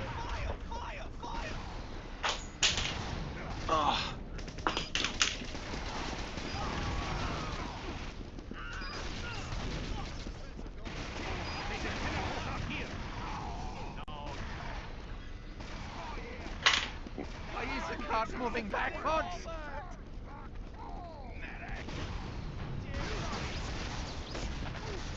Why is no one else pushing this cart?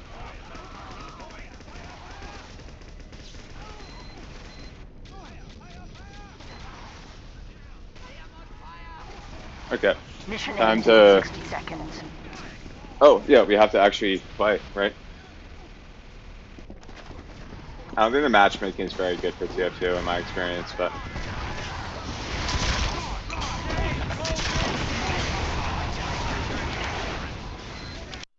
Okay, we're gonna find a new game. Let's play...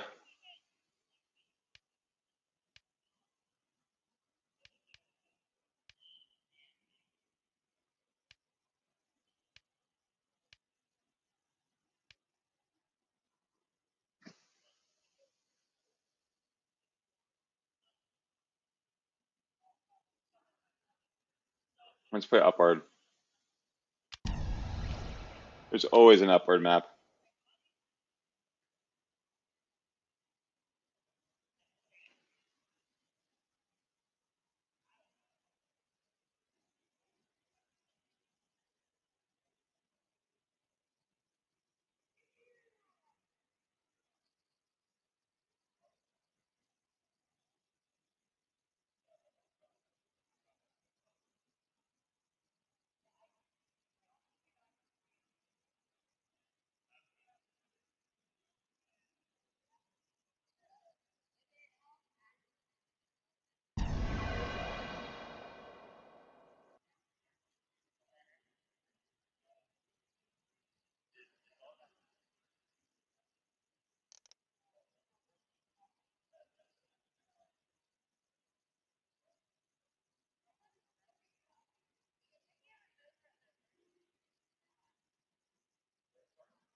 Okay, let's go.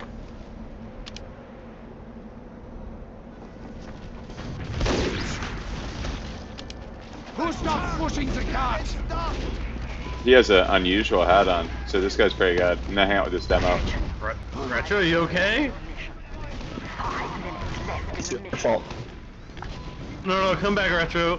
Thank you. Wait, come back. I didn't leave. What the fuck? Oh shoot! That I did not see them coming in.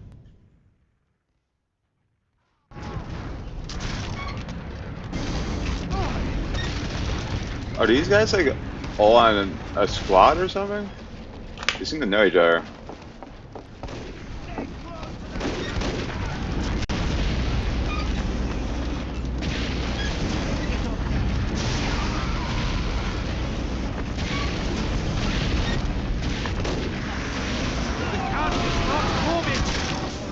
So how are you guys doing today? I want to kill myself. Welcome to the stream, guys. I hope they're making it entertaining.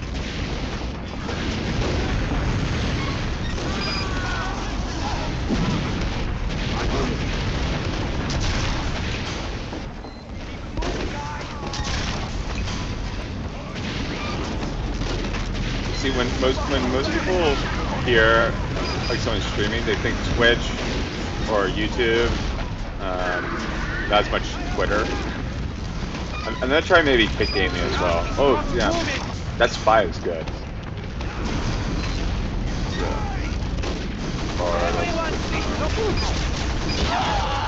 What? How did that get there?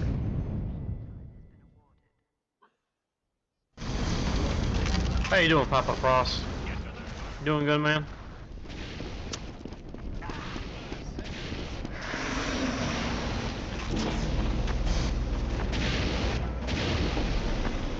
Actually, no. I'm gonna do a dedicated pyro.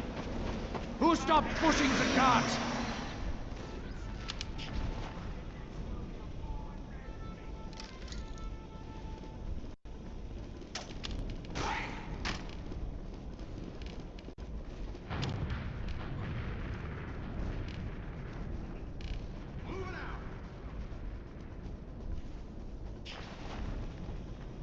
Okay, let's resume.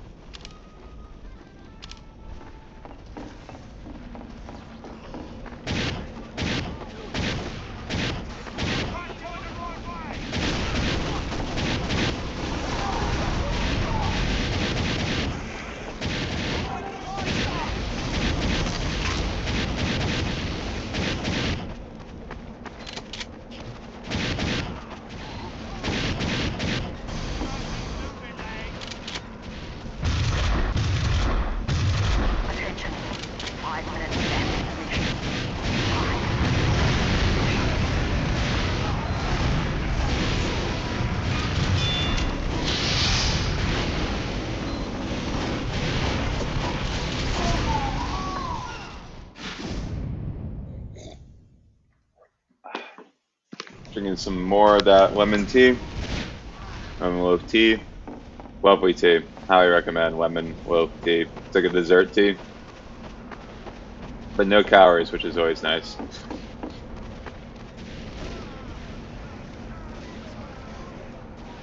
The bomb is nearing a checkpoint.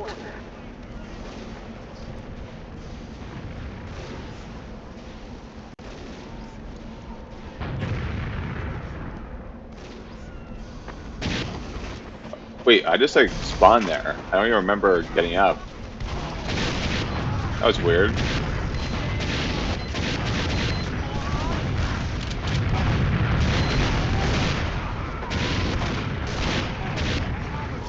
The little guy is still here. So that guy is a pretty good.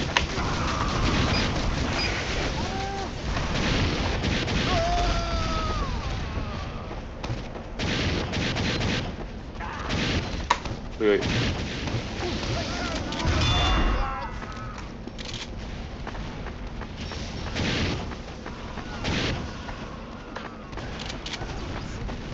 That spy is going up that way. Okay. Spy is coming up behind. He's on the right hand side somewhere.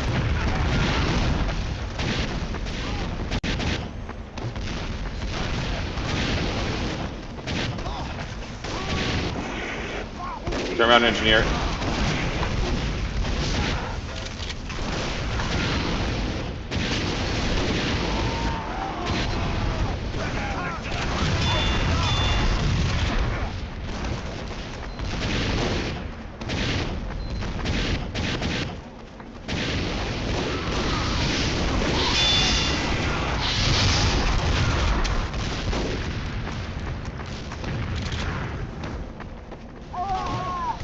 Oh, I did not need to do that.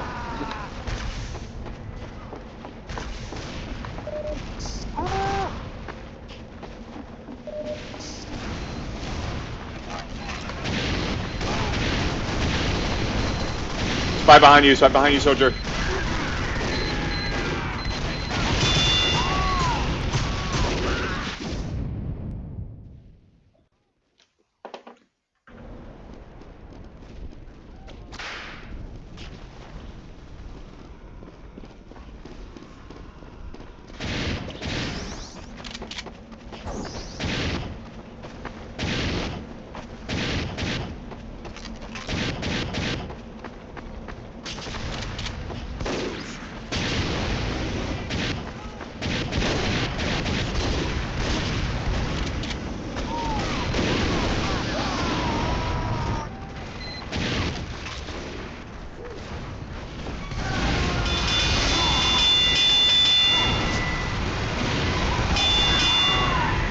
Yeah, the heavy took me out though.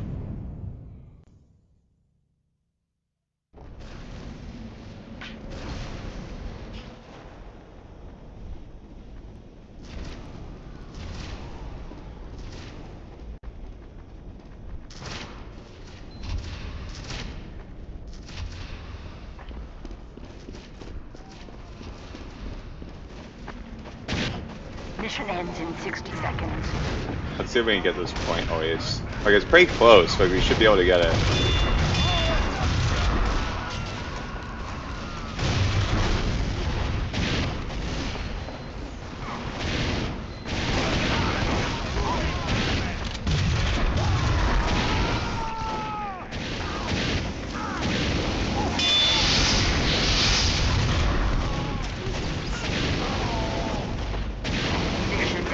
Spy up on the left hand side.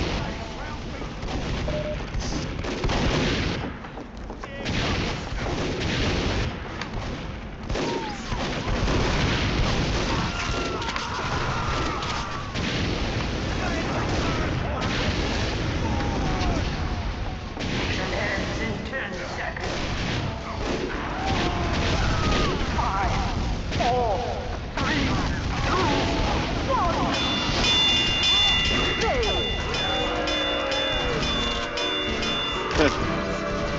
There we go.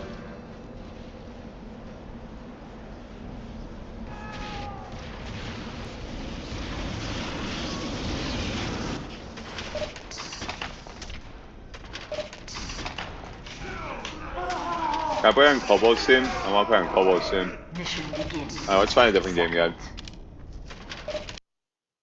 That was a little bit unbalanced, I feel like. I just want like a kind of balanced game.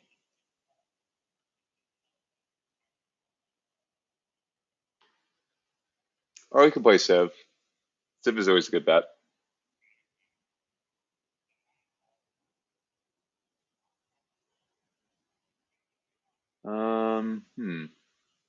Civ. Let's do Civilization. It's not feeling TF2 for the moment. Which is fine. We'll pop open Civilization, which will be perfect for us. Plants vs. Zombies up to 90% off. Gee willikers. I used to like those games actually a lot. It's good though.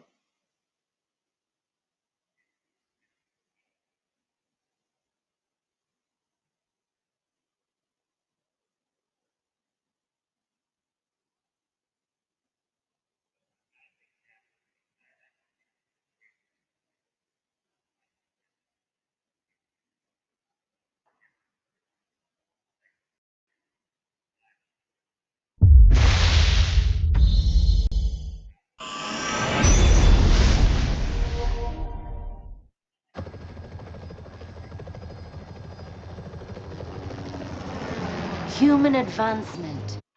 Okay, let's move on from the title screen and the generic loading.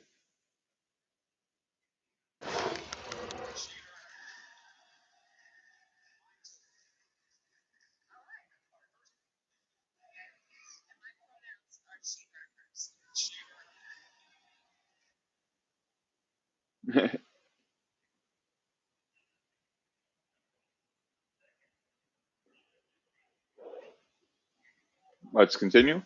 Resume.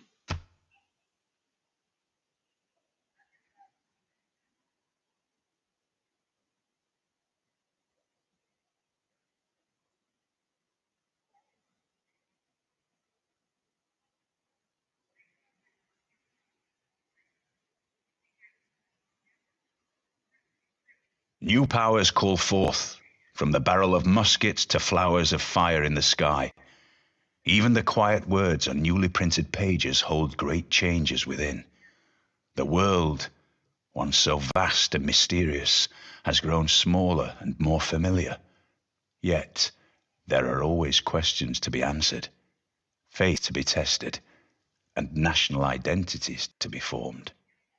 Abraham Lincoln, you rose to the challenge as your country tore itself asunder. Seize the power of a new, younger world, one built on rail and steam, on progress and liberty, and break apart the chains of bondage. Great emancipator, in this new time of strife and division, the time has come to unite your people once again. Lead your people to freedom and liberty, and end forever the shackles.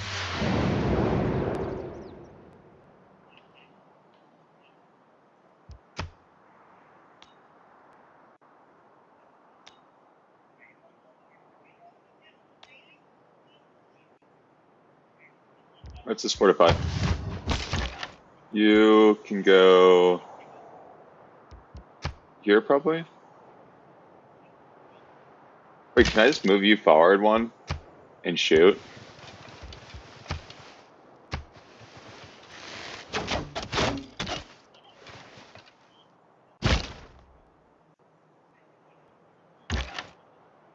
And then can I pillage more and more stuff? I just want to like, yeah, like what can I get away with doing here?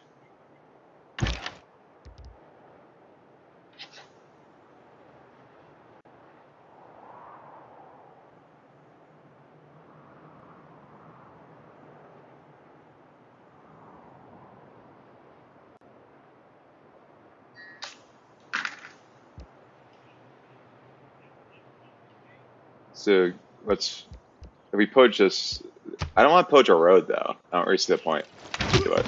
That. Maybe it might mess up their trade routes or whatever, but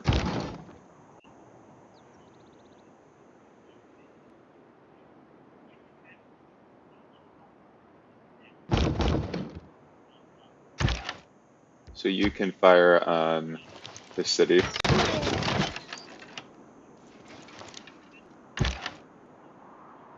You can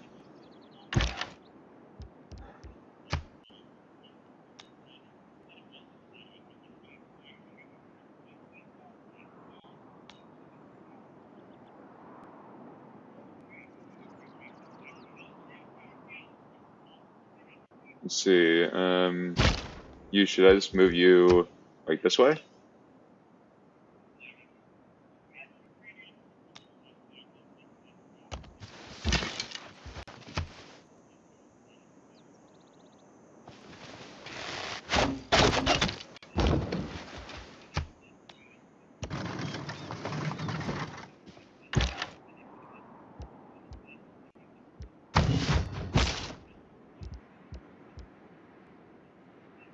Well, let's move you into friendly territory, right?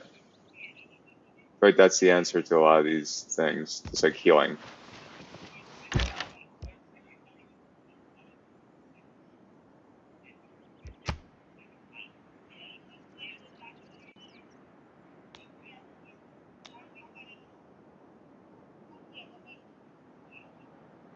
Can I fire? Nope. What if I move forward one? Yeah, what if I just did this? And then I fired.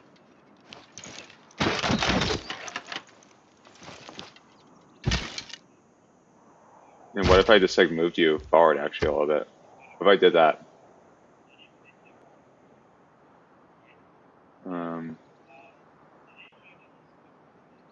Is there a mine on here? Quarry, let's destroy it. You can go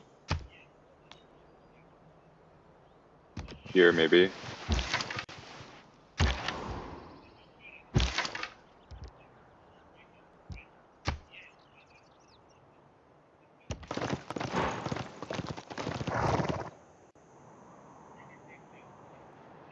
Let's buy something with faith, shall we?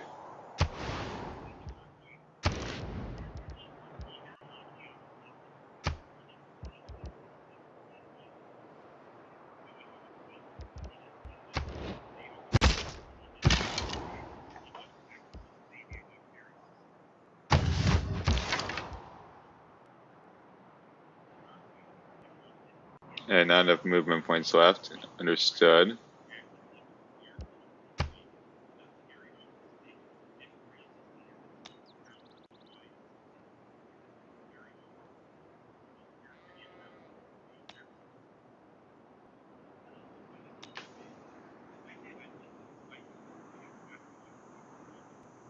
Can I move you forward, or where do I want to put you? So,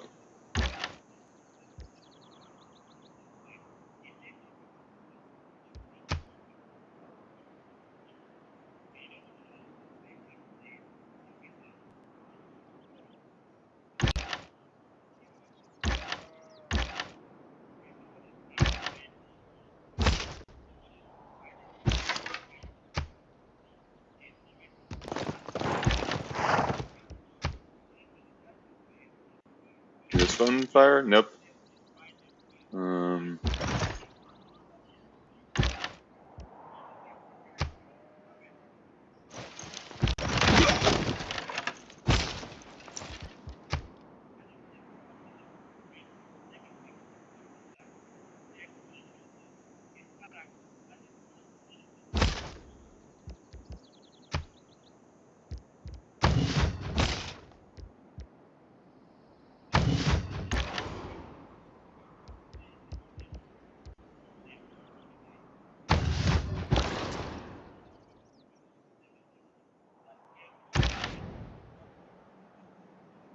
wait, do I have a clear line of sight here?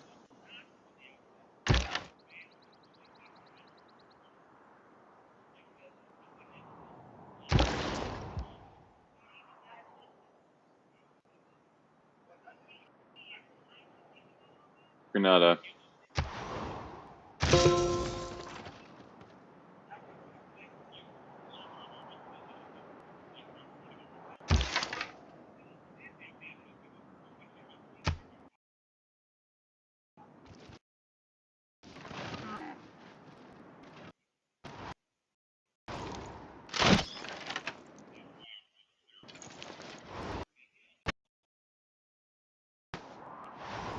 Hopefully this unit survives.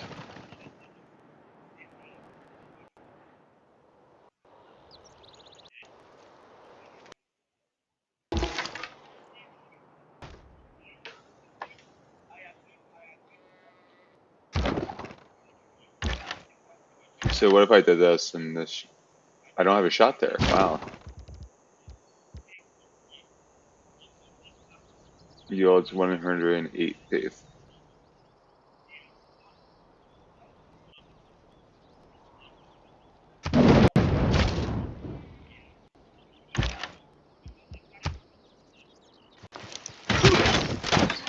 We're generating more faith. We're gonna keep building units, and we're gonna control this map pretty much. That's what we're gonna do.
Can this move?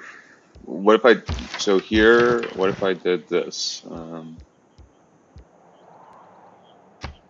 90 gold.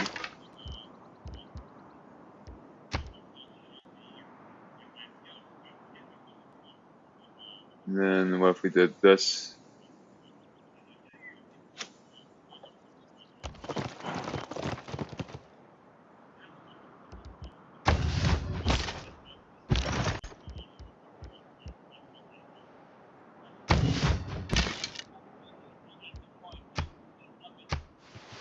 Fire on him. 9 health down.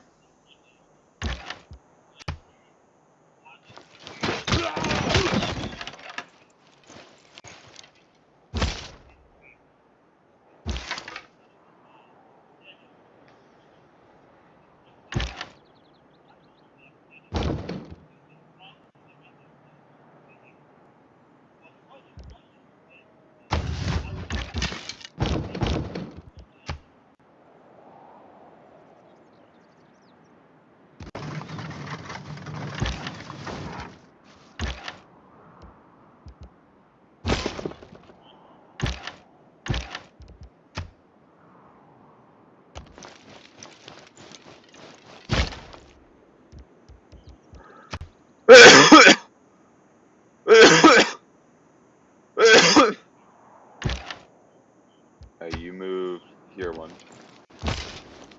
You move like that.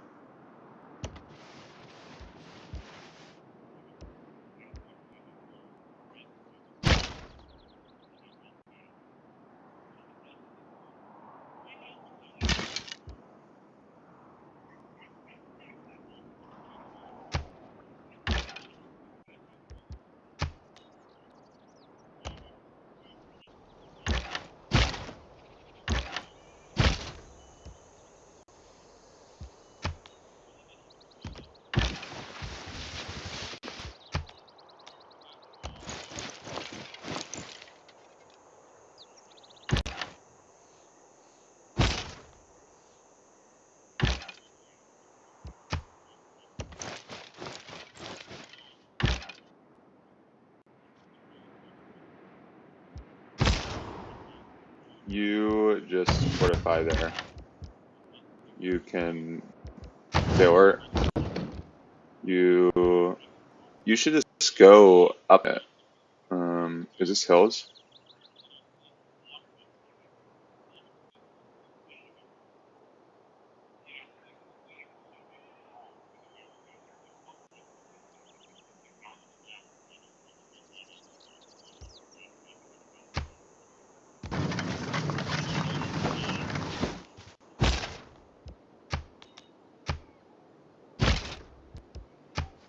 Move just over a little bit.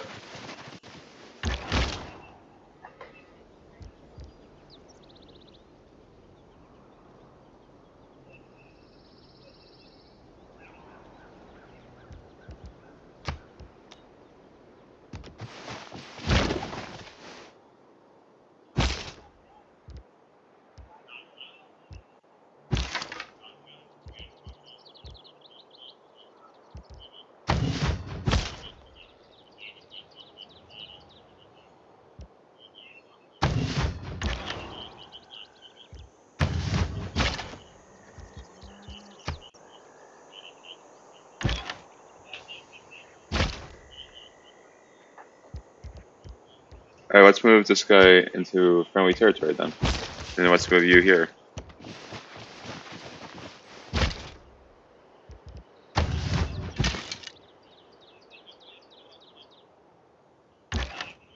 You can fire on him.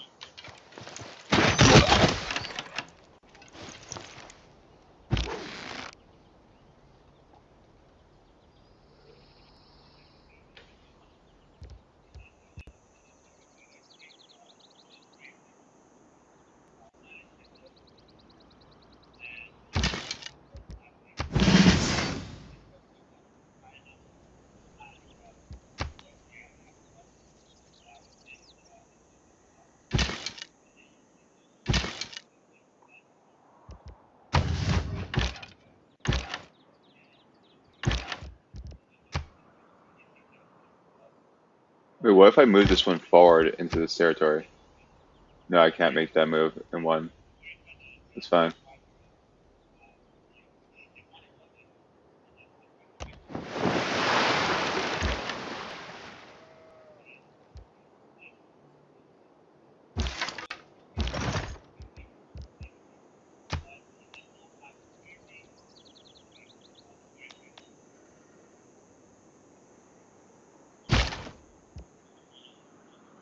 Pillage, 50 health. And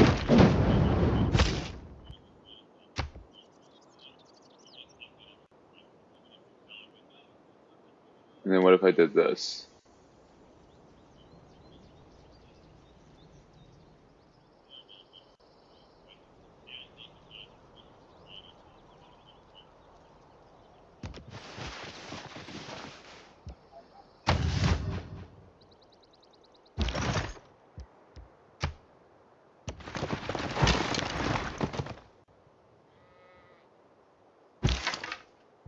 Let's see, you can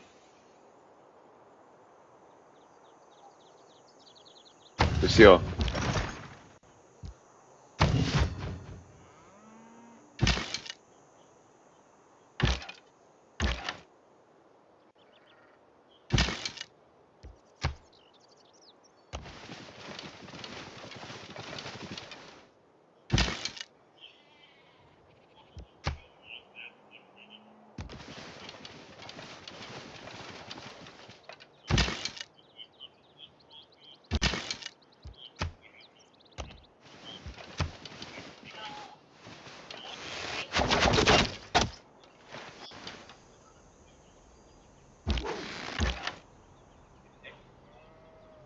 Next turn.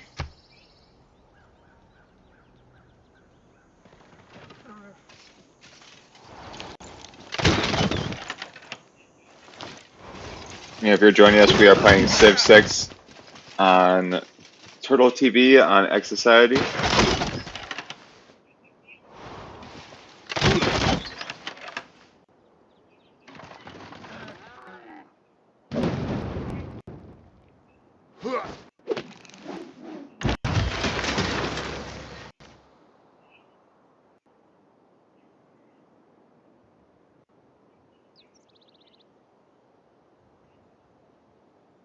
So you can. Did I lose any units?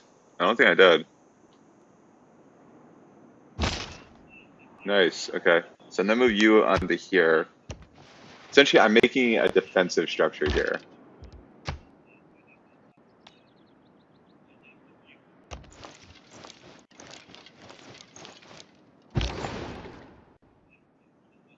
So you can.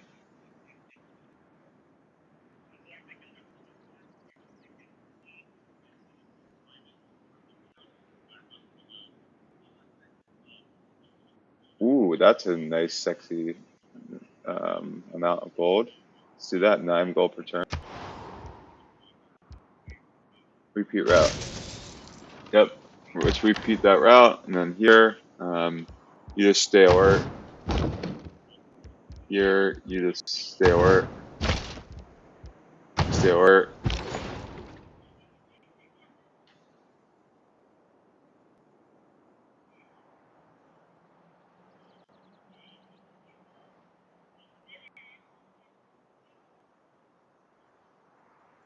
Okay, then let's put it somewhere like here then.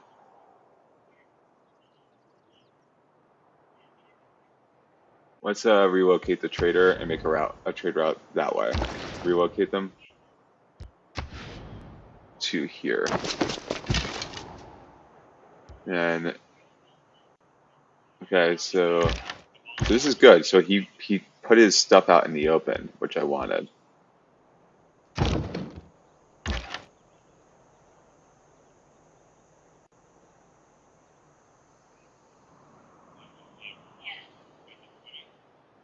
It's a pikeman, right?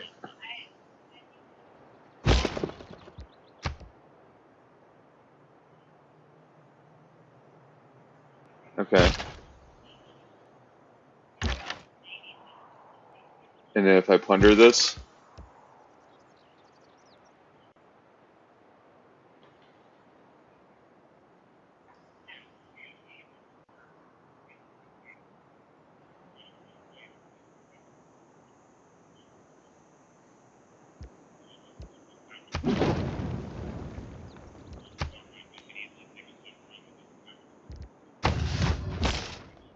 alright, so you can, well, you should just go, no, I do not want to make peace with you.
Let's see if I can end this turn like on here.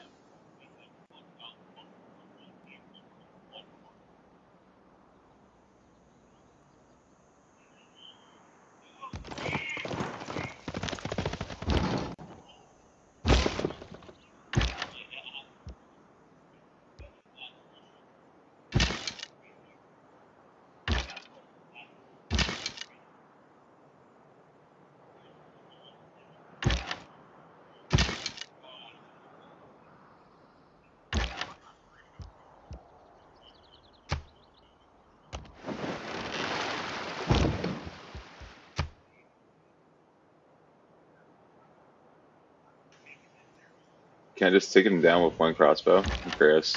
Can I get all the way there if I wanted to? So you like that. What if I did that? Then can I get there? Yep, I can. So what would be the move? This? No, the move would be go back one like this. Heal. Move you up just one. Have you fire.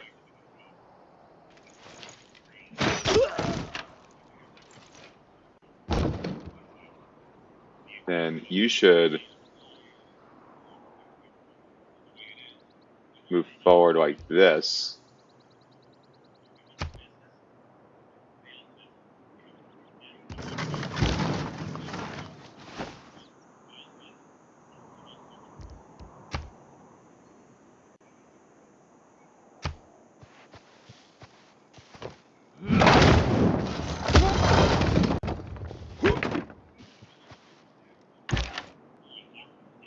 think you can come forward, right?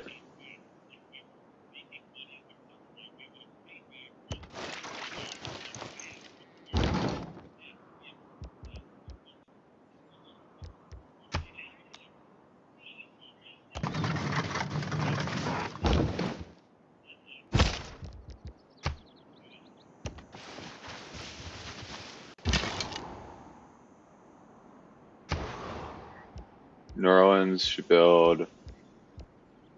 Let's build a builder, crossbowman. Right to the White House.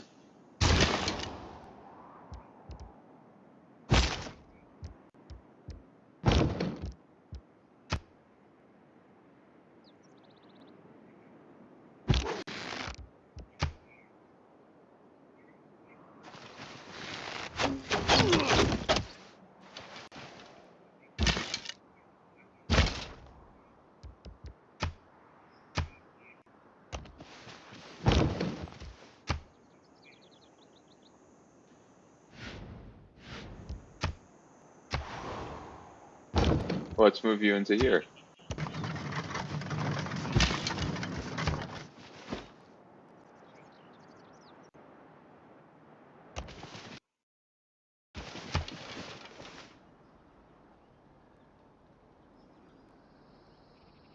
Let's do this.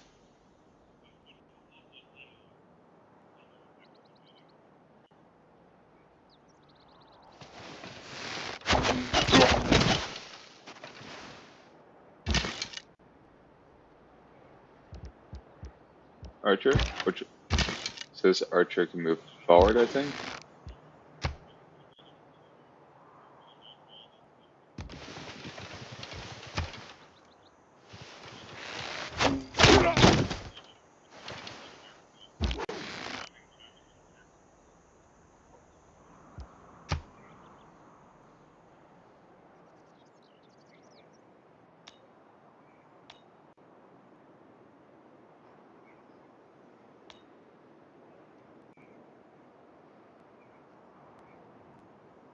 Do I want to just go down here and take care of that guy? I think I do, right?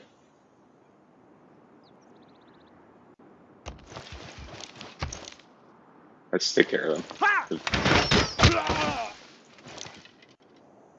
Boom. Okay, 6 XP. Not bad.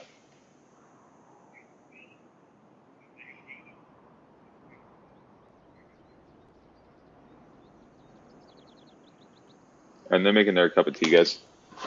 And if you're joining us, we are playing Civilization 6 on Turtle TV. We are playing as the United States of America using Abraham Lincoln as our leader of choice. I'm not really focusing a lot on Abe Lincoln's Civ bonuses here. I just kind of chose them because, you know, it's America, a lot going on this month. It's been kind of a wild whirlwind month, really, if you think about it.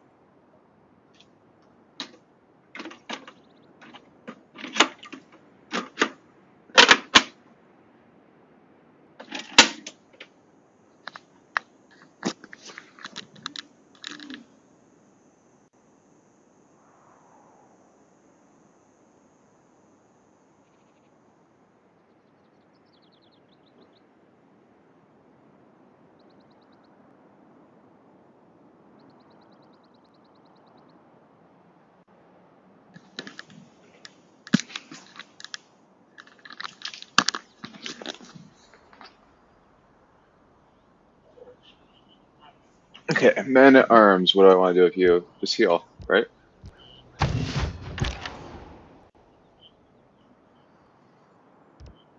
You should come forward. So you have a shot.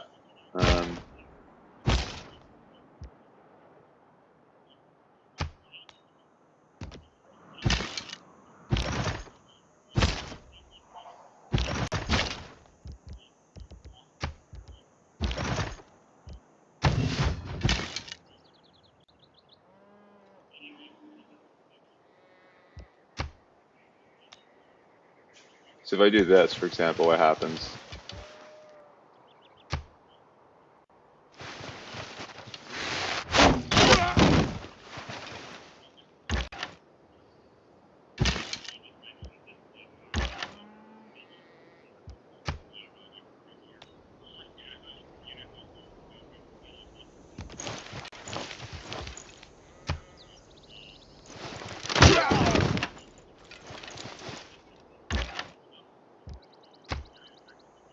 Fire again.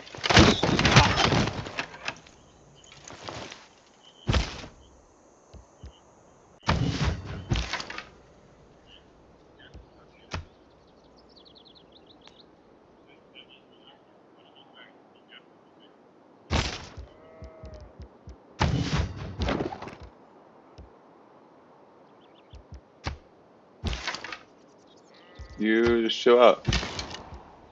You can move this way, I guess.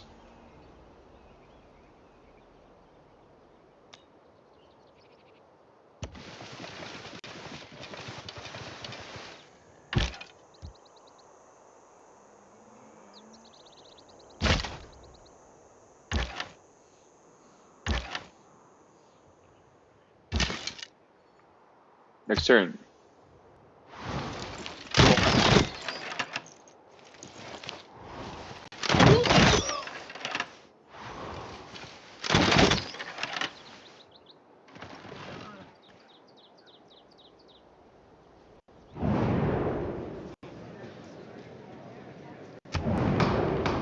So the proposal was submitted by... Oh no.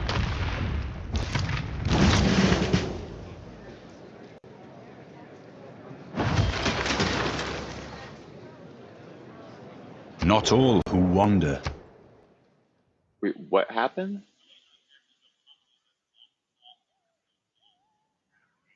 Minor eruption?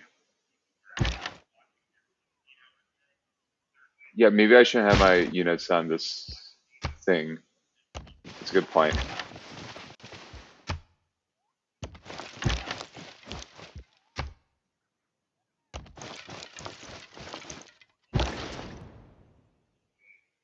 You should go to, let's see.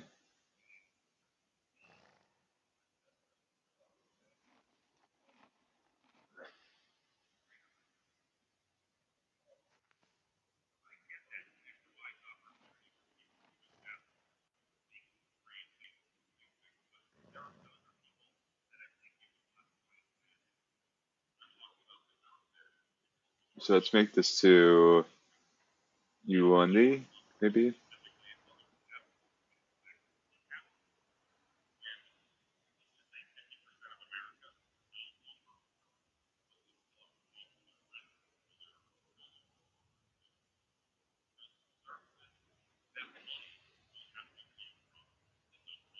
Or maybe to Singapore. That could work.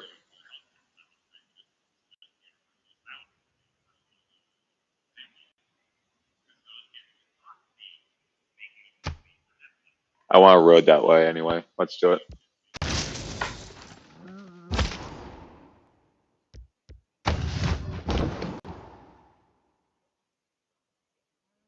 Ooh, I have to get my tea.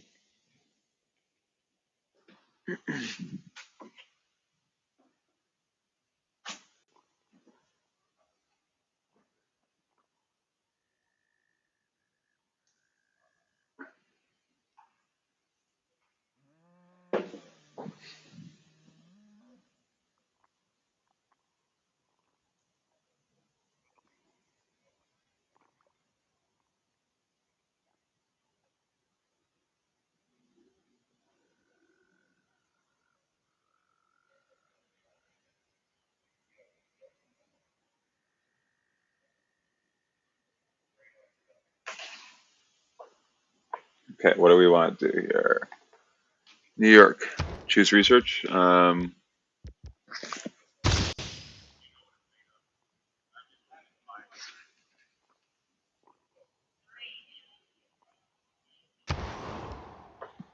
You build university. You build a hoist. Nope. What, you build a harbor? Maybe?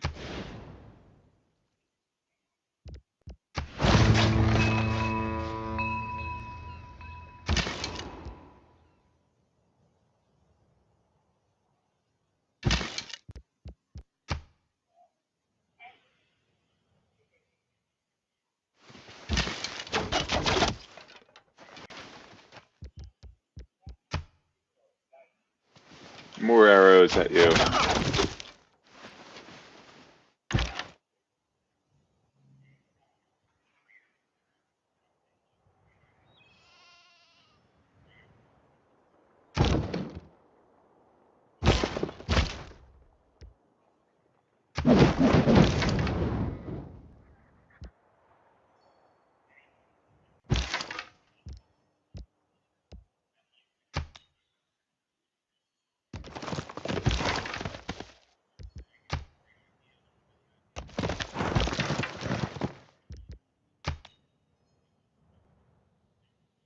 Let's steal this.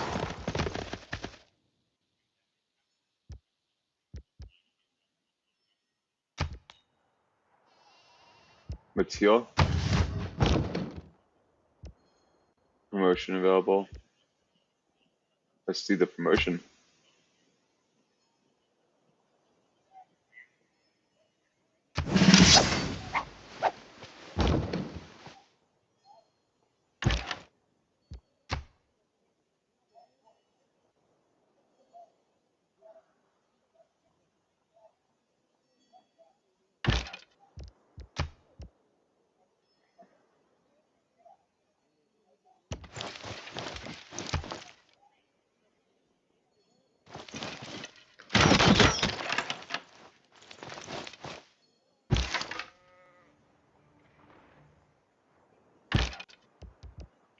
You should be able to move up one.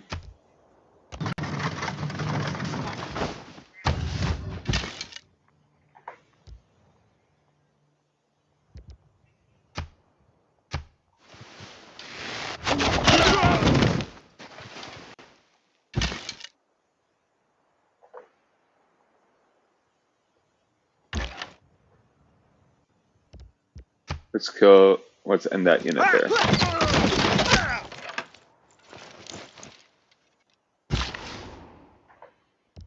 Builder should repair the wheat.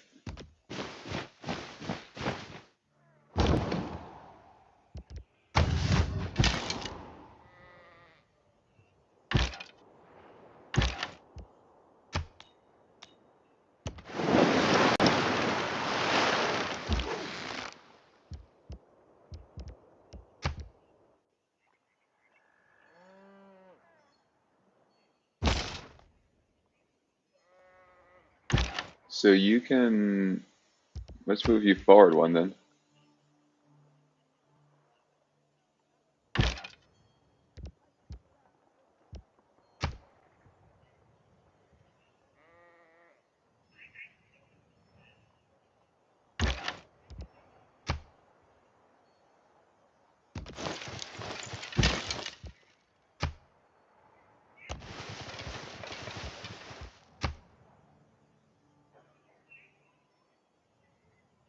I'm plundering trade routes and taking names.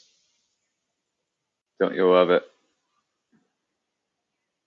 It's a turtle's world out there. It's a turtle's world out there, guys.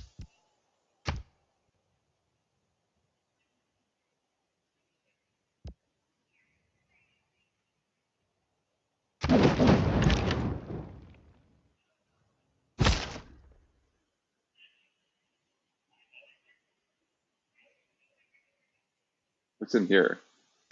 What if I went, so if I went this way, can I pillage it? We'll pillage it next turn.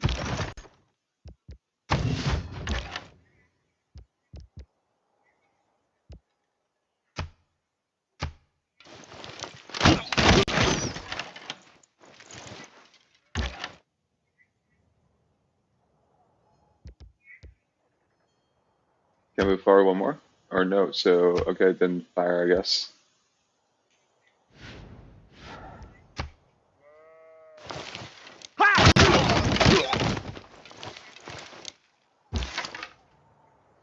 So I kind of want to move you actually just up north if we don't need you here.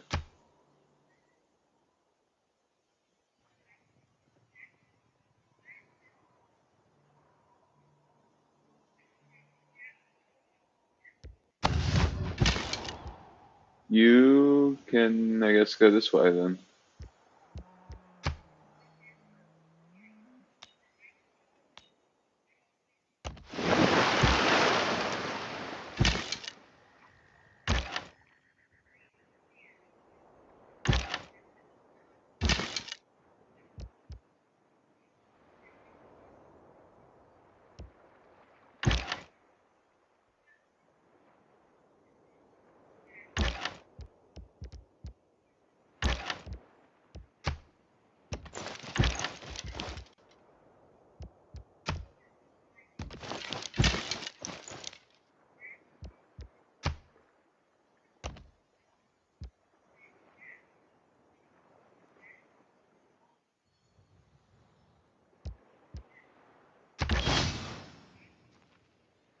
You heal. You heal.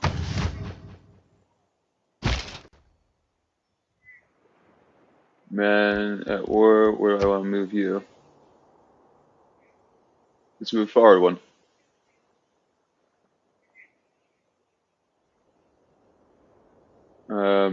Do I have a shot with this? No, I did not.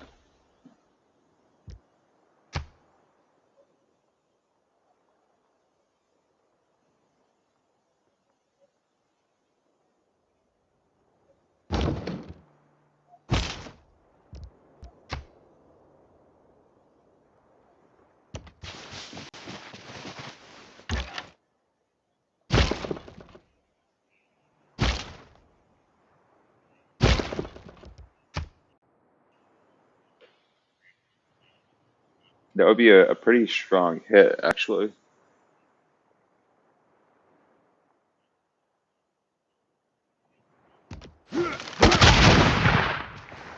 Let's just do it. Yeah, give it a try. Okay, and then you can stay. You heal. You can stay alert.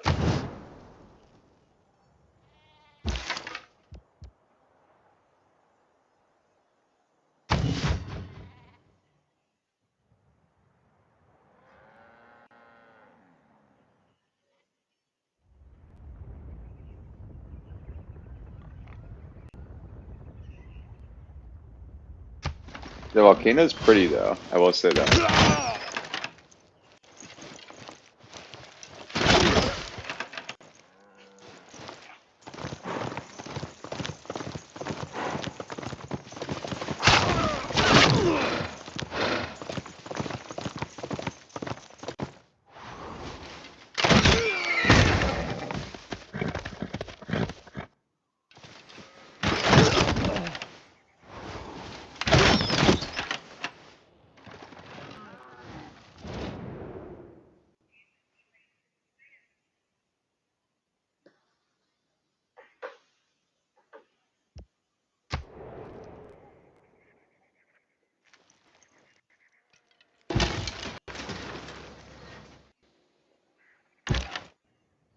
Wait, I lost units?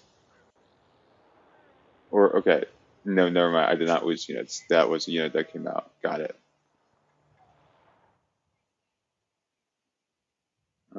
Okay, so that unit's out and about. Understood.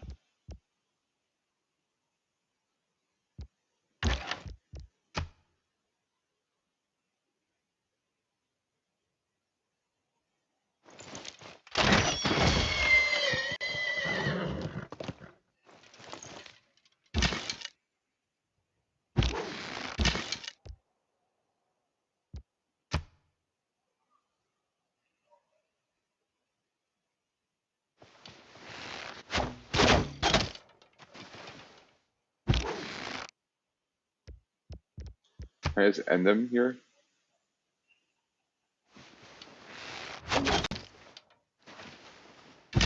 Oh no, screw that.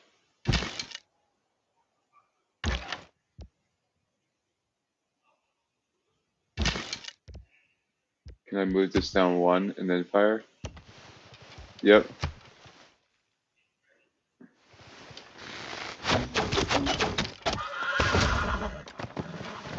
there we go.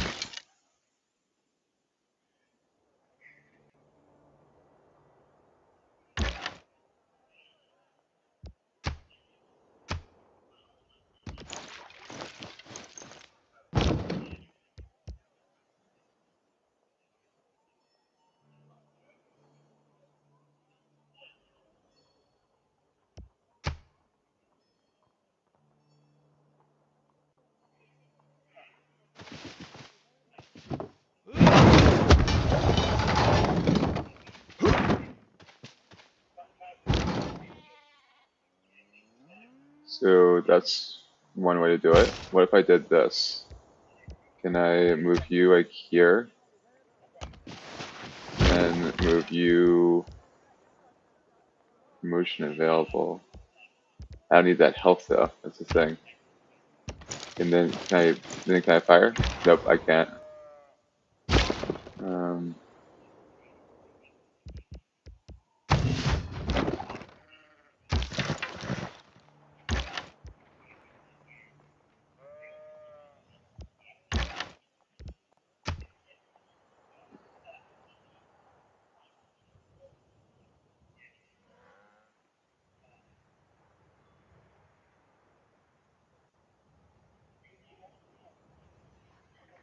So I want to get the pillaging in. Yeah, that's the thing. So I want to do this. I want pillage.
Let's move more and more crossbowmen in until we finish this job.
So we are very close to taking these states. We're getting a lot of experience too for our troops.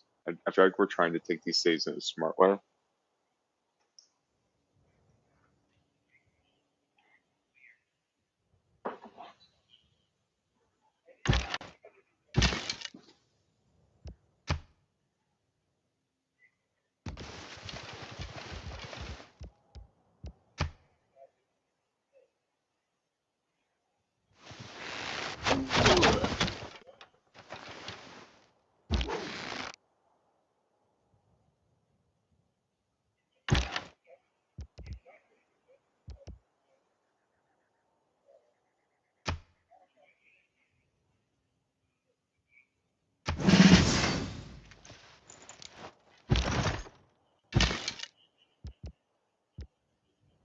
Plunder trade route, 90 gold. Gotta love it.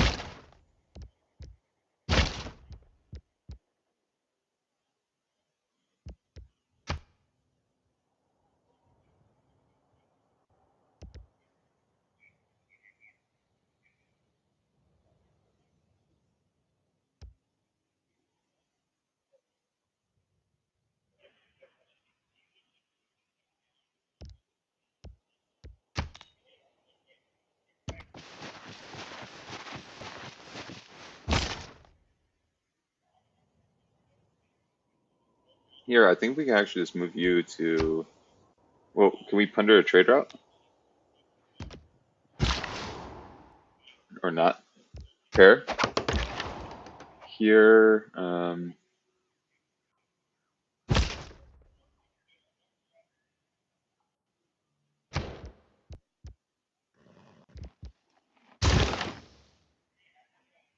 Okay, and then we need to get our troops up, right?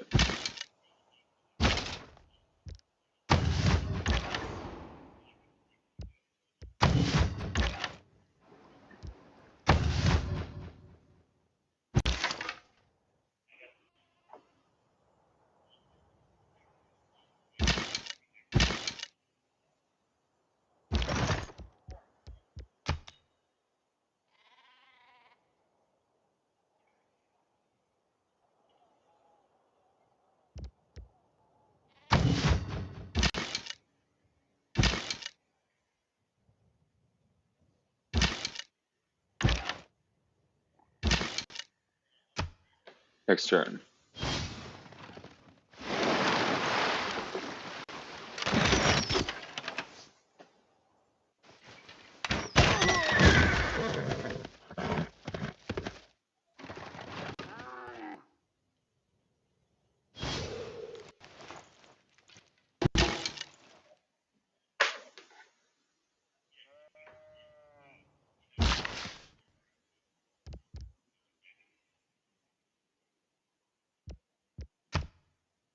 How can I get this out of here as fast as possible? That's the question. But that's the builder. How can I get the horse out of here as fast as possible?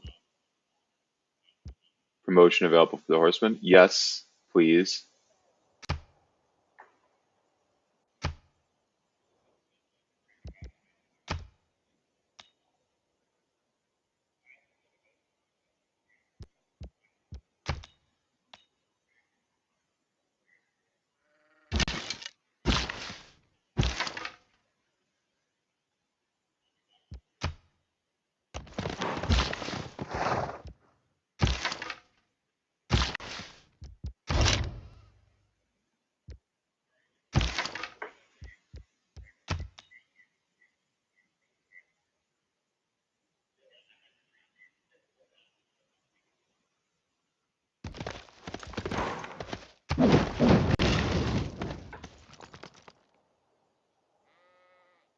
That's pillaged, right? Is this about to be pillaged?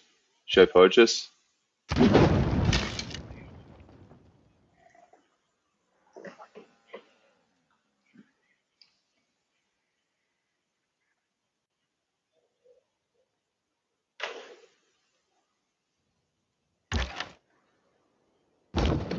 Let's fire, shall we?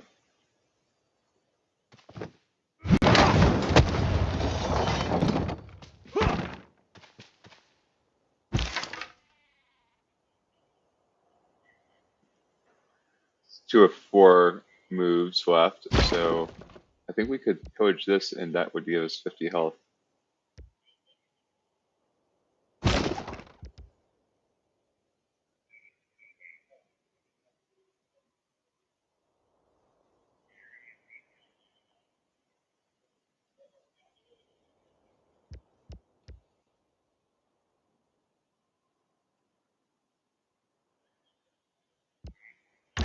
Well, then let's fire this way.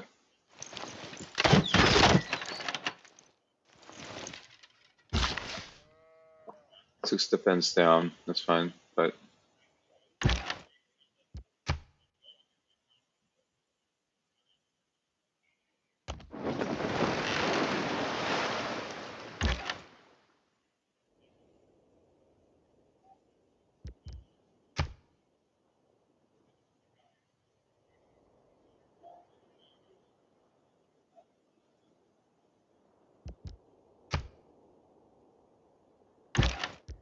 yeah, let's fire on Gale, right?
I think we could probably. Can I take this city actually? I was thinking, can I do it?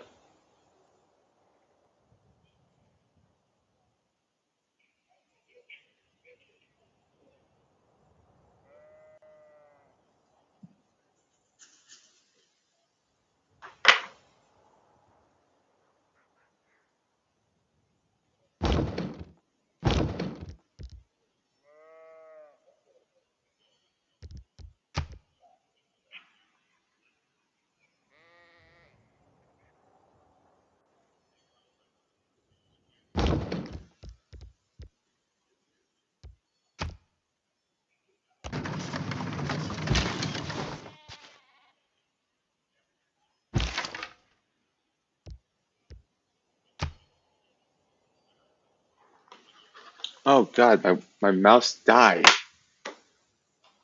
Oh, you gotta be kidding me.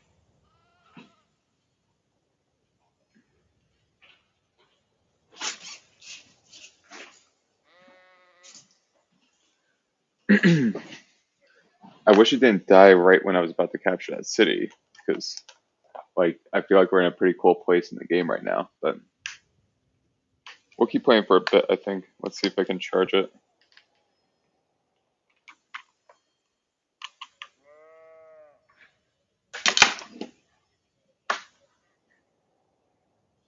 Okay, let's move you to here.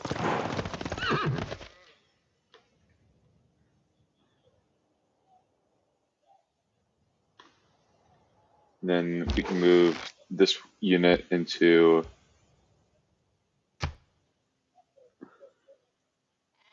here. This we can fire. So here we can just fire, use you to fire, right?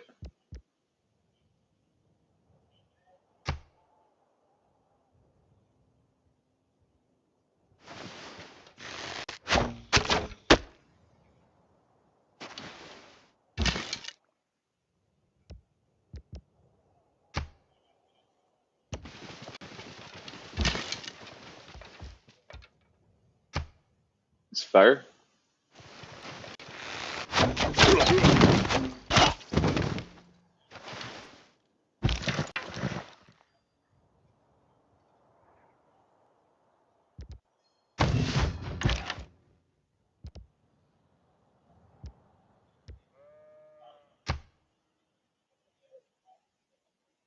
Does this give us any XP? Not even sure if it does. No, it doesn't. Okay.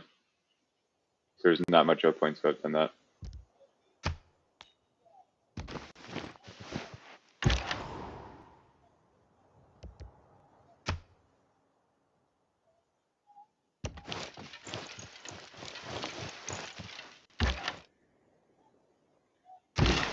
You need orders. You need orders. Let's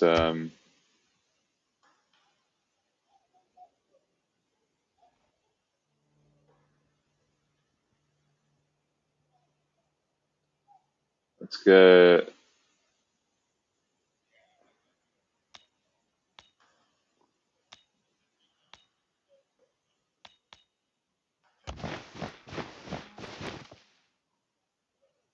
next turn.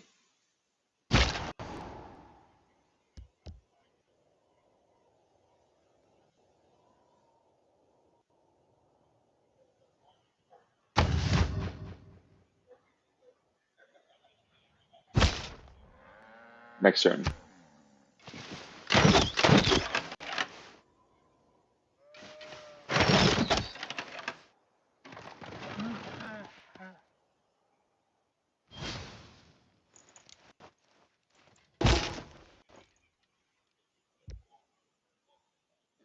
Alright, so let's pillage this. There's 50 health. That doesn't do much.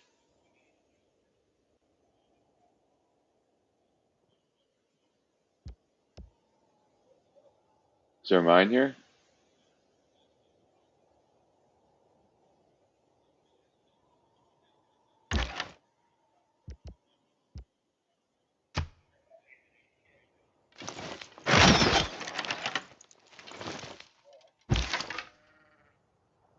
Seven defenses down. That's good, I guess.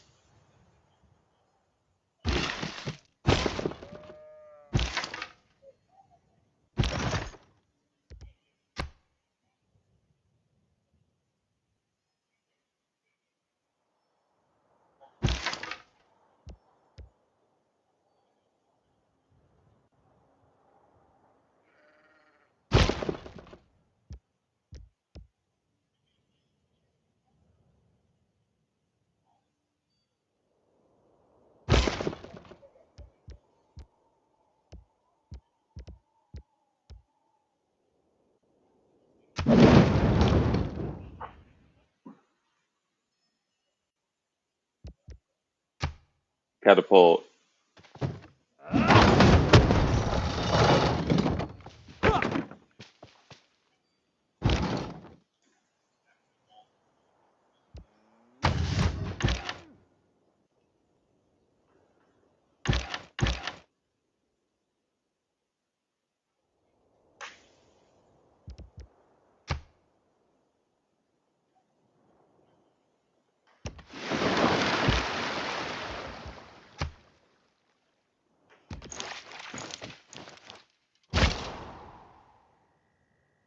So let's move you up this way. You can move towards here, I guess.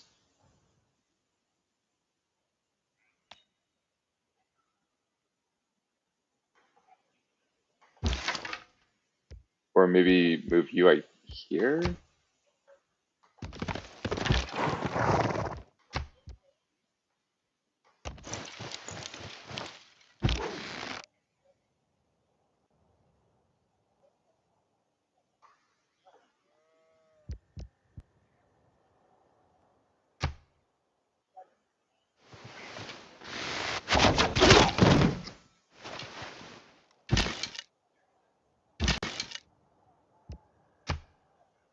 Potion available.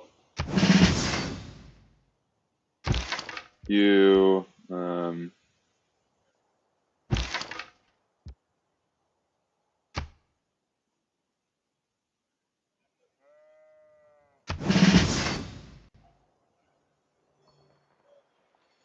This is working out okay, I think.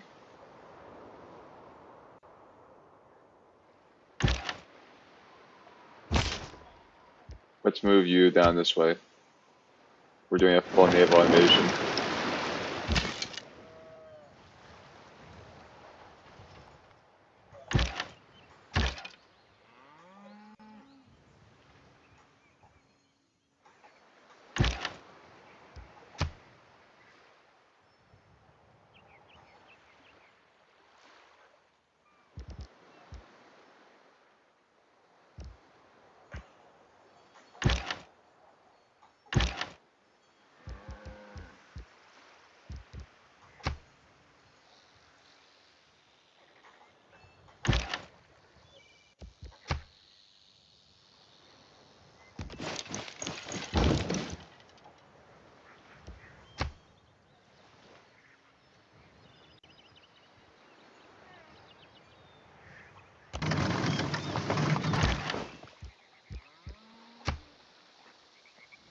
Okay, let's just kill them.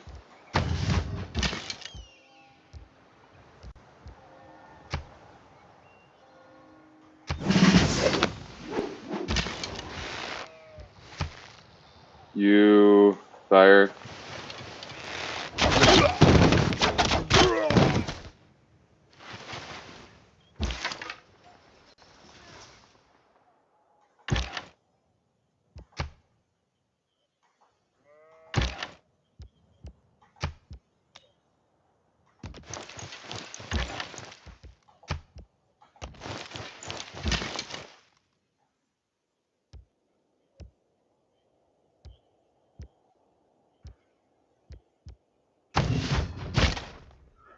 See, you heal.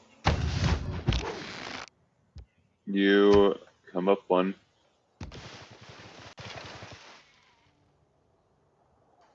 And now it's time to take the city.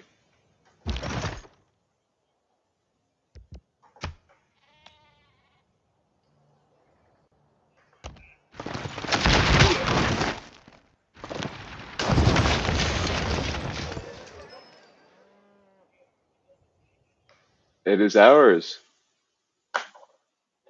We have taken control of Kumbi Soa, or Soe. And I think I'm going to go until I take control of Gal to the north here. But I am liking this so far. I think we're in a very strong position.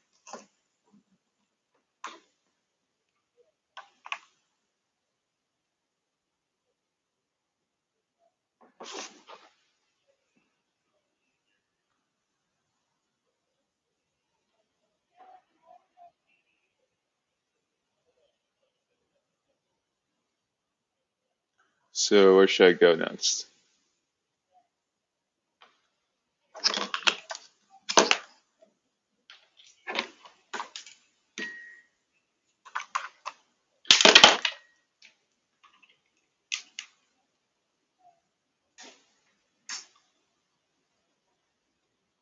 Let's see. I'm trying to find a outlet thingy. An outlet thingy that I'm looking for. Is that term?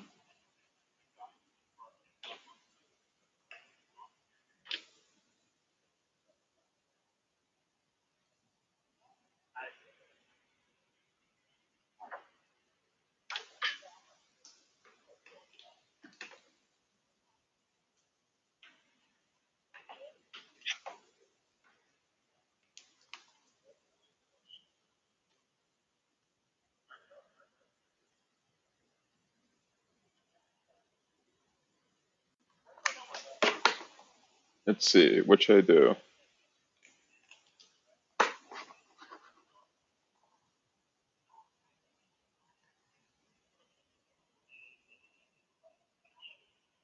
I don't understand why it's not charging.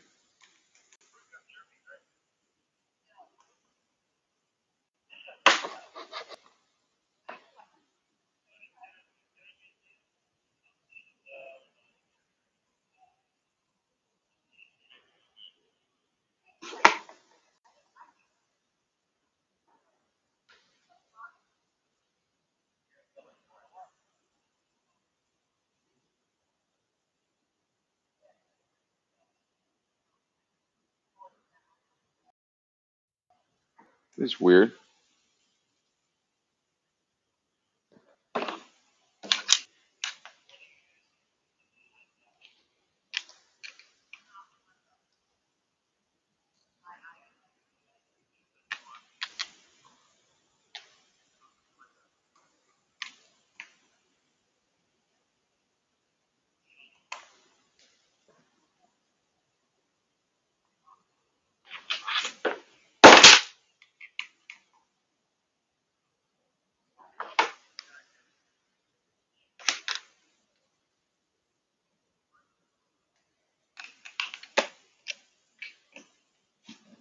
One second, guys. I'm trying to find a charging port for this thing. Ugh.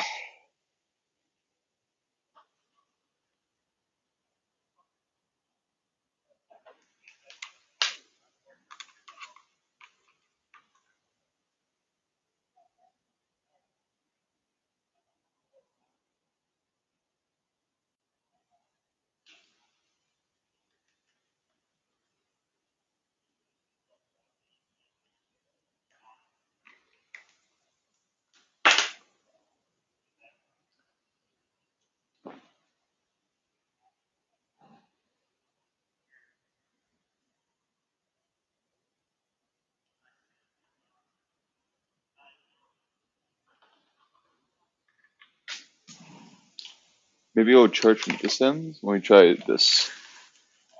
Ugh.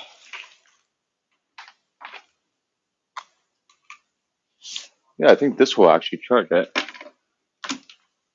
It's weird. I think I had to have a slow charger to charge that particular thing for some reason. So let's move the governor over. Reassign to -5. This will help quite a bit.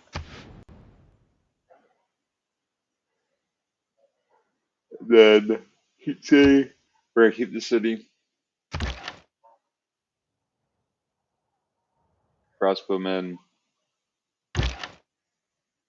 you stay alert.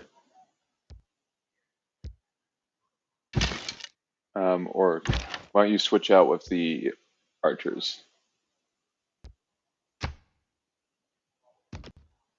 Or not? Let's upgrade you. Do I want to upgrade you? Or do I want to upgrade you?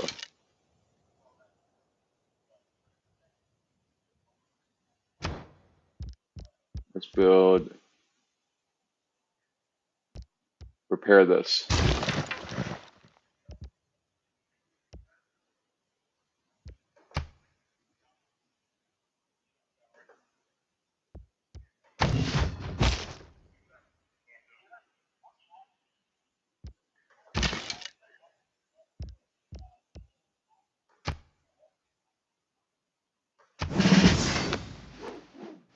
Unit needs my attention. Everyone needs my attention.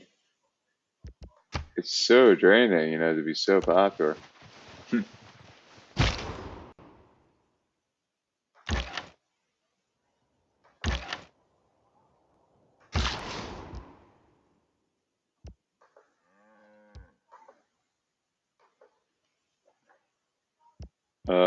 Prepare. Yeah. And you can, let's move this catapult up then.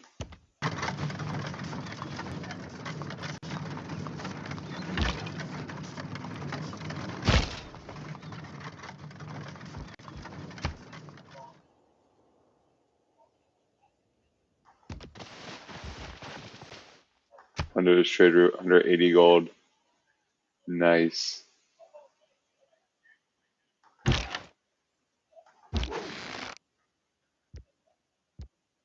Can I take it? What if I did this?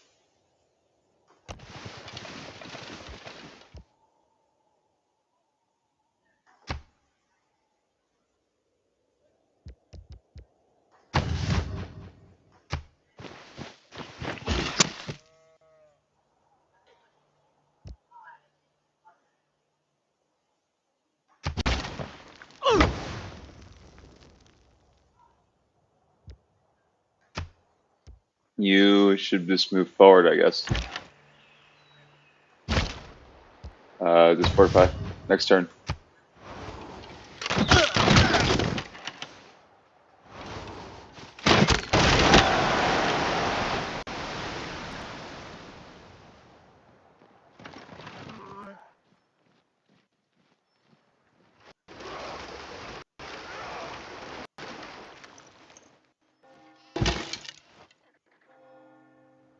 So you should, yeah, you should definitely get out of here. Poach Road, Poach, nope. I am going to be smart. Well, and then move you up one. So then move you here. And you're going to come back into my friendly territory.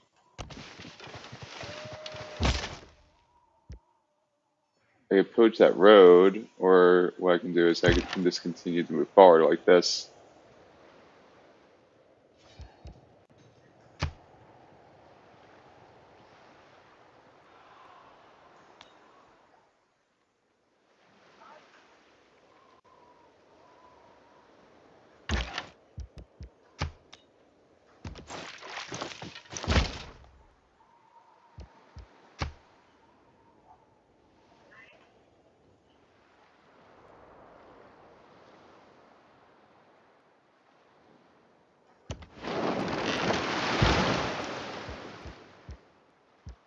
So what if I did like that? Like, and I just went for the walls.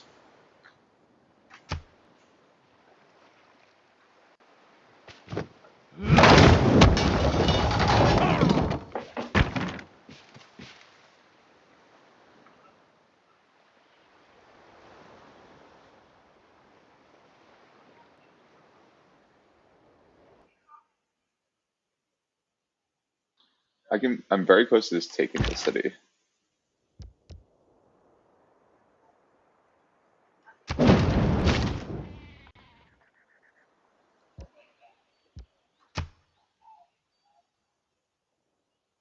Let's do it, huh?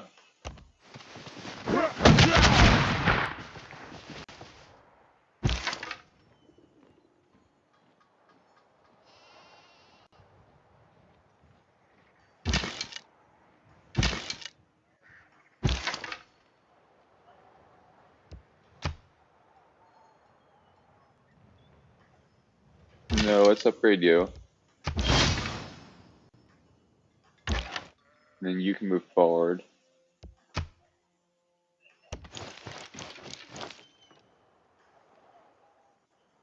And fire on you.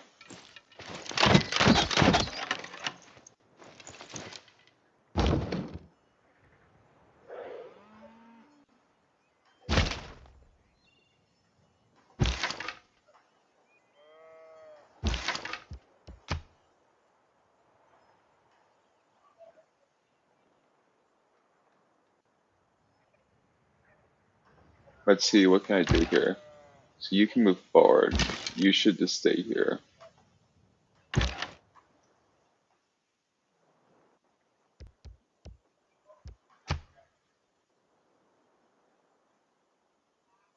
I don't like being right there, though.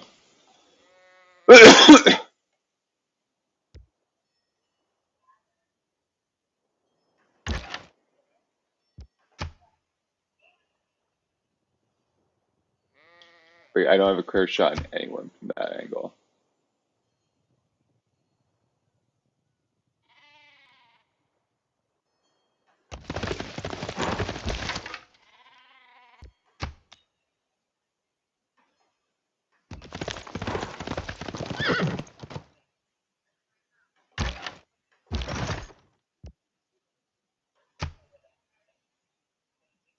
Combat strength versus fortified defender charge.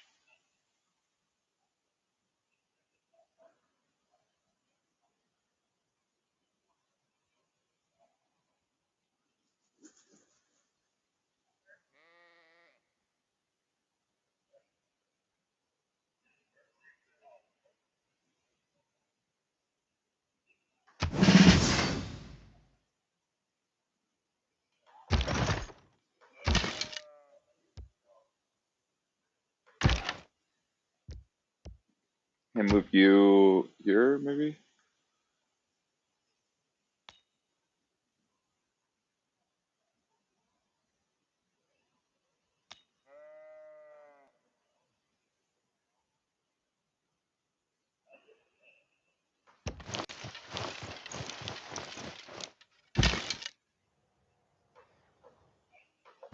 Let's move you.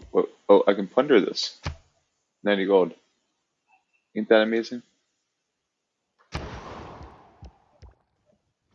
Here, let's build a shrine.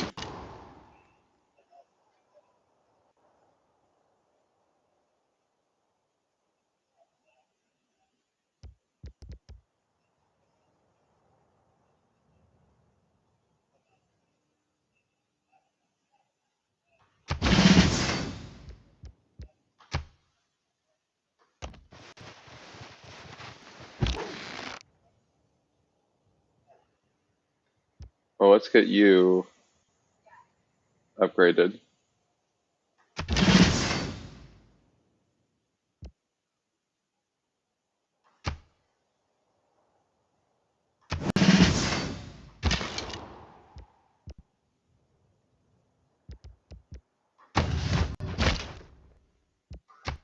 Move forward.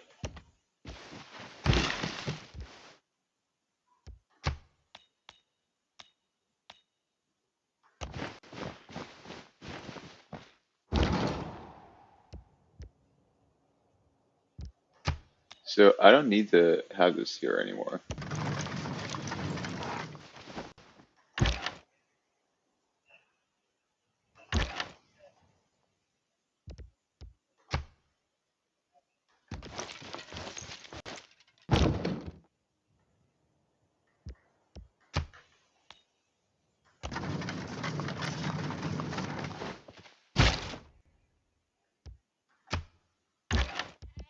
Or I should actually go one more back into my territory. Like this. And here I should fire.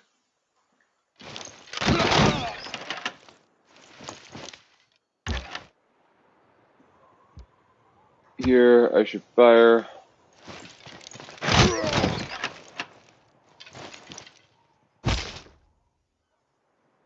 Here I should pillage. No, I should. What's that? Is that campus? Can I pillage that? I think I should pillage that, right?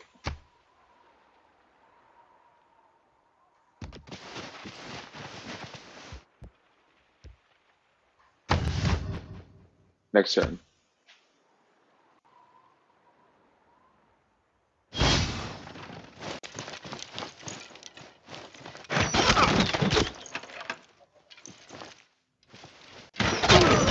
Ooh, no. No, fuse deal. That unit die?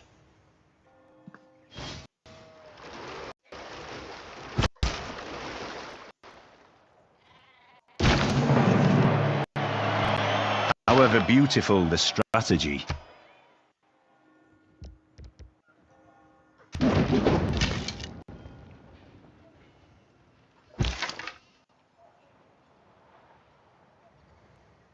And then plunder them.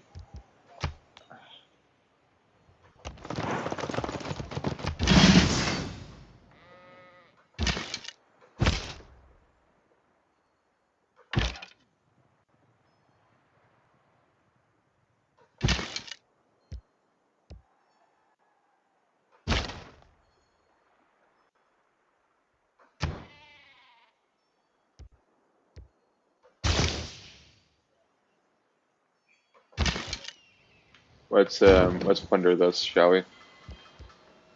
Pillage. And then you will fire on this.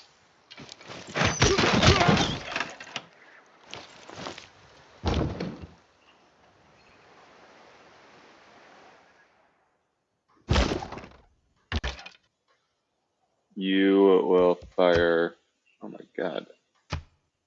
They really need to control their borders.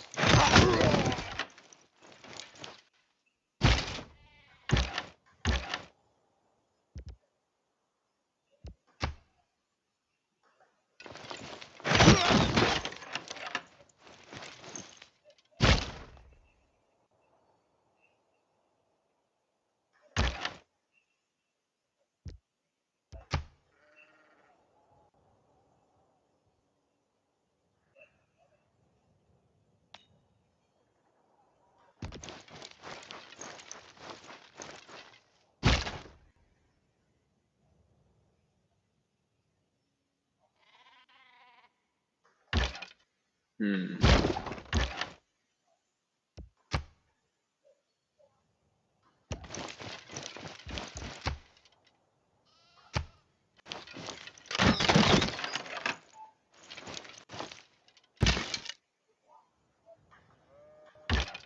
So I may want to move you. Can I move you here? Let's see. Wait, what if I did this?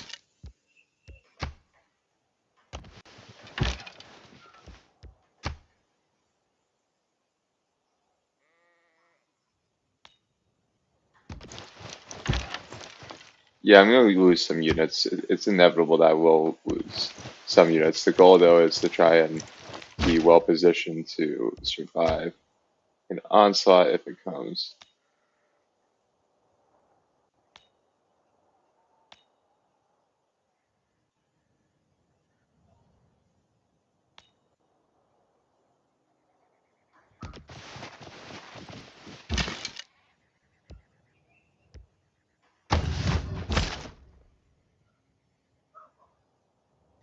Well, we're going to take the city.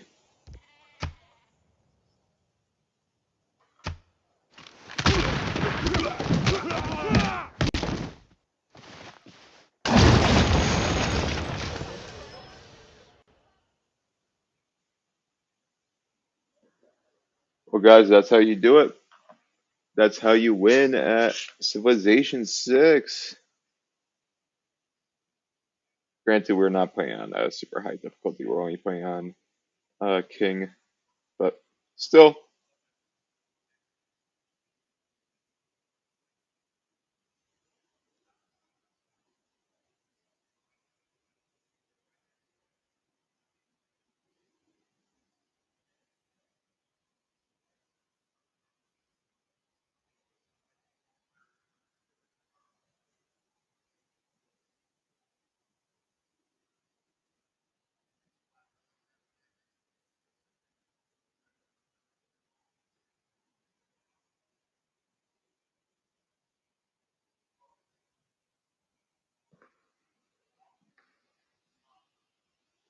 So I'm just reading a couple posts on X.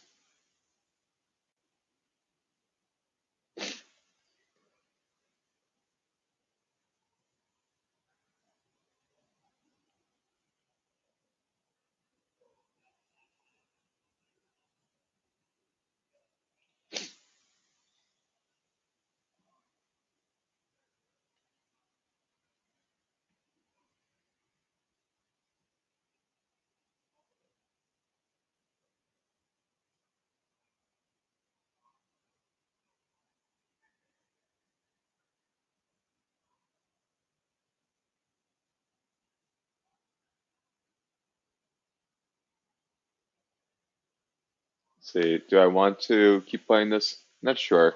So I've been playing for about like, good solid 5 hours now. So since it's been since 7:40, I'm probably gonna call it here, guys. So it's been a lot of fun. Thank you for joining. This has been our Civilization 6 and other stuff. Let's Plays. Actually, let me see if there's any spaces we want to join. There might be a cool space.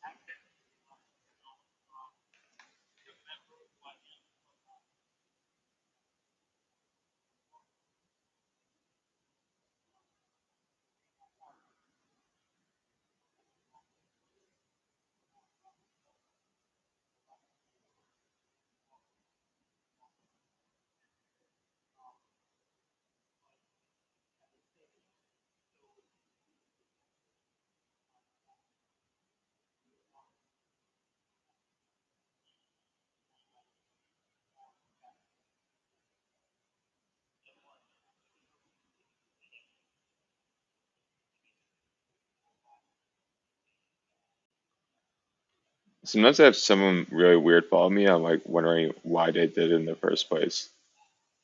Like everyone's welcome to follow me. It's just they're a little bit bizarre. I mean, I guess I'm a little bit bizarre, so I really shouldn't judge, right? Let's look at our status in the world a little bit. World rankings for city states. So we're at a Suzerain of 2, and I think we can get close on another one.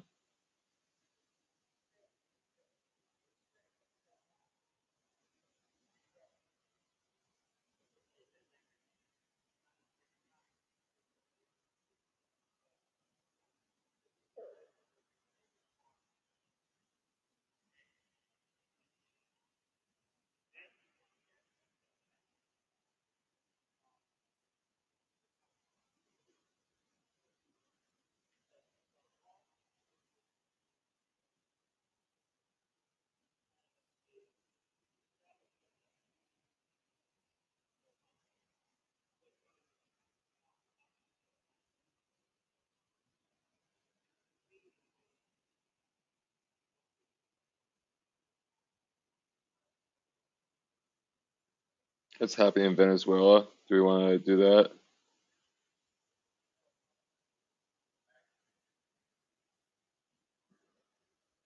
Let me see if there's a close space. I want to keep streaming for a bit.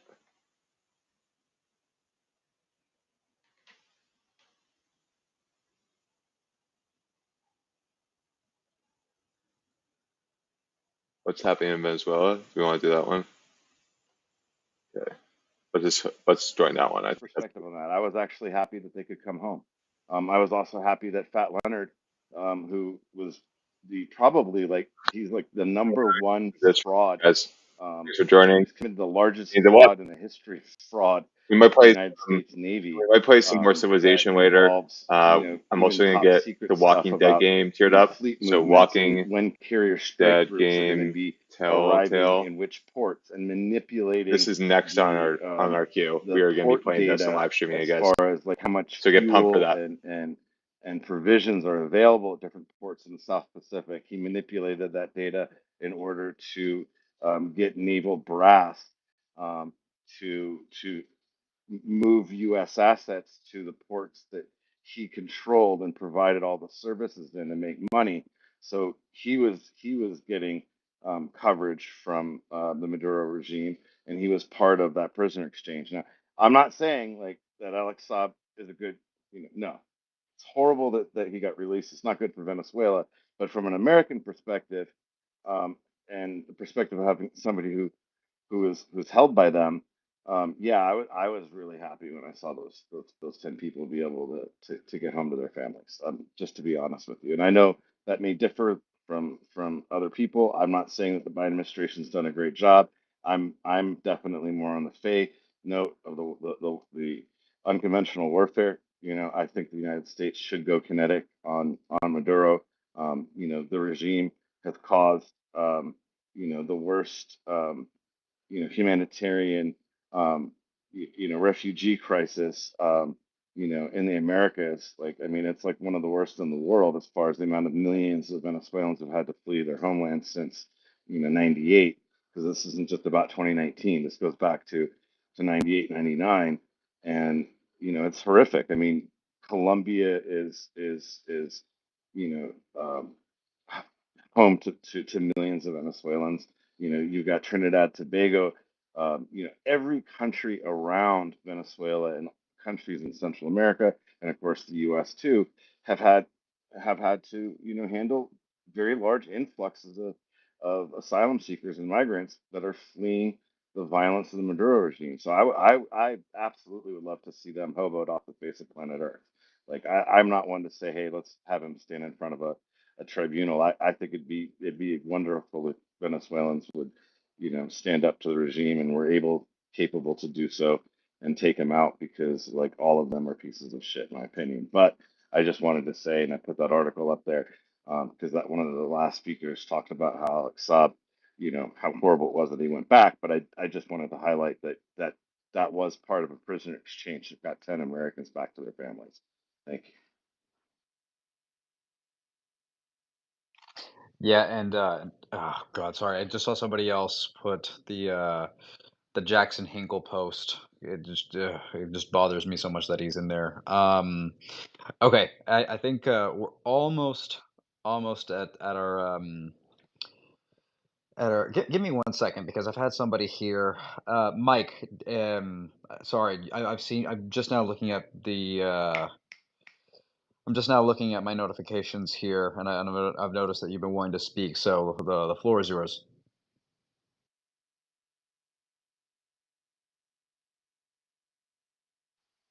Can y'all hear him? I can't hear anything. I can't hear anything either. Mike, can you hear us? Sometimes I can't hear the host, but there's somebody else. No.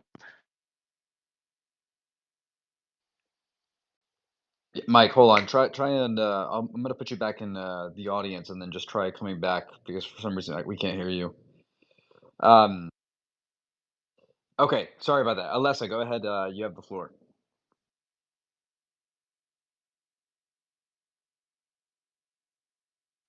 Wait, can Alessa not hear me? Let me see. Alyssa, can you hear Raphael?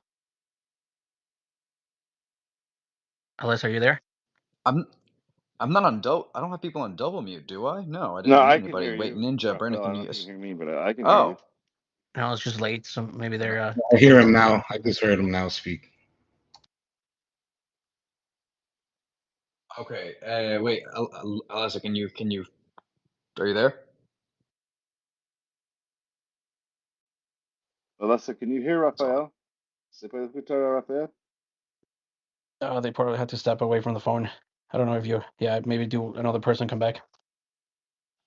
Probably. Okay. All right. Well, just a couple of things before I'll be ending the space. Not now, like kind of soon, but just as we wrap up here, I just want to give a little bit of a state of play and just, I guess, see that what exactly is coming out as far as the results of the international community and the just the reaction of the international community to these very, very fraudulent results. I think it's important that we point out that the Maduro regime is claiming victory, but so is the opposition. The opposition clearly won. Edmundo Gonzalez clearly won. It's just going to be a matter of perspective according to the international community. So we have the president of Guatemala coming out and saying that there are doubts about the results of the election, and he is to the left. He's a left wing guy. Gabriel Boric, same thing. So I think there's not bipartisan. There's, I think, a dual ideological consensus for the most part. Right. So you have Peru, Uruguay, and Costa Rica are not going to recognize the vote. The United States so far hasn't outright said that they're not going to recognize the vote, but they said they're concerned about the results. Same with Chile, and then Cuba, Bolivia, Nicaragua, or Cuba, Nicaragua, Bolivia, and Honduras, all countries that are staunchly to the left and part of that kind of network, that nexus of groups that I think tend to be more autocratic. They obviously came out and congratulated Maduro, and then lastly, we're hearing nothing but crickets from Brazil, Colombia, and Mexico. So from there, we'll have to see what happens. And then, Alessa, are you back with us? Yeah, it's because I don't know what's happened that I can no I can hear you and I get out and I decide to get out and get in to reset the whole thing. Have you heard anything from any officials in Canada, like from the Conservative Party or anything? Anybody? No yet. I did. It's because it's late. It's near to 2 a.m. But I'm in connected with the Conservative Party. I have to check. Actually, I did not have the time to check the whole social media to scroll and check if they already make any kind of a statement. I'm not waiting on a strong statement from Melanie Jolie. um, the Trudeau's government is kind of the same path that we went through when we lost the democracy and we turned it from a democracy into a dictatorship. It's kind of the same manual. I know that so many people in Canada, they always, when we explain that, they look at us like the conspiracy theories and they look in like a foil hat when we say that kind of thing. But Venezuela in before Chavez in 2000 was one of the most stable democracies in the region. And the lack of the engagement of participation of the population on top of the forces that are already infiltrate the country in that time, is the result that we have right now. I have the opportunity to listen the whole statement of Maria Corina, and they said that they will go through the legal things. They are collecting the whole acts from the polls, and they will, I don't know in which way they will fight the results. And yeah, it's I don't think that the planets are aligned right now for the real solution for what is happening in Venezuela. And but we really going to need the support and the help and the understanding in the region, because if Americans or Canadians believe that this is gonna be contained inside Venezuela, you are absolutely wrong about that. Thanks to the extensive wave of migrants that we have in the whole regions, all the disease is spread inside our countries right now. Everything is right now here. And ignore or believe that you will contain everything inside the borders of Venezuela, it's nonsense. And there is so many international organizations involved in this situation. ACNUR keep low the numbers of the amount of displaced people from Venezuela per years. The numbers that they officially release right now, 7 million, 8 million Venezuelans that have abandoned the country, that those numbers, we reached them like 2 years ago. When you have 10,000 people crossing the border in Colombia daily, they keep our tragedy hiding and prioritize Syria and another conflicts in the world, and they hide the real numbers about what is going on in Venezuela. And there is so much complicity about what is happening right now. Everyone is taking something from the resources that I have in my country. In some way, so many people it's responsible about what is going on, because just you can be part of the situation if just for don't do anything, and that is the problem in the region. And I cannot continue with being political correctness about this thing, because we are talking about human beings. What is the the whole thing that the Venezuelan are went through in the last 15 20 years. It's something that I never wish for anyone, and nobody real understand what is happening. The how they destroy the families, the economy, everything. People, countries like Peru take advantage about the population. It's absolutely sad and insane, the lack of solidarity and understanding in the whole region about what is going on in Venezuela. I want to extend my gratitude, especially with Argentina, because it's the only country who receive my people like human beings. Like they really open their arms to us. The rest of the continent and the hemisphere, they forgot absolutely what Venezuela did in the last 40 years for all the dictatorship and all the conflicts in the region. Even people from the um, even people who came after the Second War, that they find a home in my country, they ignore us and they abandon us. And that is the reality. And I don't know how many Venezuelans have the courage to say that, but shame of them, shame of everyone who bring the back to us, and they don't want to understand what is going on right now.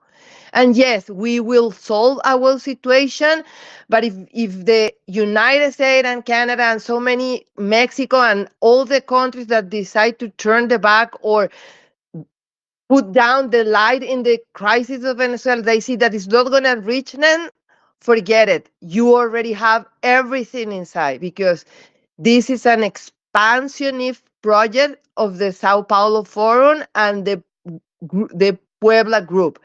And and they are partnership with all the bad guys in the world, because this is what they do. The problem with the conservative movement, we are victim of our own dogmas, and we don't it's is yeah, I'm sorry, but I'm very, because what we are going right now is the consequence of the lack of understanding of the real participation and the real intention to solve the situation. No, you're right. I totally agree, and I share your frustration. I completely share your frustration. It's been tough. There's a reason why, like, I've been sounding the alarm here from the United States. Venezuelans are desperate for people to understand the first step in solving any problem is recognizing that there is one, and if you turn a blind eye to it, then it will never be solved. Or in the cases of some governments where they know that something is going on and they do nothing about it, that's sometimes even worse. And actually, to that point, I wanted to extend a welcome to my good friend Jorge Raisati. I've not seen you in a long time. I'm very glad to have you on stage with us. I would love to get your thoughts, and I know you're in Madrid, and I would love to get your thoughts on obviously what's going on. You probably share the same, the same reaction as me, Alessa, Dave, everybody, just of disappointment. But I've noticed that Spain hasn't said anything, and I don't expect them to. Maybe you have a different opinion on that, but I would love to hear your perspective on this. So the floor is yours, man. Welcome. Thank you, Rafael. Thank you. Thank you. Yeah, we are, I'm sorry. Yes, I mean, actually in Miami these weeks. And yeah, we haven't talked in a while. So thank you for organizing this, and thank you for everything you do for the country. Thank you to everybody who is in this space. As you mentioned, Spain has not made any communication. They haven't still done much. Also, the European countries, and this is something that we need to keep pushing for. In my case, I have been having meetings with U.S. senators this week. Senator Cynthia Lomos, Senator Blackmon. We have also meetings with Marco Rubio, but we are doing also the same in Europe, because as you mentioned, in Europe, we need more leadership. We need these governments to say it as it is, which is that the Maduro regime is still in this election, and we also need this government to have concrete actions. I know that the Italian government is already considering actions, but we need to talk more with Spain. We need to do the same with countries like the UK, Norway, France. And again, like we need to learn also from past mistakes. For example, from 2019. Now we need to find ways that the foreign policy pressure and the pressure from the governments actually leads to a democratic transition. So this is what we are working on. We are sending literally hundreds of emails, hundreds of messages to policymakers right now, because it's a historic time for us. I'm still moved about everything, many days, a couple of days without sleeping, trying to organize everything. But yeah, man, like it's just a historic moment for us. It's extremely heartbreaking to just hear how they just try to steal an election from us. But we need to continue fighting. That's the only thing we have is our willingness to continue working. So yeah, thank you for organizing this, and thank you for giving me the time to talk.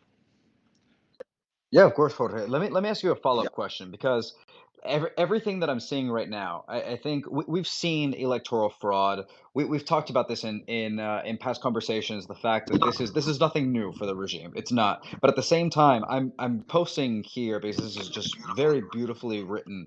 If you look here, I posted from Tim Paget, who covers Latin America. I believe it's for NPR, and he says, and I quote, In my more than 35 years covering Latin America, what's happening in Venezuela tonight appears to be the most brazen and criminal instance of electoral fraud I have ever witnessed, and unfortunately the most expected. It makes Mexico 1988 look sophisticated. Literally just before that, I was just reading somebody else saying that this is the biggest audacity in the history of elections in Venezuela, or just period. So my question to you is this: there are countries like Spain that I think they're unique. They're unique in the sense that, for whatever reason, over there, they've received so many Yeah. Venezuelans. And I think to Alessa's point, yes, there are a lot of countries in Latin America that haven't treated us as well. Venezuelans, Argentina's been great. Other countries have been great. But then you have a country like Spain that has received a lot of Venezuelans. They're doing well over there. But the politicians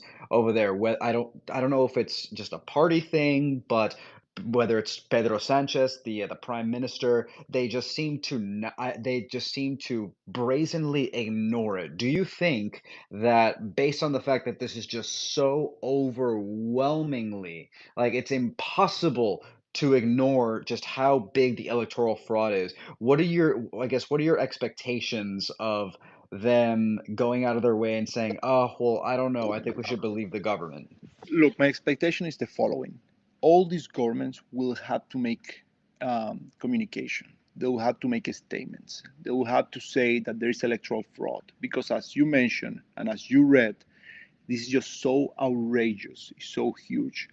However, where is the caveat? And where all of us in this space have to be really focused on is that we really have policies that apply real pressure towards the regime. Because let's put, for example, the case of Russia.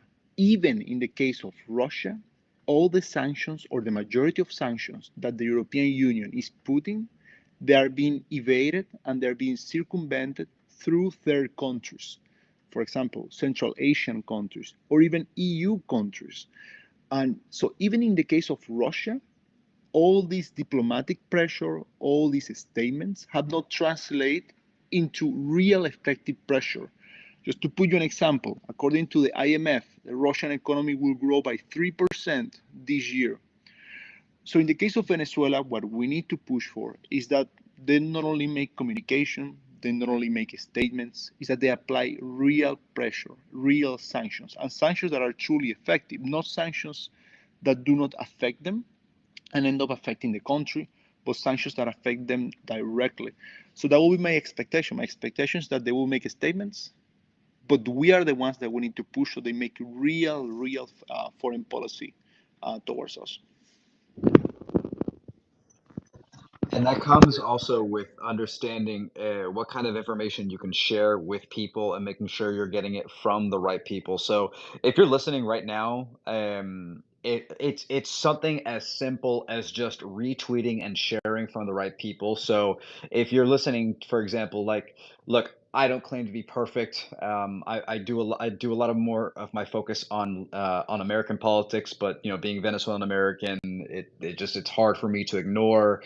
And I'd like to think that my heart is in the right place. So, give me a follow, but give Jorge Raisati, who's somebody who's quite literally given his life for the betterment of Venezuela. Somebody like Dave, who is absolutely dialed in to a lot of what's going on in Venezuela. Someone like Alessa, who also from Canada is doing the same thing. Make sure you're following all these people, or you're following somebody like Brandon, who I see still in the audience, who has the scars to prove that he has seen all that this regime is capable of. And make sure that you're following people like Caracas Chronicles, which is an English language outlet that talks about what goes on in Venezuela. Make sure that you have the right people to be able to retweet from, because a lot of this is information warfare. And if the right people get the right information, they will have the right knowledge to apply for the right solutions on how to tackle this regime. Yes, exactly. Like he's following the right people. He's trying to understand, okay, what actions we need to take also, because we all have here the most energy efforts that we want, but we need to know what to do with that effort. So something that, for example, I can tell everybody in this conversation because of the international nature that we have, is that we need to pressure our local politicians. We need to talk to our local Congress people or our local parliamentarians. They really care when their constituents actually email them, calls them. And it's something that, for example, we can do together, Rafael, is to put together a coordination group, to put together a working group with all of us so that we can do this more effectively. Because that's the way that we can really pressure them. And if we know people, for example, at the economics committee, at the foreign policy committee, and then we start actually applying pressure. So that way they don't think that they can only make a statement and all of us are going to be happy. No, they need to apply pressure and we will follow up on that. Yep, I couldn't agree more. Especially if you're in the United States, I'm seeing a lot of Venezuelans that are, or not a lot of Venezuelans. I'm sorry, a lot of members of Congress here in the United States that are speaking out, and so applying that pressure a little goes a long way. And so yes, we will definitely talk offline about a working group, because the last time we spoke was a couple of years ago, and I don't want to toot my own horn, but I have made a lot of good connections since then, and I'm more than happy to coordinate offline. And then Alessa, yes, I'm so sorry, you had your hand up. Thank you. Okay. I think that is a good idea. I cannot reveal right now, but I'm working on it in something big on November this year in Canada. But after the U.S. elections and the Parliament, Canadian Parliament returned after the September the 20th, but they need to take, they clean the office, drink a coffee, smoke a cigarette, and then 2 months after they will be ready to start to do something. And yes, we need more actions. I think that all of us, we send enough emails, papers, documents, research, witnesses, everything that we have to do in front of all those politicians, and they know what is happening. The one of the big issues in terms of the Venezuelans is because we have been sleeping with the enemy for a long. We never have a real opposition before. We have all those parties, all those guys are the valve to release the pressure of the social energy. That is what's happening in the last 25 years. I try to hope that it's going to be different right now, and it's actually very frustrated because so many people in the region know what is going on. This is an adaptive system. They find a way to jump the sanctions. All the no allied countries in the United Nations are working together. They don't need dollars, or they work with the currency of the country, like you say, the Russian economy. Okay, I don't can trade with Europe. I will do with China and other countries, and they survive. They find a way to survive and find new sources to sustain their regimes, and that is the problem. We have to start thinking out of the box, and we need to start to work together. For example, here in Canada, the Nicaraguan community, the Venezuelan community, the Cuban community, the Persian community, and the Jewish community, now we are working together because we are connected for the same issue. And it's the same that we have to join forces in different countries, because it's like a rope. When it's open, the end of the rope, we cannot have the enough strength to pull the goal. What we need to do, we need to join forces urgently. I couldn't agree more. The more the merrier, and I think that this is an international movement. There are far too many Venezuelans around the world that can share this kind of information and spread the message effectively, like we are with tonight's space, which I will be wrapping up here in just a couple of minutes, by the way, because I do have work in the morning, but this has just been too important for us to not talk about. So before we do, obviously, Ninja, please, if you have Yes, I any do other one actually. I to just say, want to yeah. say thank you again for hosting this space. Thank everybody here on the panel. You mentioned something important, and that's to follow the right people. And for all of those here in the panel, keep posting that information so we can all repost and keep this going. And I understand we all have lives, but if this is something that it's a big day. It started today, so I'd appreciate it personally if you can keep these spaces going every night so we can build more awareness and kind of get this ball rolling. Because again, there really aren't a lot of English speaking spaces where we can get people involved. Because it's not just the Hispanic community. This is something that everyone should be a part of. So once again, I thank you, and have a great night, everyone. Thank you, man. I appreciate that.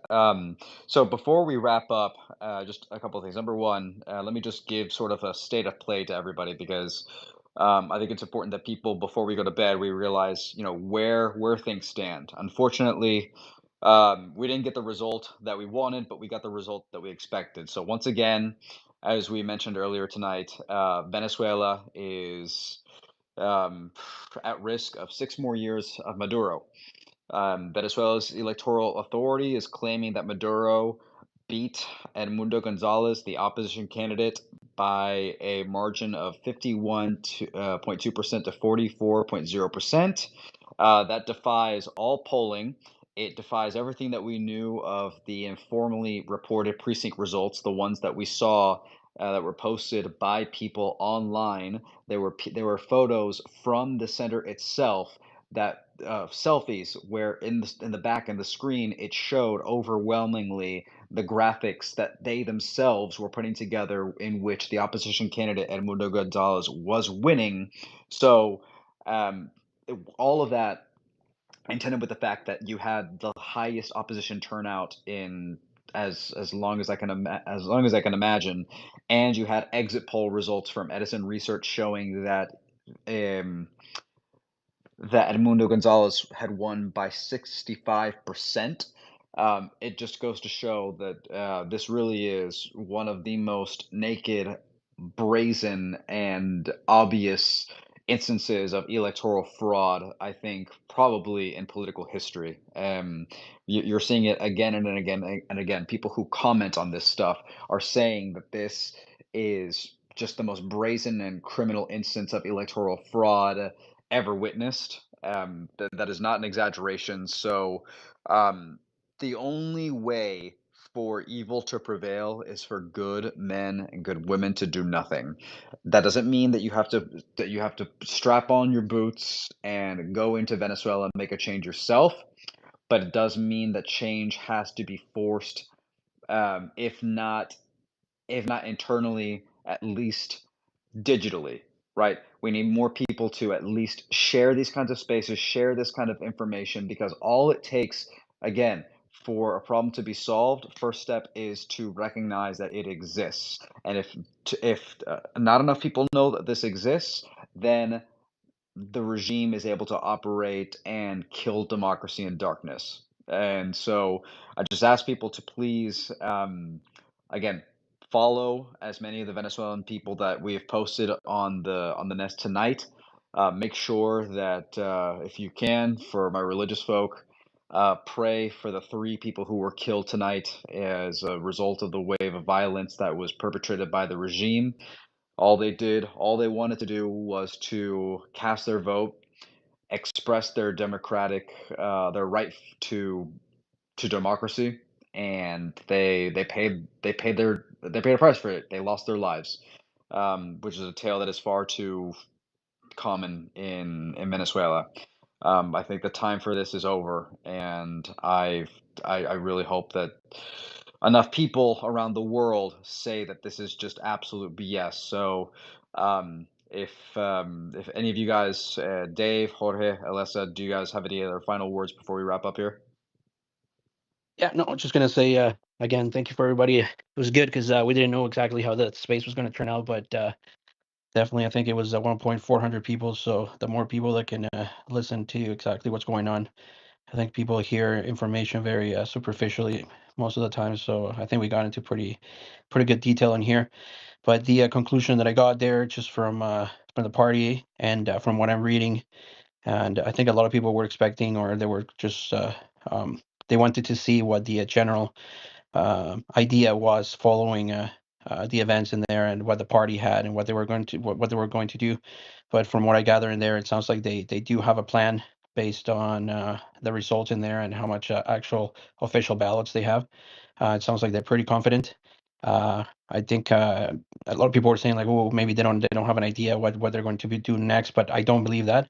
I think they already had a game plan, and since they do have the hard cold facts in there, that's definitely something different. I don't know how the material is going to um, fight their own information coming out of their own tables, kind of thing. So it sounds like that's as far as I read. The party, they just left it like that. They have 40% of the official ballots, or the what do you call it? Official tallies from each one of the locations.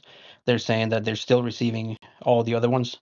So it's only going to keep on adding up. But even with the ones that they had in there, the conclusion was that it was definitely a huge win, and they won in every single state.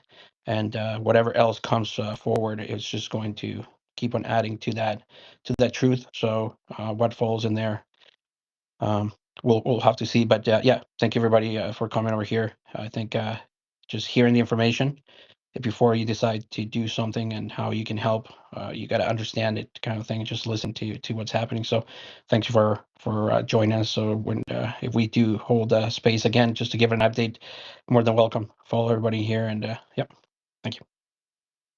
Yeah, we absolutely will be doing this again. There's no doubt in my mind. There's just far too much information. I don't know if it'll be on a consistent basis, a frequent basis, but we will absolutely be doing a space again very, very soon. Jorge, Alessa, do you have any final words? Good. All good. Perfect. I appreciate it. Thank you for inviting me. And yeah, thank you, Rafael. Thank you, Dave. And yeah, good night to everybody. Great. And Alessa? A piece of advice that probably not everyone is going to like. If someone have a doubt about what we said or um sounds unbelievable, I really recommend everyone to start to do your own research. And sometimes probably you feel the same, Rafael, that you don't want to know now the things that you know because your life before was easy, and now when you have that knowledge you see the signs. But it's important that everyone really understand what is going on, not only uh, around you in worldwide, because in some point so many things are connected, and it's better to be aware what is going on and what is going around you. No, that's absolutely correct. And it goes back to what I said earlier. There's going to be last thing. Two very, very quick things before we shut down. Number one, there's going to be a lot of misinformation, and it's going to be done on purpose. There are people who like what's this guy? People like I cannot remember this guy's name, Jackson Hinkle, and all those types of people. They are going to spread misinformation because they're paid under the rug to spread that kind of misinformation. That is why Jackson Hinkle is there in Venezuela tonight. I guarantee you he has no connection to Venezuela, did not care about Venezuela whatsoever until he was given a nice shiny offer of a certain amount of rubles in order to pretend like he cares about Venezuela and about some semblance of democracy being carried out. That's not the truth. And there are more like him who are going to try and convince you that this was a very clean election, that Maduro is a good guy, and that the 8 million people that have left the country through no fault of his own. But that's just obviously not the truth. I think that there's overwhelming evidence to suggest that at this point, people on the left, people on the right have shown that this is a staunchly authoritarian dictatorship that needs to go. I think that the more of the world has kind of reached a consensus at this point. So please just be careful about who you're getting your information from, and I guess that kind of goes back to the do your own research. And then one final word. I don't know if Yeah, I still have any yeah, Venezuelans that are. just something very quick. Everyone needs to visualize this little example. A European parliamentarian for Spain, he succeed to get into the country. They catch him the day after. They took him from his hotel. They bring him to the Venezuelan intelligence agency. Those officers from the regime, they put him in a room. They strip his clothes. They kick him. In some points, some kind of torture him. They clone his cell phone, and then they threat him, and after that they interrogate him, and then they put him in a plane and kick him out of Venezuela. I want you to understand, if they are capable to do something to an international elected official, what they can be able to do to a normal person trapped in Venezuela. This is the kind of people that we are confronting right now. They don't care about anything. They feel that they have the control and they have the power to do whatever they want. Mm-hmm. That's absolutely true. And Lastly, for I don't know if I'm looking through the audience right now, and I want to make sure. I don't know if I still have any left, but if for my fellow Venezuelans, no se rindan, no se rindan. Don't Please do not give up. I know how bad everything looks, how everything feels, but just please don't give up. And for the ones that are inside, obviously, same. We're going to be doing this again. I don't know when, but Alessa, Dave, I hope that you can join us when we do. And with that, I will be signing off. Again, one last thing. Like I said, stay vigilant. And of course, Viva Venezuela. Thank you all very much.